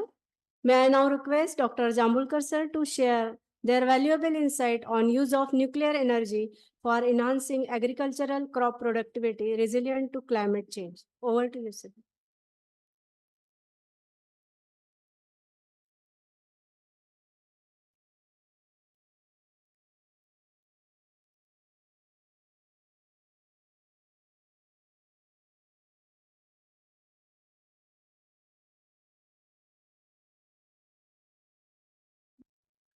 It's working? Just I'll sign in.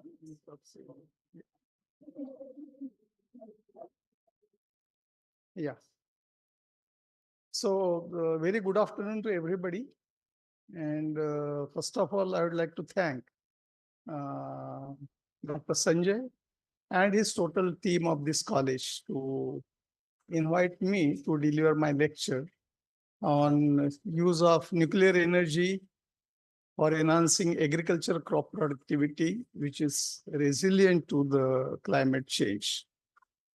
My job has done easy by sir that he has explained the basic concepts of the mutation to you. So I think very simple and lucidly he says what is the mutation. So my job is now very easy. Let me show you some of the picture. But before that, if you think upon the food security, how much India is a food secure or not? Though we are getting our dinner, lunch, and food every day, but still whether we are nutritionally secure or not. When the persons, those who are getting the food, there is a question mark whether we are the nutritionally food secure or not.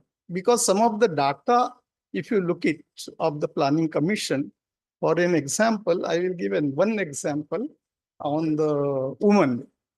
So if you take a woman population and that to the pregnant woman population in India, their analysis shows that you will get the kid with the various, though it is a normal birth, but lot of deficiency in the children. And the woman itself was the anemic for the so many nutrients. That is what the Planning Commission shows. So near about 50% pregnant women are the anemic. So this is the one data. Likewise, I can show you number of the data, which indicates that we are not really food secure or the nutritionally secure. Beside that, we have the population. Now population is going enormously. It's very difficult to control. And we need a food for that also. But at the same time, climate is not helping us. The climate has changed so drastically that now there is a rain. Okay. And suppose the farmer has to harvest his crop in the field, so it will face a problem. Okay. So likewise, it's a non-cooperation of the climate is also affecting our food security. At the same time, now we are aware about the quality of life. That everybody wants that we should live with the dignity as well as with the good food. So that also put a pressure that we should get the crop plant or the food which is nutritionally sufficient, which is nutritionally enhanced. So all these things, it has brought a the compulsion, the pressure, those who are working on the crop improvement program. We'll have to consider all this and develop a variety or a genotype so that there will be maximum food production and which is having the better nutritional quality. Yeah, this is the picture of our population, which is growing enormously, more than 142 crores. It is a good sign. In the world, we are the top. There's first number. But at the same time, if you look into the global hunger index of the 2023, our position, our global hunger index is a 28.7, and which you look into the down, in the center, you will find 20 to 34.5, it means that it's a severity scale. That indicates that whatever food we are eating, it is not sufficient to maintain the better health of the human being in India. Yes. So therefore, we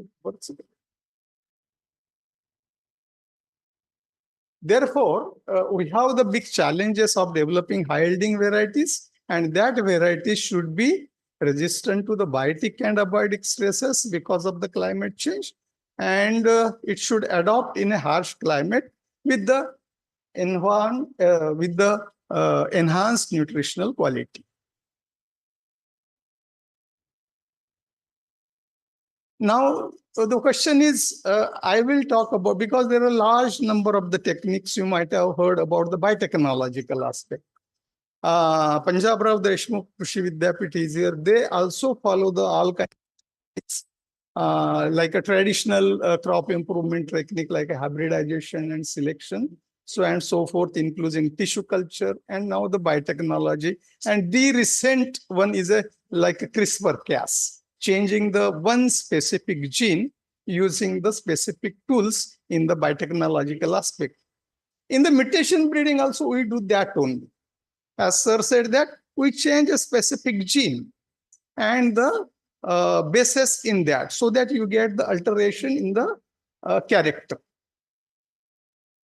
Because of the overexploitation of the germplasm in India and the genetic erosion means we lost some of the germplasm. Now, the situation is such that suppose there is immediately the climate is not favorable and it is changing. Now, we want a germplasm which will sustain such a harsh condition. So where is the germplasm? And then if there is no germplasm, then how to evolve such a germplasm as per the need? So evolution, you and me, we are here because of the evolution. Since so many years, the mutation has been taken place and is being taken place in us, so that in the harsh climate or the coming environment or for the sustainability of the human being, the mutation has played an important role. And we are here because of that. Likewise, in the crop also, there is a mutation is taking place. But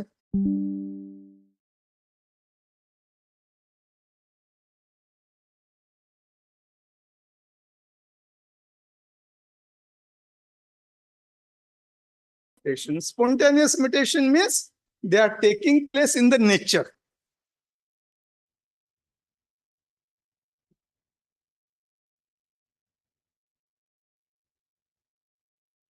Yeah, you can see these are the mutations in the wheat.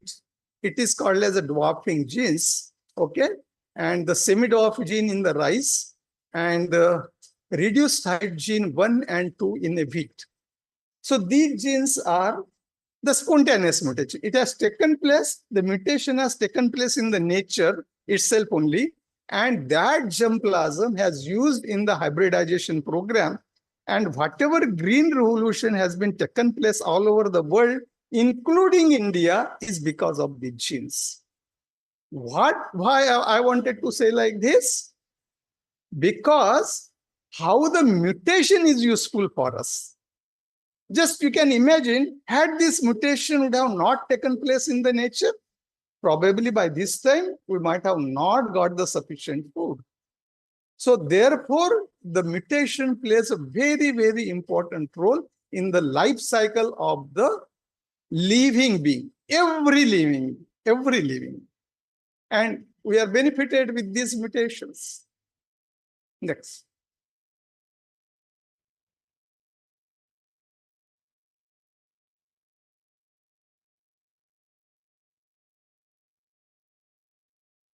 Yeah, you can see the area expansion as well as the yield increase, because this is Dr. Borlaug, who has developed a dwarfing varieties in the wheat, and because of that the green revolution has taken place, and he got the Nobel Prize for the peace for this particular purpose.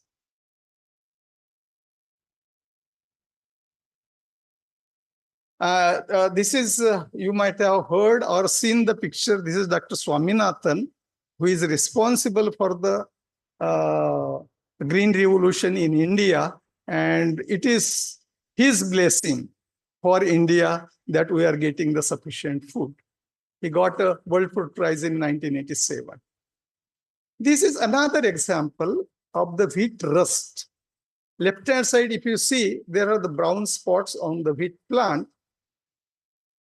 This rust has been detected in the Uganda first in 2013-14, and therefore it is called as a UG99 stem rust. It is so, what I'll say, it was a big threat for the world, that if this is spread all over the world, probably you may not get the wheat, because once that disease comes on the plant, the total plant vanish. You don't get even the single seed. It is that dangerous disease. Now, what was the remedy? As I said, because of the climate change, a lot of things are happening. So what is the immediate solution for this? So what the people have done, Miriama and Kinayu in the Kenya, they are the plant breeder. So they started the mutation breeding program. And they isolated a UG99 stem rust mutant. And that varieties, they have developed near about 7 varieties out of that. And now that variety is being cultivated. And because of that, the spread of the disease to the various countries has been stopped. For India also, it was a big threat. So government of India also taken a decision to screen for the diseases, which variety is resistant and which variety is not resistant. So they have deleted all the susceptible varieties and kept only the resistant varieties. Okay? And therefore, now the wheat cultivation, otherwise it was a big threat for the India also. Next.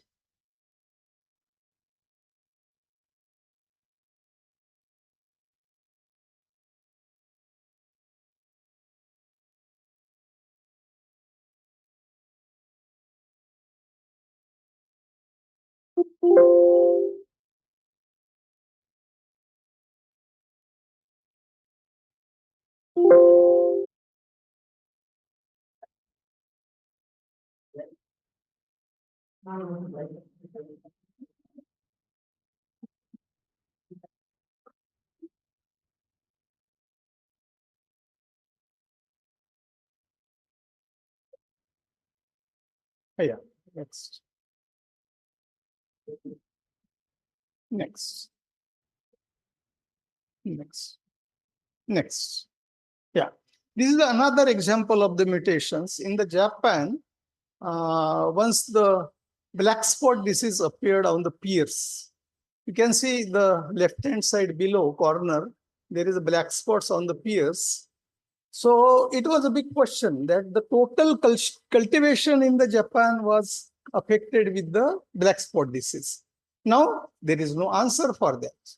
Okay, all the varieties are susceptible.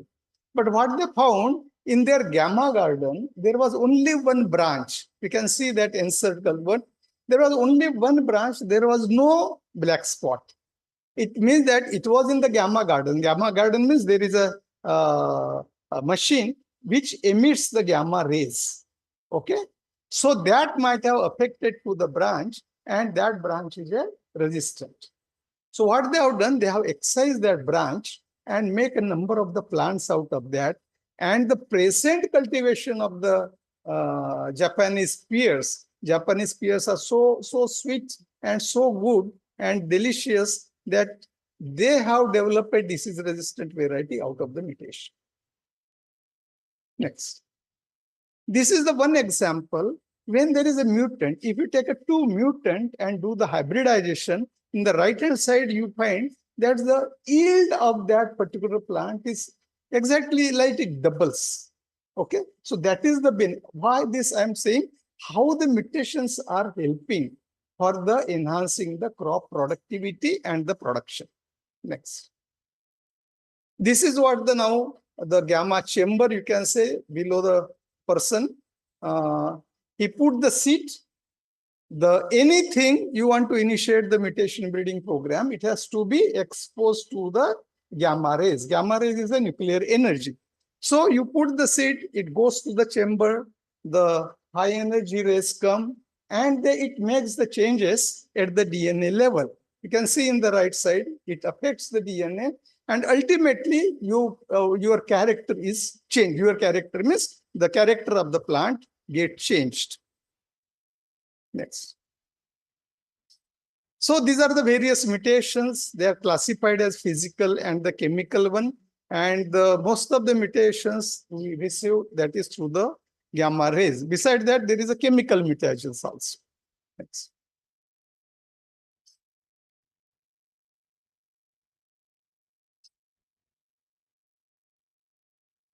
Yeah. Next, previous. So once we expose the seed for the gamma rays and you grow it, next. Yeah. You can see the changes, how it affects. From the left-hand side, there is a control. And once the dose of the gamma rays is increased, it affects the growth of the plant. So likewise, you get the mutations at the chromosomal level, at the gene level, as well as the cytoplasmic genes also. Next. Next.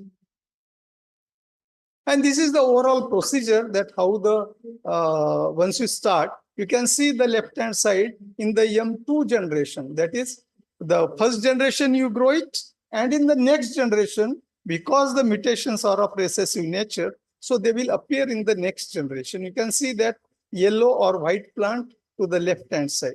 So likewise, you can induce the mutations for the any character, which can be selected in the M2 generation. So this is just an example. So you can select for the disease resistant, drought tolerance, bold seed, change of the color of the flower, or you enumerate character. Just I will show you in the next slide. Then subsequent generation, you evaluate it, and if you find it is high yielding, you release as a variety, or else you use in the hybridization program and get the high yielding varieties through the hybridization using these mutants. So this is how you can select the desirable one. Okay. See the central one, it's a high yielding, disease resistance, well adapted, and the better nutrition. And where there is no mutation, you reject it. Or if the mutants are not good, that also you can reject it. Next. So see, these are the characters where you can, rather I would say that you dream any character, but you apply the specific protocol for that. For the screening of the mutant, suppose if it is a drought condition, you screen the M2 generation under drought condition. If it is a disease resistant, there should be sufficient pressure of the inoculum or the spores on the plant, so that wherever there is a mutation has occurred, you can get the disease resistant. Likewise, any type of the character, you can. Some of the characters are visible. Say like a flower color, it's a visible.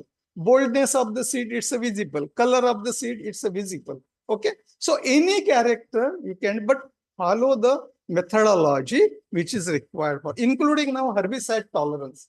The big companies are coming that they says we have the BTHT, herbicide tolerance, there is HT. But we have shown the example. आपण मसूर दाल बोलतो त्याच्यामध्ये in the Bidhan Chandra Krishi Vidyapit, West Bengal, they have induced the mutations where they have shown the herbicide tolerance in them. Next. See, now just I will show some of the picture how the mutation affects the character. Tremendous variability you will get it through the mutations. Next. See, this is for the seed size, seed number. Next. Seed color. Okay. Particularly corner side, left-hand side, right-hand side, corner left, below corner, if you see, there is the original mustard, which is everybody know the mustard. Rai आपण ज्याला म्हणतो. तर it is a brown color, but we have developed the mustard which is of the yellow color. What is the advantage of the yellow color? It has the more oil content, less fiber content, and with the desirable fatty acid composition. Okay, because mustard has the erucic acid, which is not desirable for the health, and we have developed which is a zero erucic acid. This is the canola oil, you might have heard about it. So we have developed that kind. You see the tremendous variability once you select the mutations for the various characters. See, this is the seed color for the mustard. This is my work. I started with the Punjab Rao Krishi Vidyapit Akola. There was one variety called as Surya. It was very high yielding. It was like a hybrid. Once upon this area was the sunflower cultivation. Everybody was cultivating sunflower. But the disadvantage of this, that seed coat was very, very thick. And in the market, they were preferring black seed coat. Okay, when you farmer goes with this kind of the seed coat color, they used to get the less price. It was a simple problem. So then we started the mutation breeding program, and you see beside the black seed coat color, we have isolated mutant for the various color. And this black seed coat color mutant we have released as a variety, that is a TS, Trombe Akola Sunflower 82, which was very popular among the farmers. Particularly in the Buldhana district, there is one village. All the hybrid companies, they will come and they will grow. So our variety was also there.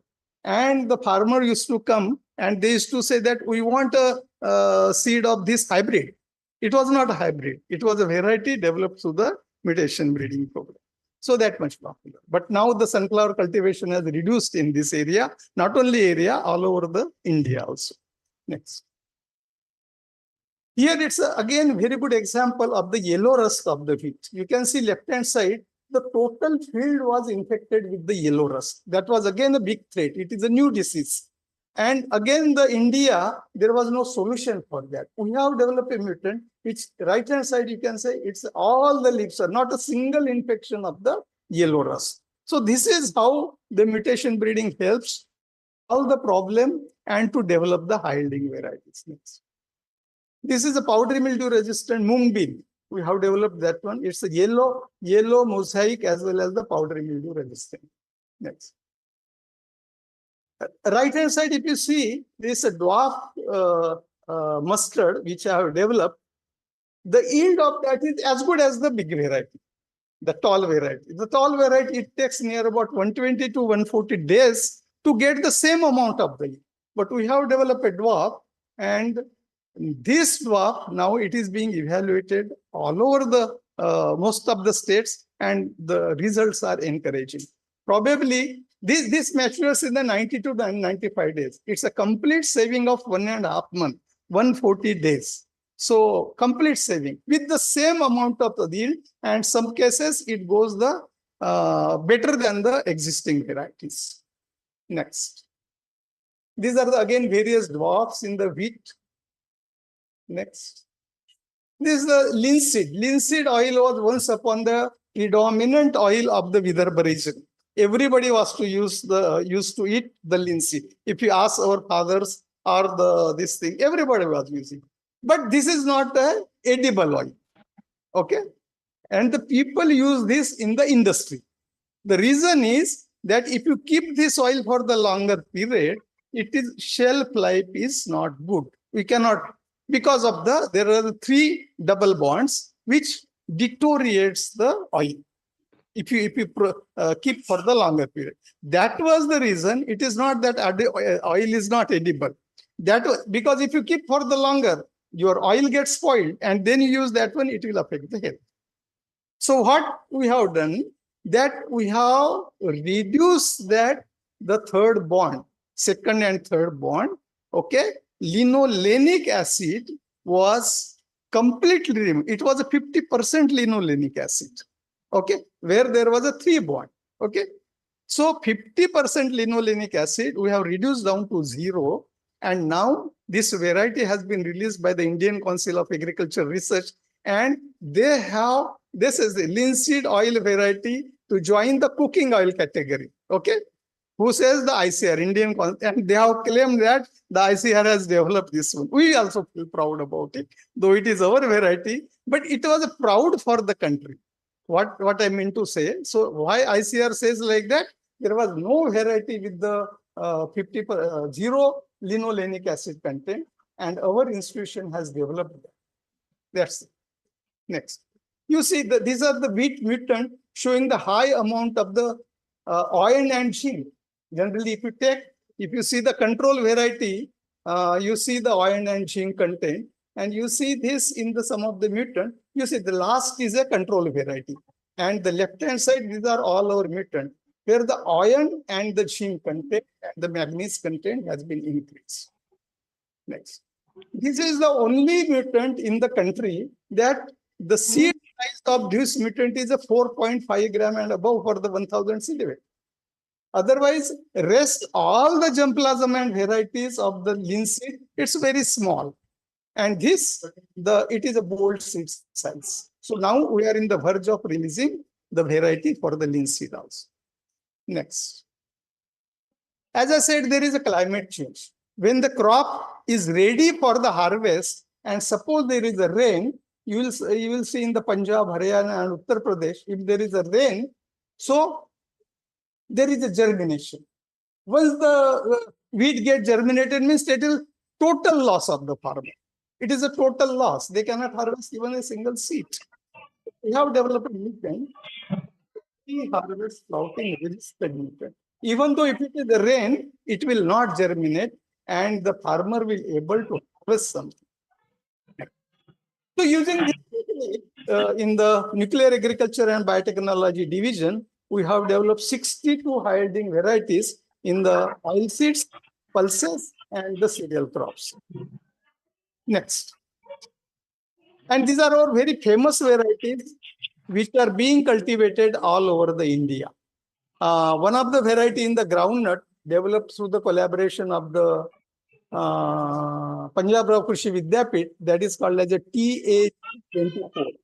You might have heard it. It's a Trombe Akola groundnut 24. It requires the less water, and in the summer season particularly, it's a very popular among the not only in the Maharashtra but all over the India. Next. See, these are in the various states, the varieties are being grown and being harvested a bumper yield. Next. This is now I have developed the new variety of the mustard, and it is gaining a lot of popularity among the farmers because the stray animals don't eat the mustard crop, and the price of this one, it is very, say 5,000 to 6,000 rupees per quintal. No other crops, including chana, we don't get that much amount. And the expenditure on this crop is very, very big. Say like a 7,000 to 10,000 expenditure.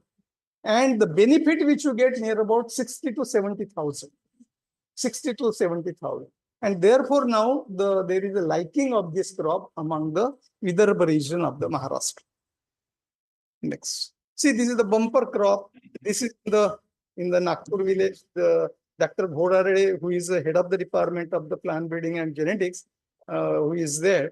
The very, very high, that farmer might have harvested near about 20 quintals per hectare. So if you calculate, say 6,000 rupees per quintal, so 1.20, 1,20,000. And the cost involved is just 10,000 rupees. So farmers can earn a lot. No, mustard. The farmers can earn a lot. There's a large acreage is coming in the Katepurna, that area.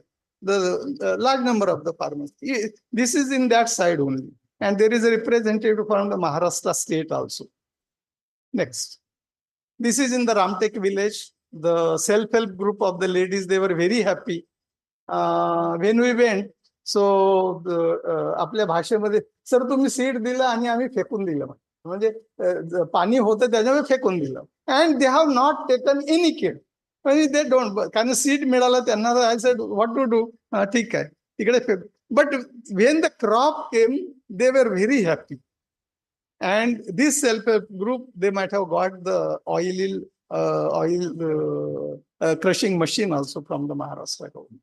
It's a the mustard oil goes near about 300 to 400 rupees per kg.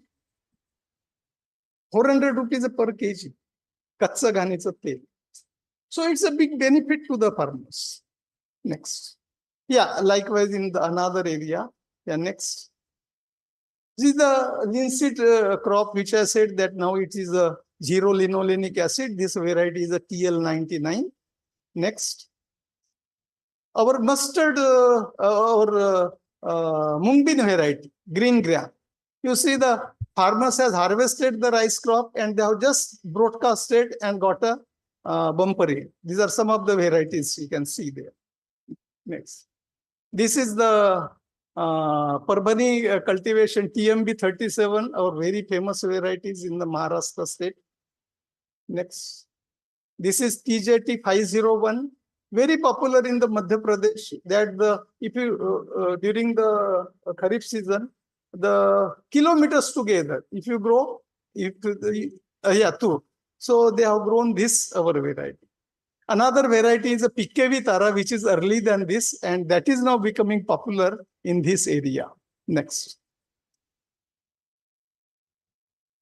Yeah, this you can see the person who is in the specs and the 1, 2, 3. From that side, right hand side, third person is Dr. Anil Kakodkar, who was our chairman. You might have heard that 1, 2, 3 deal, the nuclear deal of the India.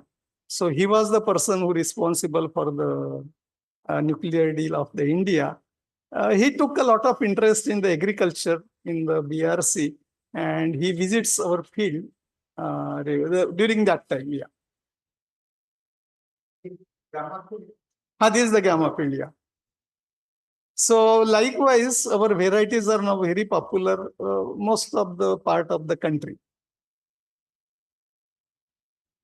We are not the only institutions who are working, but all over India they have worked, and near about 350 high-yielding varieties in the various crop plants they have developed. Next. Not only in India, but all over the world, the efforts on the mutation breeding going on. And since 1928 to 2023, near about 3,450 high-yielding varieties have been developed in the various crop species. Now, as I said, the CRISPR. CRISPR is we work in a dark. Like we take a seed, irradiate with the radiation, and then you screen for the expected mutation or your desirable mutation. But the CRISPR is a biotechnological technique. They will characterize the gene and then they alter that any specific basis so that you will get the desirable changes in that. But the only difference with the CRISPR and our mutation, it's a very precise technique, but the cost involvement and the technicality. I emphasize the mutation breeding because each and every lab in the India, they cannot afford this one. And again, the results are not that specific which is required. Sometimes you get altered another character also. For the character which you start, and you will end up with a different character. That is also happening. So that precision analysis, it's a very good technique, no doubt. But the precision, then expertise and the cost availability. Okay, that is the main thing, which is, we have another entomological lab here, how to reduce the population of the insect. So if you take a male, irradiate with the specific dose and the release for the mating in the nature, typically with the 3-4 generation, the population of the particular insect will reduce down. Next. I have a lot of stories to tell, but I'm cut short. This is the soil organic kit to test the organic carbon in the soil. Next. We have developed that. This is the trichoderma formulations where you, once you spray it, you can see the lower one, which is growing very well. Okay, so that is the formulations of the particular trichoderma fungus. Next. Now I have another part like a food irradiation. So food is we are producing, but in the storage sometimes it gets spoiled. So like fruits or the vegetables or the grains, once you store, so they get So if you irradiate it, the insect of the inside, which are the legs which are being made, or the insects which are there, they will get killed. And likewise, you will extend your shelf life. That is the main intention. Next. So these are the objectives and the doses of the gamma rays, and the cobalt 60 and cesium 137 is being used using the X-rays or the electron beam. Next.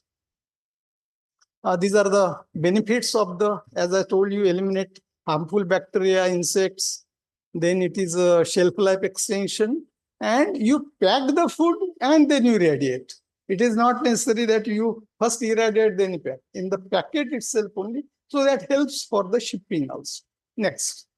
So likewise, the various things like a meat, fish, your potatoes, mangoes, onion, and our dal, everything, including gems, polymers, everything can be irradiated for the benefit of the. You can see the picture that left hand side, the onion, potato, which are not irradiated, and right hand side, you can see it is a irradiated one. So likewise, when the from the farmers to the ultimate users, that period is so long. Okay. So sometimes you get, even if you bring the potatoes in the house, they will germinate after some time. But the irradiated one, it will not germinate, at least for the 1 month. So that is the advantage of the technology. And we are exporting a lot of fruits now outside. Our mangoes and the fruits were not acceptable at the international level because of the quality control. But now the mangoes particularly, I have not shown the up to 22. The mangoes are exporting to the US, and US peoples are now liking it. So likewise, grapes, pomegranate, and other things also. Now we have standardized the protocol for this, and it is being exported outside. Yeah, these are the grains. You can see the infected one and non-infected one. Next. The spices irradiation, we are known in the world that we export a lot of spices to the all over the world. So if we disinfect with the irradiation, it extends the shelf life here. Next. And it was the national and international agencies which have cleared this one, like a WHO, IAEA, FAO, and in India, FSSAI. So they have approved this irradiation. Means they have studied all the aspects of the whether the food is harmful to us or not, or how it is beneficial after the irradiation. After studying all this, only they give the clearance. So Homi Bhabha has really struggled a lot to show the strength of the nuclear energy, not only for the national safety, but for the peaceful use of the nuclear energy in the field of industry, in the field of agriculture, in the field of the medical sciences. Okay. This is Dr. Norman Borlaug, who said, you cannot build a peaceful world on the empty stomachs and the human misery. I think everybody will agree it's very difficult. If you don't have the sufficient food, you cannot progress. Okay. Next. Yeah, this is the quote of Gautam Buddha. He says, hunger is the greatest disease of the human being, and there is no treasure like a rice, means the food. That it was his vision, or it was his this thing, and it is a truth. It is true. Next. So my humble request to all of you that whenever you take a food, particularly if you go to the marriages and the parties and the common food like this, we waste a lot. If we waste a lot, there is no reason why we are wasting the food. You like it, you take it, but in the end, you will find a lot of wastage on this thing. So my humble request to all of you that not to do, we try to eat, try to love the food so that you can eat all the things, including the last grain of the food. That's the thing. And I think, thank you very much for all of you for the patience hearing. If you have any questions, so yeah, please, Karen.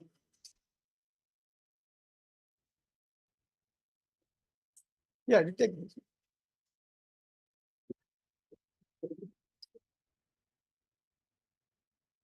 Good afternoon, sir. Your lecture was really informative. I have a question. Sir, you told that all about the mutation. You have told the young 2 population. And after that, yeah, young 2 population, once we created young 2, then there we got mutations. We will screen that and we will go to young 3. Sir, are there any chances of there can be reverse of that that mutations can be reverted? Now you can like now is there any chance? Yeah. Sometimes there is that is called as a back mutation. Okay, but there are the rare examples. Once the mutation has occurred and it is stabilized for the say in M2 you have isolated, it has stabilized in the M3. It's a very difficult to go back. Okay, very difficult. Had it been, see, this is going back means it is like a spontaneous mutation. Okay, and in the nature, had it been happening, say like we have been evolved through the say like gorillas or anything. Had it been happening regularly, probably again would have gone to that side. But it is not happening. It's a rare example where the back mutation occurs. Yeah. Yeah. Yeah. Sit down. Huh. If you can use UV or some other. Yes. Laser nowadays people are using. We have the laser. Even the ion beam you can use it. There is a paper in the somewhere in the UP, in the Agra. They have used this washing powder. I don't know how far it is correct. They have published a paper. I have gone through. So anything which affects at the DNA level, but some of the papers are not that what will say the appealing because the authenticity it is not there. But the mutagen which I have shown you, that the physical and the chemical mutagens, they are effective. They are effective. What is the cost of this course? It is I generally, if I had it been in my institution, generally I used to give the free of cost. Anybody who sends the material, I used to give the free of cost. It is not must. Maybe the 30 rupees or 20 rupees per dose. That is for the nominal sake we have put it. But when I used to get a seed from the PKV or from the Maharashtra, I used to do the free of cost to encourage the research students. Yeah. Okay. Thank you very much and all the best.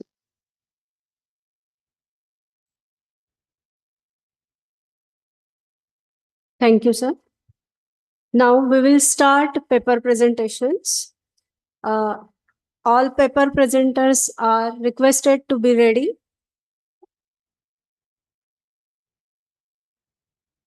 To be ready with their presentations. And here is one request to all of you that please stick to the time because we are running already late. So you have given 5 minutes.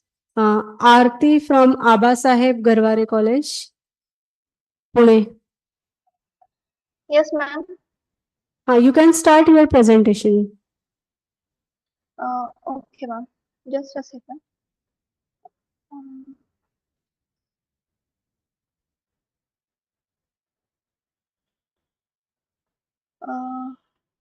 My screen is visible now. Yes. Okay.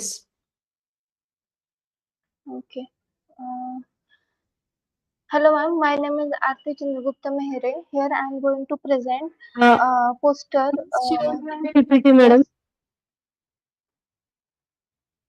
Yes, ma'am. Hello. Share your PPT. My name is Aarti Chandragupta Mehere. Here I am going to present nickel, dope, cobalt, ferrite, activated carbon, nanoparticles to enhance specific capacitance for supercapacitor. I am doing PhD I am doing PhD under the guidance of Dr. Sopan Rathod in Abasaheb Garware College. In this presentation and in this work, I was synthesized nickel, dope, cobalt, ferrite by Sol-Gel autocombustion method. Here we varies X from 0 to 1. Then we confirm this material by taking XRD. This is flowchart. XRD, UV, FTIR, TGDTA, then WH plot and SCM EDAX. This is typical flowchart of my material. All nitrates mixed together in double distilled water. Then slowly add ammonia solution and heating continuously on magnetic stirrer. Then after some time we get gel formation, and after additional half an hour we get auto combustion of that material, that is ferrite powder. Of this material, nickel, dope, cobalt, spinel, inverse spinel ferrite, we got crystallite size from 22 to 32 nanometer, confirmed by XRD, calculated from debye Scherer formula, using the this HKL plane 220311222 400422511 Here is XRD graph of material. Excuse me, This madam, is please read your conclusions. conclusion. We perform electrochemical performance. We get electrochemical performance of nickel, dope, cobalt, ferrite of X is equal to 0, 0.3 and 1. In this test, we got a specific capacitance 1145 F by G for X is equal to 0.3 composite with activated carbon. This is the highest performance reading in this series. These are the CV graphs, GCD, EIS and stability graph. Thank you, madam. Have you completed? Yes, ma'am. Okay. Thank you, madam. Prachi Balasaheb, next participant. Prachi Balasaheb, are you online?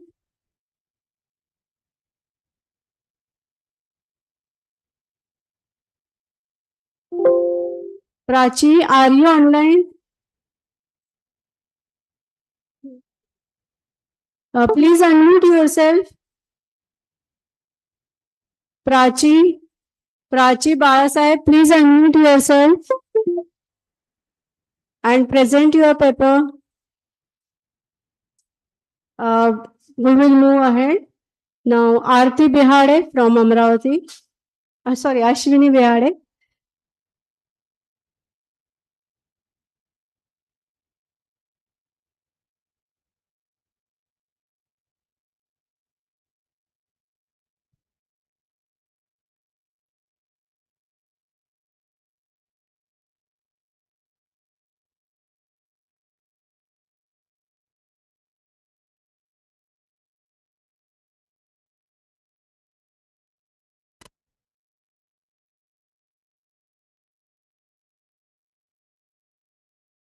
Good morning, one and all present here. I hope everyone is awake right now because it's good morning now. So let me start with a quick story that is based on a true life event of me. I was in MBA and I was, about to submit my this forms, and suddenly we got a news that we have to, shut down the colleges and we have to leave for our, homes. So that was the major impact of COVID that I was faced basically, and it has impacted both of the coins of our life, like physically and mentally as well. So on 2019, it was in the existence, and later on 11th March 2020, it was declared as pandemic. So why it is really important for us to study what are the modifications in recruitment and selections post-COVID is that everyone who is here, at least one of their family member is working in the IT firm, and recruitment and selection is one of the important parameter to staff the associates. So it's really important that we should be aware what are the modifications that we are having right now in past 5 years from the COVID has started. So we'll go to the next page. So in the introduction, we have covered topics like, why it is important to study pandemic post recruitment and selection procedure, because there is a huge shift in the technologies, how we are hiring the associate, what technologies we are using, what type of, working facilities that we are providing to the associates, or how they're working in their organizations. They are working from home, or how it is impacting their work-life balance, how it is impacting on the diversity. Basically, it's a successful, operation that has been facilitated post-COVID. How that has happened, we will see in this paper. We'll go to the next page. So these are certain literatures that I have reviewed. It majorly says about how technologies has impacted, how positively, associates are impacted by the COVID, like how work-life balance has been created in their families, how companies are impacted due to COVID, how financially they are developed, or, what strategies they have acquired. So these many parameters we have covered in this particular research paper. So we will go to the next topic. It states the objectives. Definitely, we are going to study the modifications in the recruitment and selections process post-COVID, the negative and the positive impact of the post-COVID, recruitment and selection procedure. Then what are the, social media impacts on the post-COVID recruitment. And last one is the, successful COVID related recruitment selection procedures, how we can implement that in our day-to-day life. So we'll go to the next topic. So research methodology over here is I have just analyzed the, several blogs or literatures, because not a much of articles we have found on this particular topic, since it's a new to us, it's a, new normal to us. So I have reviewed most of the articles, blogs, or research paper that were available, and I have, came to a conclusion. So we'll go to the next topic over here. Okay. So work from home, we are actually using this term in day-to-day life. When COVID had started, it was really difficult for the organizations to, implement work from. Why? Because it is the matter of credibility. It is a matter of security, because the information that companies have with their client, it is really very confidential. And if they are sharing this type of information at home, for say, it is, impacting their security. So somehow HR managed to, implement that strategy from work from home with the several applications that they have, like Teams is there, or, WebEx is there, this type of, platforms that we are using in day-to-day life. Then digitalization in recruitment. This is the term that I have used specifically. I call digitalization to the thing that we have actually introduced in the recruitment and selection, where we're using all the digital platforms to, recruit the associates, or their staffing, or their work from home culture. That has been majorly impacted. I would like to take some names of the platforms which we are using in day-to-day life, like Naukri is there, Monster is there, Indeed is there, then there is LinkedIn, there is a Facebook, Instagram. There are several, platforms which are used in day-to-day life to, recruit the associate. We see some advertisement, and then we go there and apply on the, certain parameters. So this is the digitalization of the recruitment and selection. Then we have people-centric approach. How it has been impacted, like you have seen, like, previously what used to happen, we used to go to the offices and we used to, carry on our work that is there. And that was the main reason where people were reluctant to go to certain location. In small, cities like, suppose some villages are there, these people are reluctant to ask their children to go, certain city for the jobs. So for this work from home culture, they're able to work from their home itself. And it has reduced the, several costs implemented over that. Like if we consider I, as a human resource professional, I'm going to Pune. I have to go by the commutation, then I have to take the accommodation, then the food charges that are there, then other living benefits that I need from my life, that also are involved in this particular thing. So if work from home culture is there, this all costs are reduced. It is from the employee side. And what about employer side? They have to invest so much of money on the infrastructure, their electricity, internets, sitting arrangements, security facilities, food facilities, then canteen facilities, most of the facilities that are there. So it has reduced that cost for the employers. And now 70% of the employers, they're trying to shift their work from home culture to their existence. Then normalizing new normal in the virtual hiring. So new normal is what we are understanding nowadays, that okay. So there are several recommendations and conclusion to this. See, this particular work from home culture has impacted majorly on the lives of the humans, because it is costing the security. Then people are not with the company culture. There are frauds and everything. So there are major suggestions on this, like we have to think on the things like background verification criteria, because most of the frauds that are happening from there. Then there are criterias like people should be given 2 to 3 days work from home to understand what is the company culture, because there is loss of human touch in that. Then there are parameters like people should be given proper training and proper assistance on the security policies with the companies. I, being a part of TCS, we have major security policies with the our baggage that we are carrying to the company, or the we should not share our passwords, or multiple policies that are there. So there are several things that you have to think as a post COVID recruitment and selection procedure. Thank you, everyone.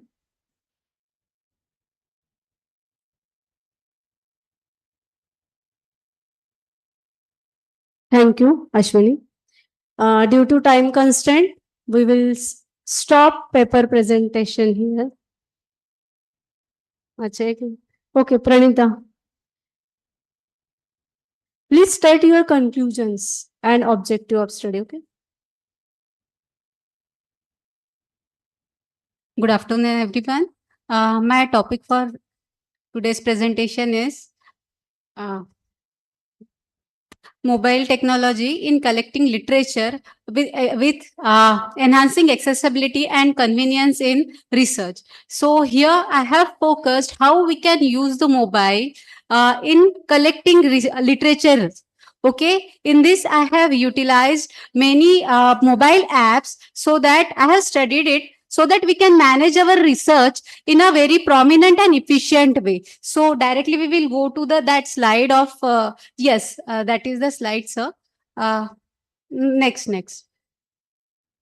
I have these are the apps, or we can say programs, of mobile programs which we can use in our research, so that our research gets more efficient and effective also. So one is Zotero. In this, Zotero is a comprehensive tool that enables researcher to collect, organize, cite, and share the research sources. There is a Mendeley. Mendeley is also one of the app in which we can manage or it acts as a reference manager, and it gives facilitate research organizational and for collaboration also.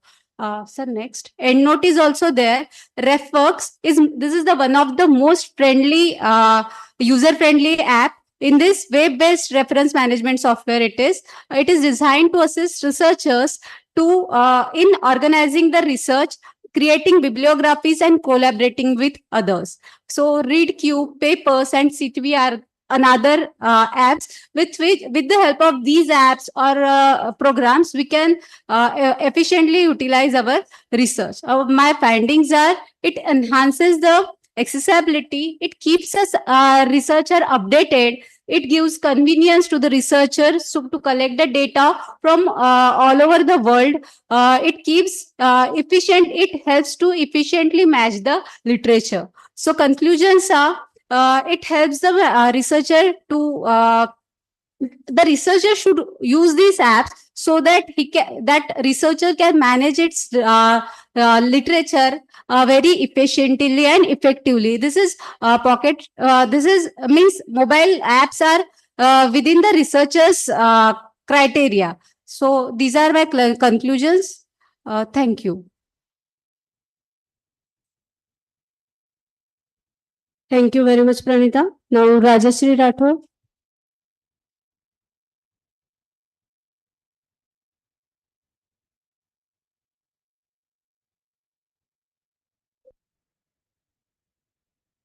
Good afternoon to all. Please give me your few times for me because I know the value of time. In shortly, I introduce my topic. Today's conference, the title of my topic is Research Methodology Used in the Study of Social Concerns in the Work of Amiri Baraka. Who is Amiri Baraka? Amiri Baraka is an American dramatist whose plays reflect the social concerns of the contemporary times. Present paper intends a study on American playwright Amiri Baraka and his select plays. Amiri Baraka was a poet, playwright, novelist, and also a critic. He struggled a lot to develop his identity and also identity of his people. Baraka has done huge work for liberation of blacks. During his undergraduate period, he was highly influenced by religious and philosophical studies. His plays reveal the struggle of blacks for getting their identity. His plays emphasize the term of equality for blacks, and the research methodology applied for this study is descriptive and qualitative method. The primary sources are Baraka's select plays, interviews, and secondary sources are used critical writing, relevant books, and encyclopedia articles and journal. Research methodology, Ameri Baraka, Black Art Movement, Blank Empowerment, and Social Concerns. These are the keywords for using this my topic. Now, objective of my topic is to know the social concern in the selected plays of Ameri Baraka. And second one is to know the relevance of Baraka's philosophy in the present times across the world. Lastly, conclusion of my topic is after initial evaluation of primary as secondary sources clearly shows that the Baraka hard work and also his writing focus on the black people upliftment with social concerns. His plays seem to be important in overall social development of blacks. This paper shows various aspects of social concerns, empowerment of blacks through qualitative and descriptive method. In short, his writing and movement show how deeply he worried about the miseries of blacks. The same he plays display with the observation, hard work, and keen involvement. Ameri Baraka philosophy not only helpful for blacks but also for all human beings across the world struggling for their identity. Thank you so much.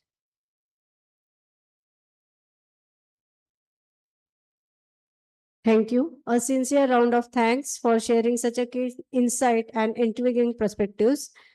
As we approach to the conclusion, may I now request Chairperson Dr. Rathod sir to give his remark. Over to you, Rathod sir. Oh, yes, madam. Hello, madam. Yes, sir, you are audible. Okay, okay. Good afternoon, good evening to all, and thank you, Dr. Archana madam, because you have introduced me nicely. Then the sessions were conducted, the paper presentation from the students. Sir, please on your video or if you have any PPT.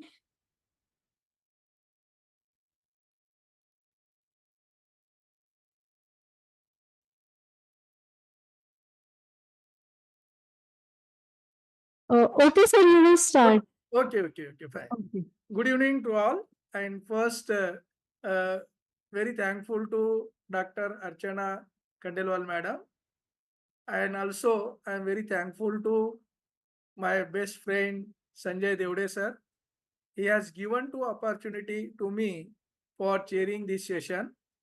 This session is very useful and informative, as well as it is the essential and required in our futures, because I am very thankful to the Dr. Sanjay Jambulkar sir, because the need of the country, because our country is Seti Pradhan Desh, means agricultural country, then he has explained the very basically as well as how the important nuclear energy to enhance the crop production. The basically sir has given the growth of population growth of our country, and it is very essential and need of the foods. It is a require as well as to maintain the quality of the foods. That is very nicely given when the how the nuclear energy is powerful to develop the research or to improve the enhance the production, not the enhance the production of the crops, but it is also how to secure the foods and to long duration. That is also given the gamma rays to irradiation on the seeds, and how the improving the quality of the leaf of the plants, flowers, as well as how the change of the colors of the seeds as well as foods. All these aspects are given the example very nicely, and we can say your contribution, sir, is very important, and it is essential for the growth of or the future of our country, because it is a magic. The sir has shown all the seeds, how the changes are after the irradiation, how the enhancing the production of the crops, how it is long, how it is quality, as well as the after the radiation and the seeds are overall our country that is spread, and it is enhancing the farmers their production of the crops, as well as sir has given the information about it after the irradiation of the gamma rays to protect the or the secure the foods for the long time, as well as how to increase the size of the seeds, as well as how to increase the oil of the quality, as well as oil of the seeds.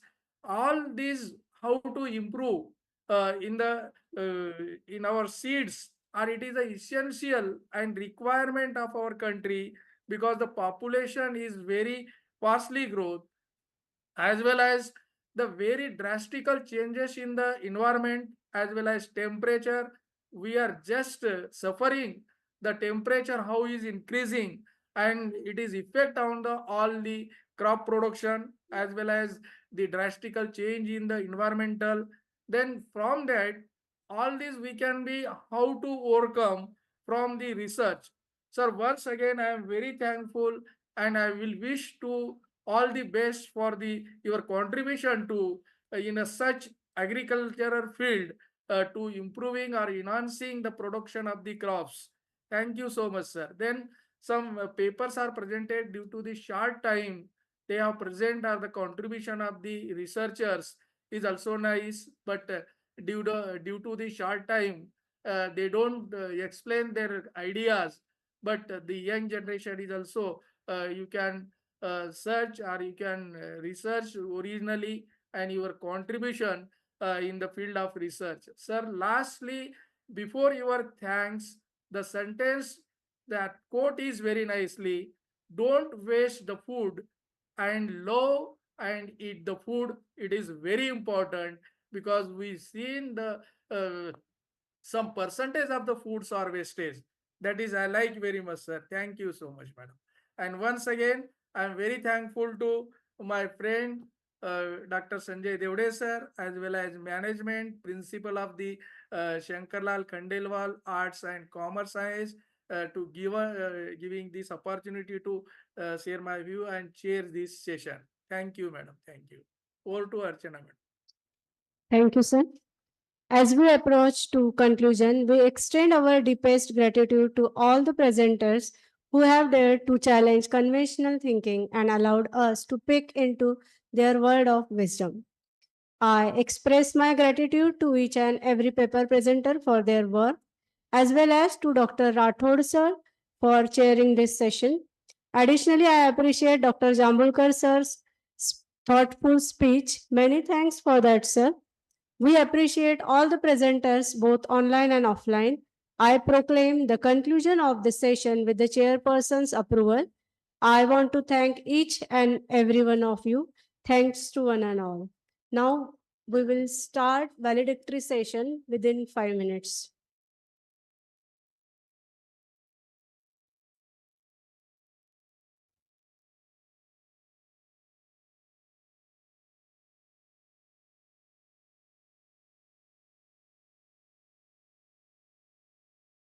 What is the total?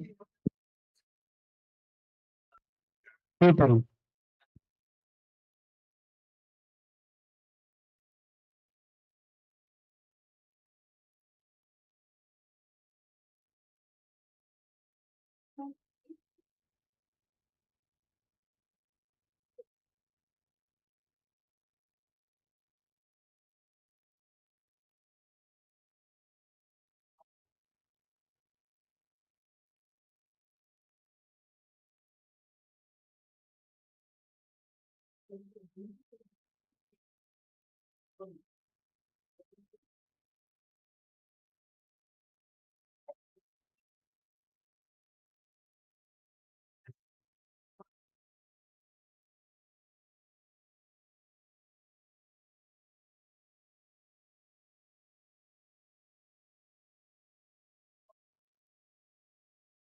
Oh.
नाही पुरे राहू दे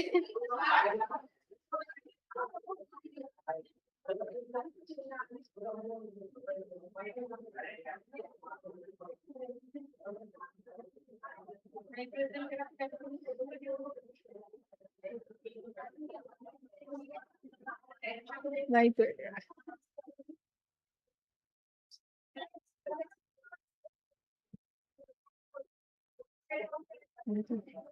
उभा घ्यायचा होता ना.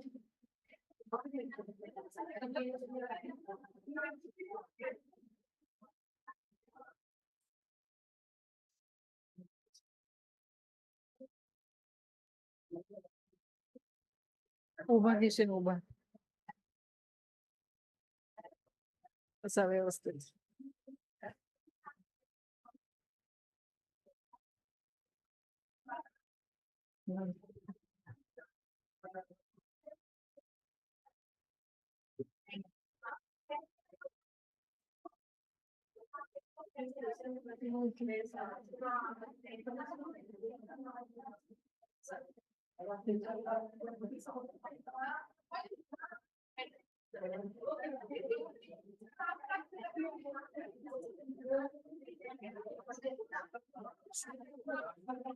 I don't.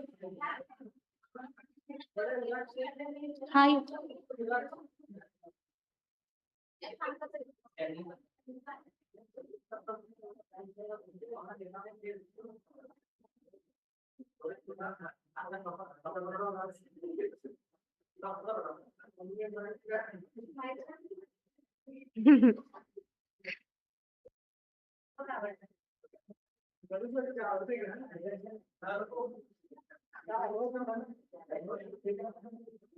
Paper presentation निघतो का पहा पाडवा ठीक आहे.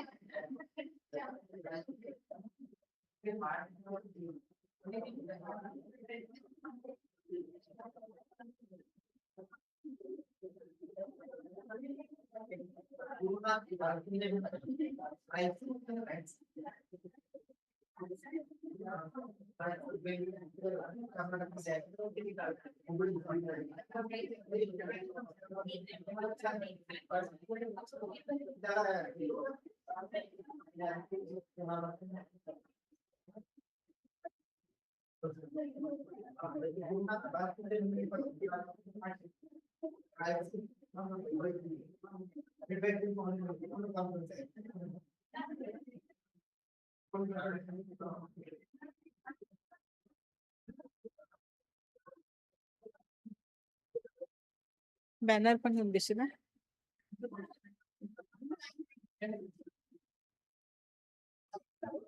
समोर नाही प्रेझेंट कमीत कमी फोटोज काढून घ्यायचे.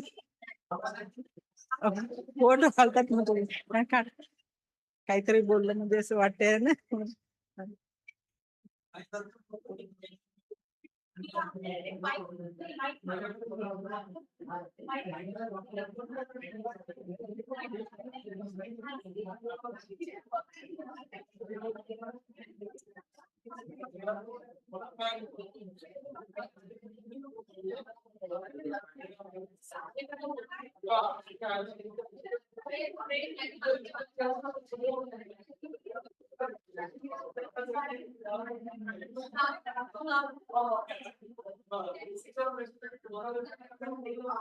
The valedictory session is begin to shortly, so I request all the participants to kindly take their seat.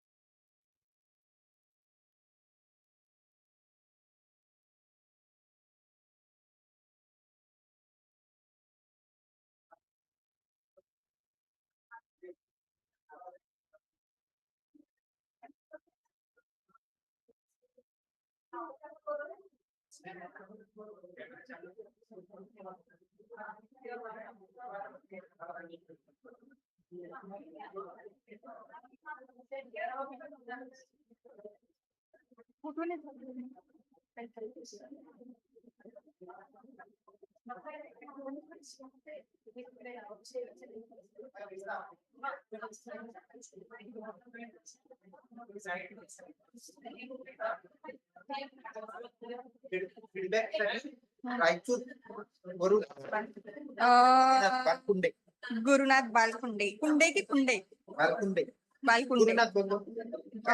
Gurunath बालकुंडे from Raichur online ठीक आहे.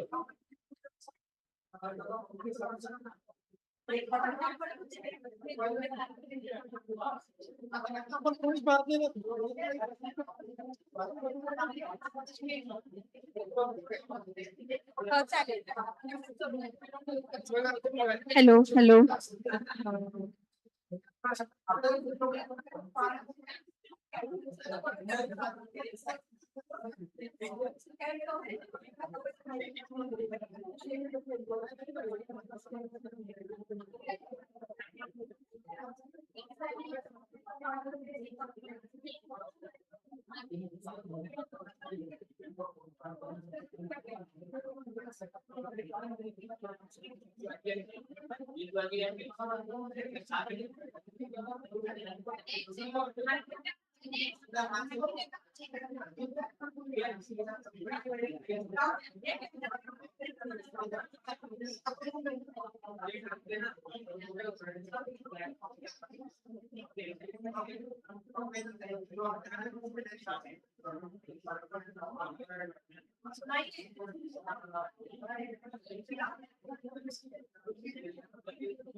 Hello, hello, hello, hello.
A very warm welcome to all the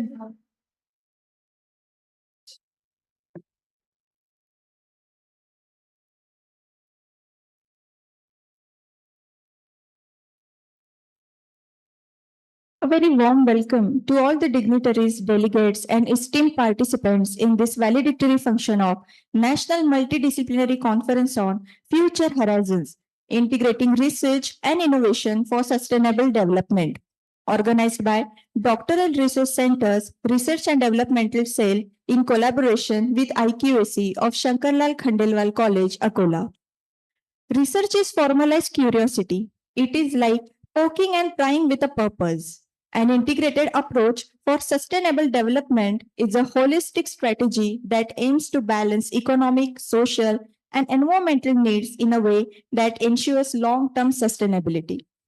Dear delegates and participants, today we are honored and blessed to have Honorable Dr. Taratai Hatwalne, President of our parent society, Shikshan Prasarak Mandal Akola, as the President of this valedictory session. We are elated to have Honorable Dr. Sanjay Zambulkar Sir, Nutrition Breeding Section, Baba Atomic Research Center, Mumbai, as the chief guest of this session. Accompanying them on the dais are Honorable Principal Dr. J.M. Sabu Sir, Convener of the conference, Dr. Sandhya Kale Madam, Co-Convener Dr. Sanjay Devde Sir, Organizing Secretary Dr. Manoj Kumar Malpani Sir, and Treasurer Professor Ravindra Reveskar. I request Honorable Principal Dr. Sabu Sir to kindly welcome the President of this session, Honorable Dr. Taratai Hatwalne.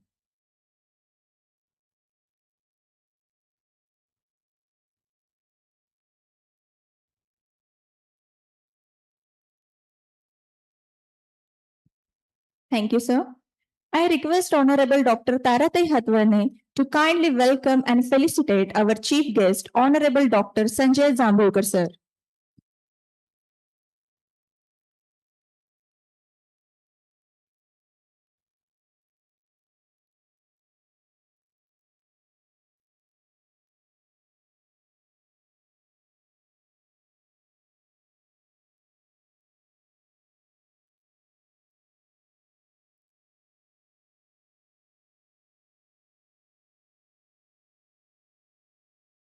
Thank you, Tarate. I request the organizing secretary, Dr. Manoj Kumar Malpani sir, to kindly welcome our principal, Honorable Sabu sir. Now I would like to invite the organizing secretary, Dr. Malpani sir, to kindly read the report of this conference.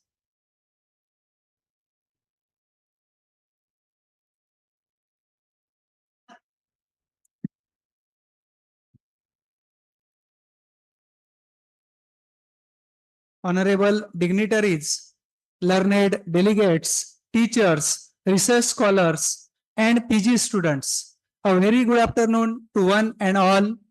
Being the organizing secretary, I, Dr. Manoj Malpani, feel privileged to present the report of one-day national conference on Future Horizons, integrating the research and innovation for sustainable development, organized by Doctoral Research Centers, Research and Development Cell, and IQAC of Shankarlal Khandelwal College, Akola.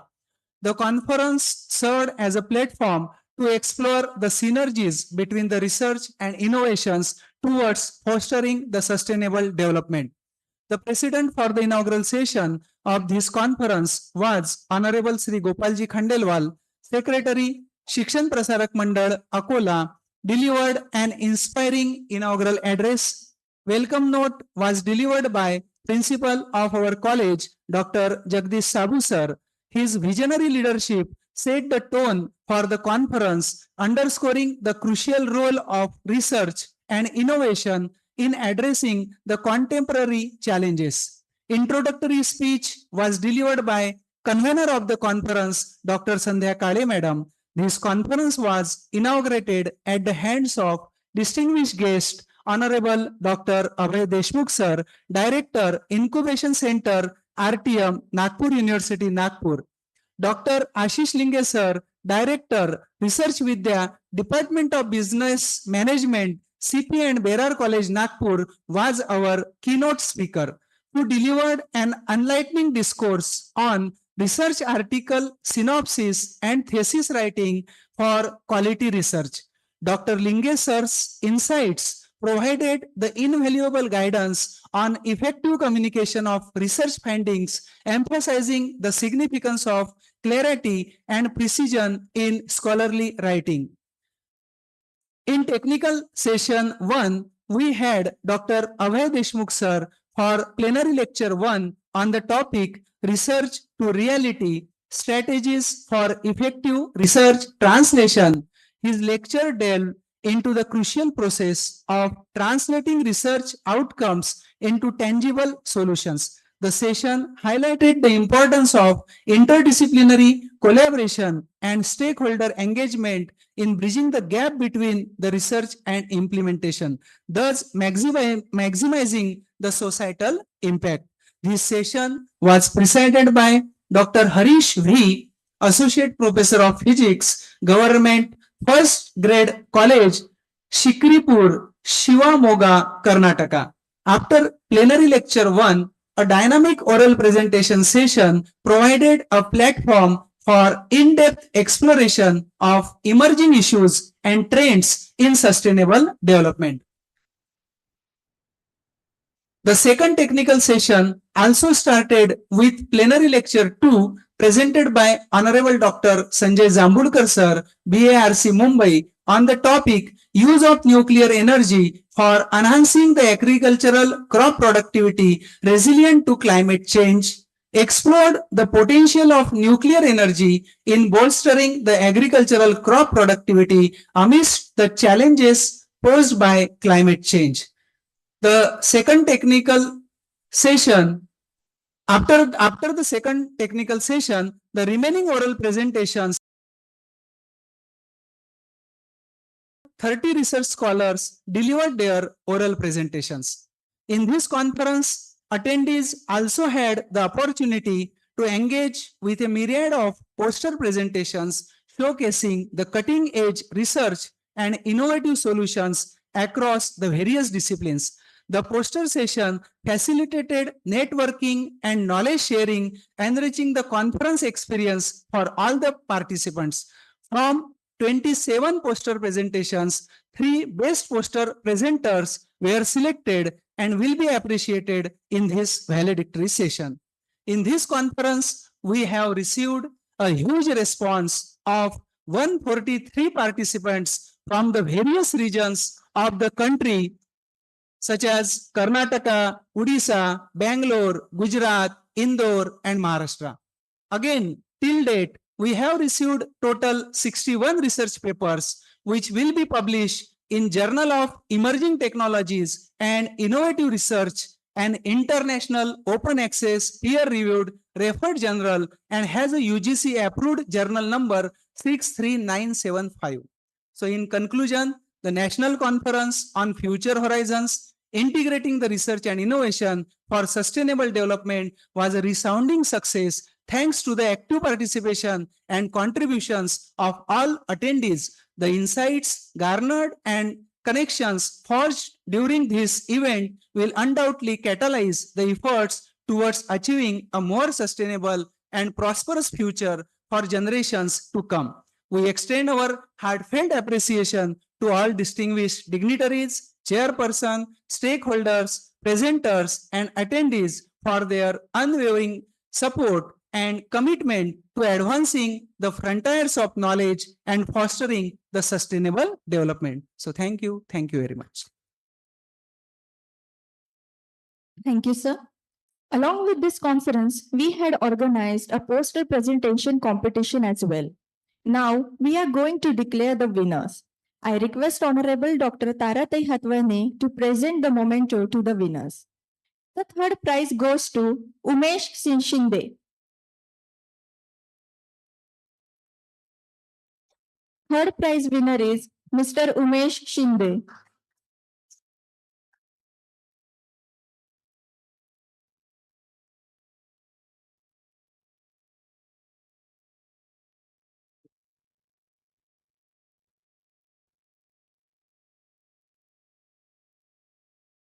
The second prize goes to Professor Dr. Rupa Gupta.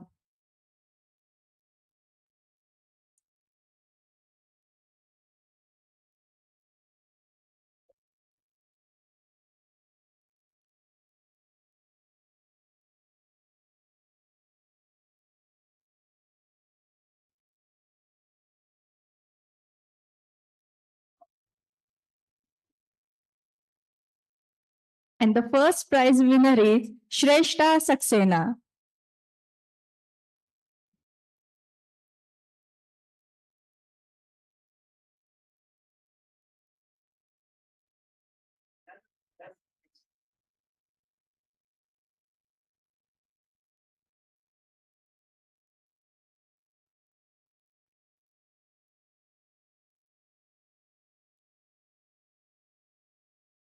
Thank you, all the dignitaries.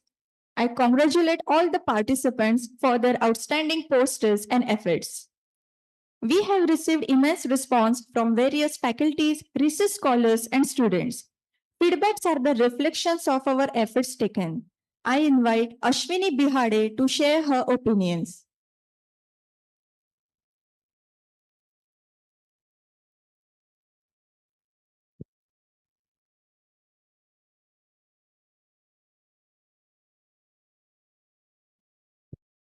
Good evening, one and all present here.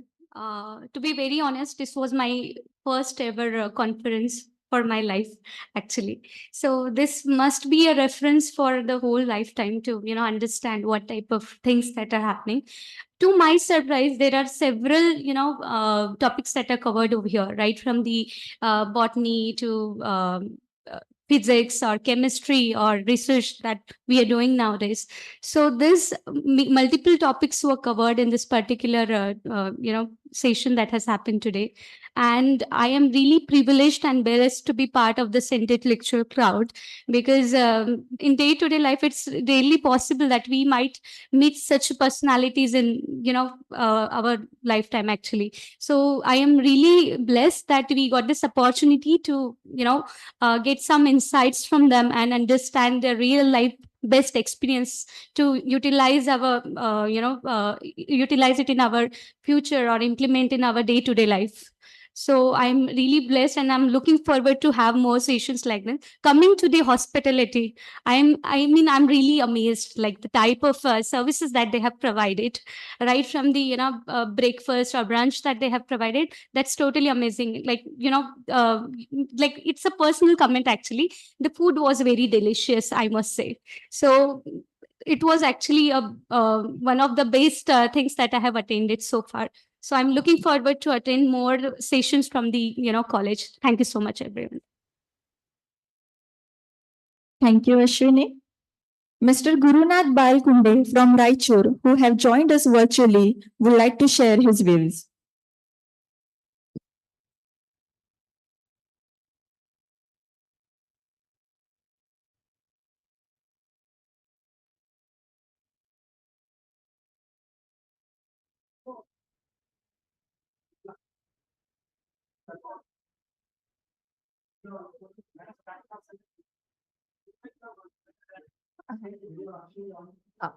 Mr. Gurunath Balkunde, please share your views. Please give your feedback.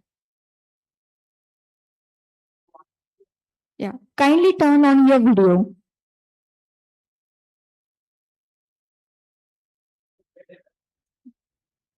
Moving forward, I invite Dr. Umesh Shinde from PKV to share his views.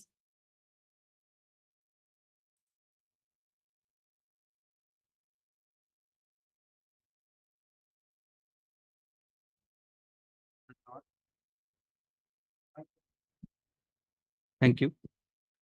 First good afternoon all of all. आदरणीय व्यासपीठ आणि सर्व उपस्थित मान्यवर, अगोदर तर मी सगळ्या organising कमिटीचं हार्दिक अभिनंदन करतो की ज्यांनी सक्सेसफुली ही national multidisciplinary national conference organise केली, सक्सेसफुली कंडक्ट केली. इथे आल्यानंतर आम्हाला असं आम्ही अकोल्याचेच आहोत, बीडीके पंजाबराव देशमुख कृषी विद्यापीठाचे, पण असं वाटलं नाही की आम्ही आमच्या कॅम्पसच्या बाहेर आहोत. This campus felt like this campus is ours. आमचाच कॅम्पस असल्यासारखं वाटलं. सर्वांचा सपोर्टही चांगला आहे. त्यातल्यात एवढे मोठे मोठे मान्यवरांचे लेक्चर्स, नोट्स किंवा त्यांचे थॉट्स ऐकायला भेटले, त्याकरताही मी त्यांचे थँक्यू म्हणतो. आणि मेन गोष्ट आहे, जसं देशमुख सरांनी आम्हाला सांगितलं, एक सिम्पल वर्डमध्ये त्यांनी सांगितलं की बा दूध पुसण्यापासून कशी आयडिया जनरेट करता येईल, तिथपासून तर जांभूळकर सरांचं म्युटेशन ब्रीडिंग, त्यातल्या लिंगे सरांचं जे लेक्चर्स आम्ही ऐकलं, जे आता माझी PhD झालेली असूनही मला खूप साऱ्या गोष्टी नवीन माहीत पडल्या की ज्या थेसिस राईटअप करताना कराव्या लागतात. ही खूप खूप एक मोठं ऑपॉर्च्युनिटी वाटते आणि सगळ्यात मोठा चान्स वाटतो की त्यांना ज्यांची PhD सुरू आहे त्यांना हे नॉलेज आत्ताच मिळालं.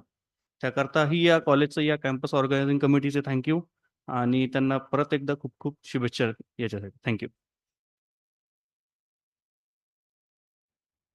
Thank you, sir. Before diving into the valedictory discourse, it is my honor and privilege to introduce our chief guest, Honorable Dr. Sanjay Jambulkar, sir. Respected sir obtained his BSc and MSc degree from Agriculture College, Nagpur under Dr. Panjabrao Deshmukh Krishi Vidyapith, Akola in 1984 and 1986 respectively. Sir completed his PhD degree in 1991 in the subject Genetics from Indian Agricultural Research Institute, New Delhi. He joined Bhabha Atomic Research Center, Mumbai in 1991 as scientific officer and retired as scientific officer or superannuation. He underwent the training program conducted by the Department of Biotechnology, the International Center for Genetic Engineering and Biotechnology, and the International Atomic Energy Agency. He was the head of the mutation breeding section in the Nuclear Agriculture and Biotechnology Division and a professor in Homi Bhabha National Institute. He was PhD faculty in HBNI and various agricultural universities in India. His areas of specialization are mutation breeding and genetics. He worked in collaboration with most of the agricultural universities and research institutes of Indian Council of Agriculture Research. His mutation breeding program in mustard and sunflower has resulted in a large spectrum of variability for morphological, biochemical, and yield attributes. He has developed 6 high-yielding varieties in mustard. He has worked as an expert in various committees in BARC. He taught genetics, cytogenetics, and plant breeding subjects for 17 years in the training school of HBNI. He was a member, secretary of the Food and Agriculture Committee on the Board of Research in Nuclear Science. He has delivered a large number of lectures on peaceful use of nuclear energy in the field of agriculture all over India. He has worked as an expert in IAEA, Vienna, Austria, and visited USA, Austria, and many other countries. He worked on 3 international projects associated with FAO. He is a member and recipient of the prestigious NAFA IAEA International Award 2014 and the Outstanding Achievement Award 2021. He was awarded with the DAE Group Achievement Awards 2007 in 2009 and 2014. He is a gold medalist of the Society of Rapeseed Mustard Research in 2019 and a fellow of SMR India. He has been awarded the Lifetime Achievement Award in 2024 by SRMR. His vivid publications in national and international journals and books have acknowledged his strength in the subject of crop mutational research and genetic analysis. I request Honorable Dr. Sanjay Jambulkar sir to kindly guide us on this occasion.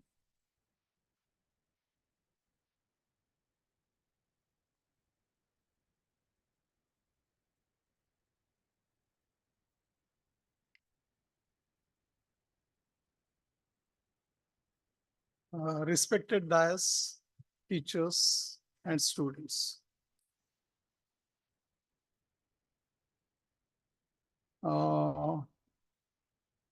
मंचावरती बसलेले Tarabai हतवालने, Dr. Jagdish Sahu, Dr. Malpani, and the secretary of this symposium, Sanjay Devde. I am really happy, and particularly Dr. Sanjay, who asked me to, or they invited me to deliver lecture in this symposium. And when I have seen the title of this conference, that is Future Horizon, Integrating Research and Innovation for Sustainable Development, I felt it is something different. Generally, the symposium or the conference are restricted to the particular subjects, say like a chemistry, and again you go to the specialization of each and every subject. So generally it happens. So I was curious about this conference also, and it was long due that I didn't come to the Akola. So I thought that why not to visit the Akola by any means. But I think there was problem in the reservation. But ultimately, he is such a great person that he could manage. And then I said, okay, I will personally come. Because there were simultaneously 2-3 programs. In the morning, there was a program in the Shivaji Engineering College. And afternoon here. And then tomorrow I have the program with the Dr. Punjab Rao Deshmukh Krishi Vidyapit. ऐकायला येतं का मागे येतं I think it is fine. So when I came to the college, I think this is my second time. Maybe 10 years before I came to somewhere the Arts, Science and Commerce College, so where I delivered the lecture. Sometimes I felt myself odd that whether I am suitable for this conference or not, because my subject was agriculture and your subject is different. But I hope that I could convey my message that how the food and particularly the nuclear energy is important for that. Before I forget, I will little bit away from this thing. I was about to tell something about the students' activity, where the students can come and join to our institution. I think I will share my presentation with Dr. Sanjay Devde. He will circulate among all, or you can put it on the notice board. For this year train school officer, TSOs, which we appoint, the procedure is over, and maybe next time onwards, the students from the physics, chemistry, and in the morning I was talking about the engineering, how they can come to our institution. So I will not talk much detail, but I will circulate that with Dr. Sanjay, and he will circulate among the students. So give wide publicity. The only intention that why the students from our area are not representing the good institutions like a BRC, TIFR, or ISRO, or whatever may be. I feel that our students should go to the topmost institution and they do the research, shine there, shine the worldwide. That is the only intention. Having said that, if you want to come to the BRC, you should be very, very sharp enough in your subject. And that is the only criteria on which basis we select the students. There is no any other criteria. If you are very intelligent in the subject and answering the specific questions or the in-depth answer of the particular question, that is must in them. And there is a protocol how to apply and how to get into the institution like a BRC. So my duty has been reduced by Dr. Malpani. He has given the all vivid explanation what happens since morning to evening. But when I came in the when I joined this thing, Dr. Abhay Deshmukh, he was giving the presentation, and I found that he has given how the technologies are being developed. He has given the example of the pen. What does this pen means? And then somebody asked the questions from the commerce side whether how we can get into the systems like technology distribution or starting some kind of the apps. I think this seminar has made what will say the roadways to the starters or for the students, how the research in the all over the world, not only in India, is being done, and how to write the particular research. As just now the students from the PKV has said that he has missed some of the thing. So in the life, it is our life is it's whatever maybe the life we'll get. It is from first day to the last day. It is a process of learning, and everybody should understand. I am a student. I am a learner. Then he can acquire a knowledge a lot. Once you acquire the knowledge, and then how to represent that, like a data which you collect in the thesis for the thesis, and then you put it in the black and white. So if you collect the right kind of the knowledge and then you translate in the writing, that is the best way. And for that there is a specific methodology, and that is what Dr. Deshmukh he was explaining. Beside that, he has a good center, the startup center which he has started. I was really happy to know that a large number of the technologies, but some of them are costly, which is very like cutting the what that katli, kaju katli. The cost is something like a 1.2 crore. So sometimes for the startup, if the cost is less, that we can initiate also, we can bear, but very costly things. But it depends how much money somebody has, how much money somebody. So he has given very vivid vivid kind of the knowledge and the basic knowledge, how the technologies are there, how to do the research, how to write it, and how it should go to the company level or how to set up the company. It was very interesting talk which I heard. And before that, Dr. Linge, he also talked about the writing the quality thesis. I was not there, but it was the best on the title. I could say that it was a very important topic. And while writing the thesis, one should take the extreme care. And particularly now there are programs on the plagiarism. Okay. So even though if you write a one sentence, the program will caught you that whether you have written it or somebody has written and you have copied it. Okay. I feel this is a very fantastic program.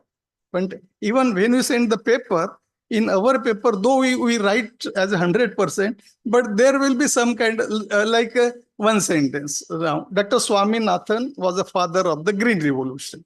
It's a unique sentence and everybody will write the same thing. So where is the question of the plagiarism? Okay. So there are maybe the 5-10% lapses in the program where I would say the Mendel was a father of genetics. Okay. Or in that case, we can say the name of my father is some. So this is some of the common sentence which appears in the literature. But that much consideration, even the program do, like a 10% or the 20%. But sometimes how it helps that unless and until, say, when I go to the evaluating the thesis, I request to the students that unless and until you write on your own, then and then we can see that. Suppose how the students answer your question. If the student has written his thesis on his own handwriting, okay, initially, or he will definitely, because each and every word he writes, he knows that. Okay, and that was the previous days. When the computer was not there, we used to collect a reference card like this, then classify everything, then again rewrite the review of literature. Now, writing the review of literature, it is a job of 2 days, 3 days, which we used to take 2 to 3 months. But still, if you get the students, nowadays we find that say Zambudkar has done mutation breeding, there will be one para. Then the Devade sir has done the reason. This is not the way of writing the review. Okay. I think I have written for the number of the students and number of the university. This is not the way. Okay. When I said the Jambudkar has done the mutation breeding, in the bracket, there are a large number of the persons who have also done that. It is not necessary to write each and every reference. Okay. So this particular talk of Lingesh sir and as well as the sir, it was very informative. And as a subjects by the different presenters which they have done, it is kind of the multidisciplinary approach in these symposiums, rather than talking the very specific one. And what I found that the region like this or the college like this kind of the approach or the symposium should be done regularly, so that there will be the interaction of the students, some kind of the guidance from the senior ups. I would also suggest to the authority of the college that try to take the students to the different institution as an educational tour. Like a BRC, you are always welcome. You can do your things, see the things. So once you visit to the particular location or the institution, the students get exposed. And automatically, the students will feel that, okay, no, I should go to the such institutions. So this should be the regular program. Rather in your curriculum, you can, rather in your advertisement, you can say that we have the regular visit. And if possible, you try to charge the students part of the thing. Because some of the things, it's very difficult to get all the money from the students. So part of the things can be final. And there is for the railway, there is a concession system for the students. Okay. So I will suggest this. And overall, I'm really happy to come to this particular college and attend this symposium and try to give my thoughts on the food and agriculture and the nuclear energy. And I feel that some of the students from this college or from this area, they should come to the BRC. And if they want any kind of the help, not a supportive help, which will help for the selection of the committee. We do not have any kind of the approaches like this unless and until the students performs best in the interview. So it is his strength. Who will study better, there is a bigger chance. But we can guide that. Okay, you can study like this, you can study like this. Okay. So overall, it was a big satisfaction personally for me, and hopefully for the students and the staff also, that the subjects covered in this area conference was really a variety of the subjects, including the technology transfer and the startup. With these words, I stop here. And once again, thank you very much for inviting me and honoring me as a president of this session also. Thank you very much to everybody. Thank you, sir, for such enlightening talk packed with valuable insights. Now I request our guiding force, Honorable Dr. Taratay Hathwani, to kindly deliver the presidential address.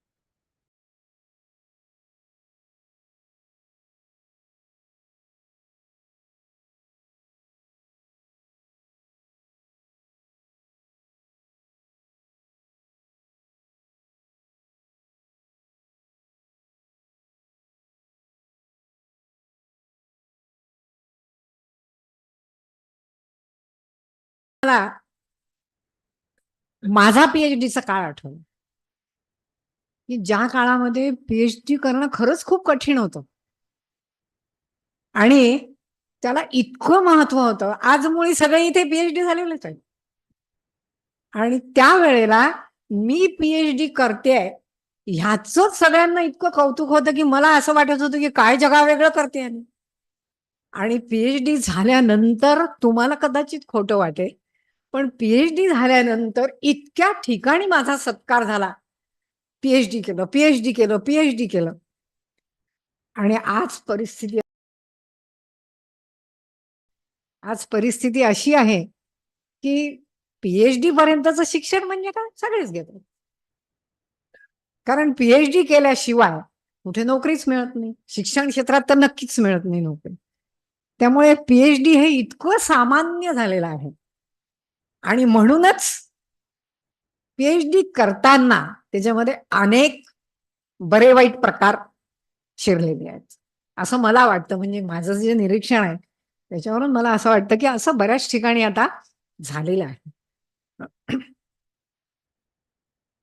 विवेकानंदांनी शिक्षणाची व्याख्या केली आहे की मनुष्याच्या ठिकाणी आधीच जे असतं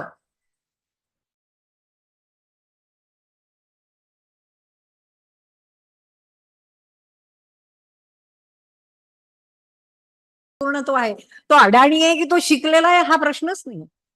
प्रत्येकाच्या ठिकाणी हे पूर्णत्व असतं आणि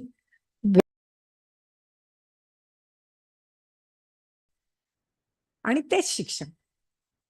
एक छोटासा प्रसंग सांगते. एका राजाने 2 ससाण्याची पिल्लं आणली आपल्या बागेमध्ये आणि त्याने ती झाडावर ठेवली. दोघांनी वेगवेगळे छान घरटे करून दिले आणि एक ट्रेनर ठेवला त्याच्यासाठी त्यांना शिकवण्यासाठी सगळं. ठराविक कालावधीनंतर एक ससाणा उंच उडायला लागला. छान आकाशात भरारी घ्यायचा, छान फिरायचा, परत यायचा. दुसरा ससाणा हालायलाच तयार नाही आपल्या घरट्यातून. अनेकांना बोलावलं, अनेकांनी प्रयत्न केले, कोणालाही यश आलं नाही. संध्याकाळपर्यंत हे सगळं झालं. कंटाळून राजा संध्याकाळी आपल्या महालात चालला गेला. दुसऱ्या दिवशी सकाळी पुन्हा तो बागेत आला उत्सुकतेने. तर त्याला असं दिसलं की तो घरट्यात बसलेला ससाणा आकाशामध्ये उंच भरारी घेतोय छान. त्याला आश्चर्य वाटलं की अचानक कसं काय याला हे सुचलं. तर त्यांनी बाकीच्यांना विचारलं जे होते तिथे, का म्हणे असं कसं काय झालं, हा अचानक कसा काय उडायला लागला. तर तिथे कोणाला काही सांगता नाही आलं पण तिथे एक शेतकरी होता अडाणी. त्यांनी सांगितलं. तो म्हणे मी सांगतो म्हणे अगदी सोपं आहे म्हणे. मी म्हणे पहाटे आलो या बागेमध्ये आणि तो ससाणा ज्या फांदीवर बसला होता ती फांदी तोडली. ती फांदी मी तोडल्याबरोबर तो आकाशात उडायला लागला. म्हणजे काय करायचं, कोणत्या वेळेला काय करायचं हे त्याला कोणी शिकवलं नाही. त्या शेतकरी कुठे शाळेत गेला नव्हता, कुठे काही शिक्षण घेतलं नव्हतं त्यांनी. म्हणजे याचाच अर्थ की त्याच्यामध्ये जे काही त्याच्या अंतर्मनात होतं ते आपोआप त्याला सुचलं. असं प्रत्येकालाच सुचत असतं. तसं त्याला ते आपोआप सुचलं आणि तो उंच भरारी मारायला लागला. हेच ते पूर्णत्व. हे आपल्या सगळ्यांजवळ आहे आणि त्यामुळे फक्त प्रत्येक जण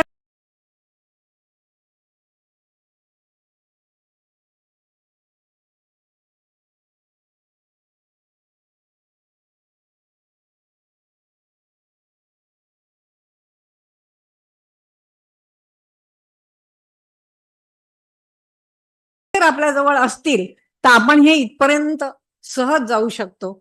मला असं वाटतं की मागे कुठल्या तरी एका भाषणामध्ये मी ते सांगितलं होतं की आईस्क्रीम, आ म्हणजे आत्मविश्वास, ई म्हणजे इच्छाशक्ती, स म्हणजे सकारात्मकता, क्री म्हणजे क्रियाशीलता आणि म म्हणजे महत्वाकांक्षा.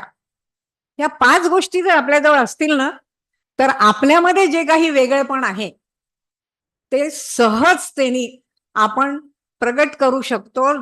सहजतेने जास्त पुढे जाऊ शकतो. हे 5 गुण मात्र अत्यंत आवश्यक आहे या सफलतेसाठी आणि ह्याचा प्रत्येकाने विचार केला पाहिजे, लक्षात ठेवलं पाहिजे आणि ह्याचा उपयोग आपल्या जीवनात प्रत्येकाने केला पाहिजे. पीएचडी करणाऱ्यांना तर ह्या गोष्टी अत्यंत आवश्यक आहे. कारण आजकाल पीएचडी करताना ज्या काही बऱ्या वाईट पद्धती सुरू झालेल्या आहेत त्या बंद व्हायलाच हव्या. त्या दृष्टीने खरं म्हणजे आजची ही जी कॉन्फरन्स घेतल्या गेली ही फार चांगली आहे. दिवसभर मी आल्याबरोबर विचारलं तर मला सांगितलंच की खूप सुंदर कॉन्फरन्स झाली. सकाळी मी देशमुख सरांचं भाषणही ऐकलं होतं घरी ऑनलाईन. फारच छान, एकदम मस्त. म्हणजे खूप छान यश मिळालंय आजच्या आपल्या कॉन्फरन्सला आणि योग्य असा विषय, वेगळा, सगळ्यांपेक्षा वेगळा आणि योग्य असा विषय निवडला गेला ज्याची आजच्या काळामध्ये खरोखरच गरज आहे की खरंच पीएचडी कसं करायचं असतं, रिसर्च म्हणजे काय, रिसर्च कसं करायचं, त्याच्यामध्ये काय कोणत्या कोणत्या गोष्टी आवश्यक आहेत, कोणत्या कराव्यात आणि कोणत्या करू नयेत हे सुद्धा माहिती होण्याची आवश्यकता आहे आणि त्या दृष्टीने ही कॉन्फरन्स खरंच खूप छान झाली. या पीएचडी करताना इतका त्रास होतो हे मला माहिती. आता आज काय होतं मला माहित नाही, परंतु खूप कष्ट घ्यावे लागतात. त्यामुळे अनेक वेळा फ्रस्ट्रेशनही येऊ शकतं, सोडून देतात. आमच्या वेळेला तर अनेक जण अर्धवट सोडून द्यायचे पीएचडी, कारण खूप मेहनत घ्यावी लागायची आणि गाईडच इतके कडक असायचे त्यावेळेचे की ते तावून सुलाखून घ्यायचे अगदी विद्यार्थ्याला, की असं वाटायचं की नको ती पीएचडी. असं सुद्धा फ्रस्ट्रेशन येऊ शकतं पीएचडी करताना. तर त्याच्यावर शेवटी मी एक फक्त अब्दुल कलामांचं वाक्य तुम्हाला सांगते. If you fail never give up, because fail means first attempt in learning. तुम्ही फेल झालात तर तुम्ही अजिबात नाराज होऊ नका, कारण फेल होणं म्हणजे काय, तर फर्स्ट अटेम्प्ट इन लर्निंग. शिक्षणातलं तो तुमचा पहिला प्रयत्न होता. एकाच प्रयत्नात यश मिळालं पाहिजे असं अजिबात नाही. पुन्हा प्रयत्न करा, तुम्हाला यश मिळेल. अँड अब्दुल कलाम पुढे म्हणतात, and end is not end in fact. And E means effort never dies. प्रयत्न कधीच संपत नाहीत, संपवू नका, सोडू नका. If you get no as an answer, so remember NO and next opportunity, so let us be positive. म्हणजे ही तुम्हाला मिळालेली अपॉर्च्युनिटी आहे, पहिली संधी आहे, दुसरी संधी घ्या आणि यश मिळवा. हे जर ठरवलं तर आत्ता पीएचडी करताना जे मार्ग वापरावे लागतात ते मार्ग वापरावे लागणार नाही आणि ते 5 गुण आणि या कलामांनी सांगितलेल्या 2 गोष्टी जर आपण लक्षात ठेवल्या तर अजूनही याच्यात बदल होऊ शकतो आणि व्यवस्थित यश प्रत्येक जण मिळवू शकतो. सगळ्यात शेवटी समारोप करताना मी डॉक्टर संध्याताई काळे यांचे विशेष आभार मानेन की त्यांनी ह्या आगळ्या वेगळ्या विषयावर ही कॉन्फरन्स इथे ठेवली आणि या कॉन्फरन्सला त्यांच्या सांगण्यानुसार, म्हणजे मी जे आज सगळा मागोवा घेतला आल्यावर, तर मला असं कळलं की अगदी भरभरून प्रतिसाद मिळालेला आहे आणि सगळ्यांनाच खूप छान वाटलं. या ठिकाणी सिनॉप्सिस जे वाचल्या गेले तेही, पेपर्स प्रेझेंटेशन जे झालं तेही, सगळे पेपर्स खूप चांगले आले होते हेही मला सांगण्यात आलं. त्याच्यामुळे ज्यांनी ज्यांनी याच्यामध्ये सहभाग घेतला, पेपर प्रेझेंटेशन केलं आणि ज्यांनी हा अरेंज केला, ज्यांनी ह्यांना सगळ्यांना सहकार्य केलं, त्या सर्वांचं मी खूप खूप अभिनंदन करते आणि कार्यक्रमाचा समारोप करते. Thank you, Taratai, for your valuable guidance and motivation. To express gratitude towards all the helping hands who have assisted in the organization of this conference, I invite the co-convener, Dr. Sanjay Devde, sir. Good afternoon to one and all. Respected dignitaries on the dais and off the dais, invited guests, resource person, delegates, all staff members of the college, and my dear students. I take pleasure and consider it as an honor to me to give vote of thanks.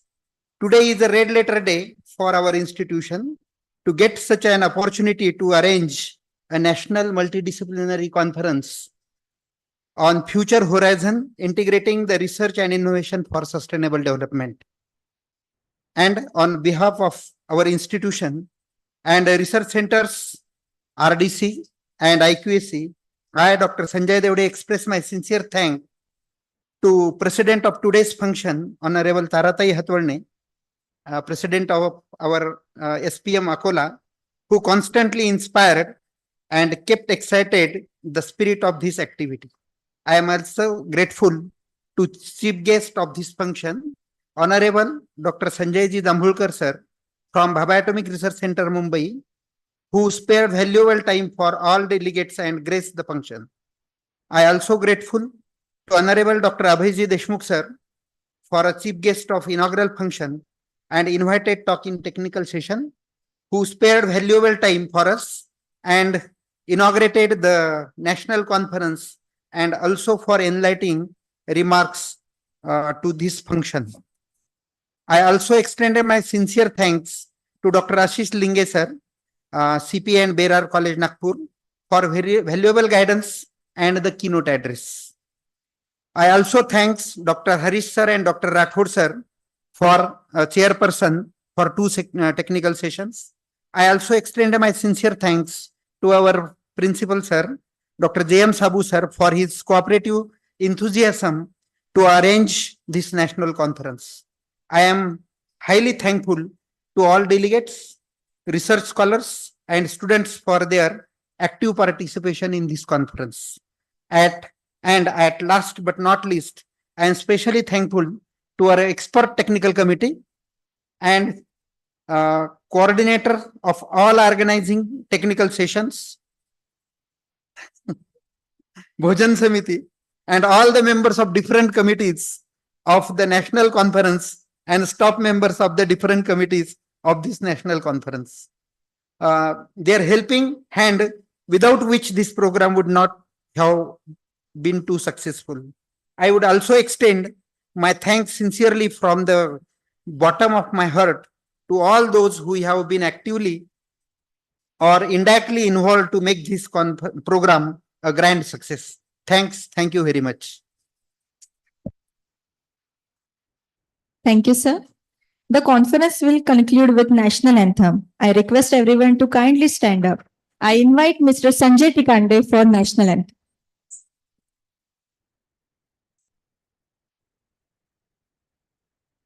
जनगण मन अधिनायक जय हे भारत भाग्य विधाता पंजाब सिंध गुजरात मराठा द्राविड़ उत्कल वंग विंध्य हिमाचल यमुना गंगा उच्चल जलजित रंग तव शुभ नामे जागे तव शुभ आशीष मागे गाये तव जय गाथा जन गण मंगलदायक जय भारत भाग्य विधाता जय हे जय हे जय हे जय जय जय जय हे भारत माता की.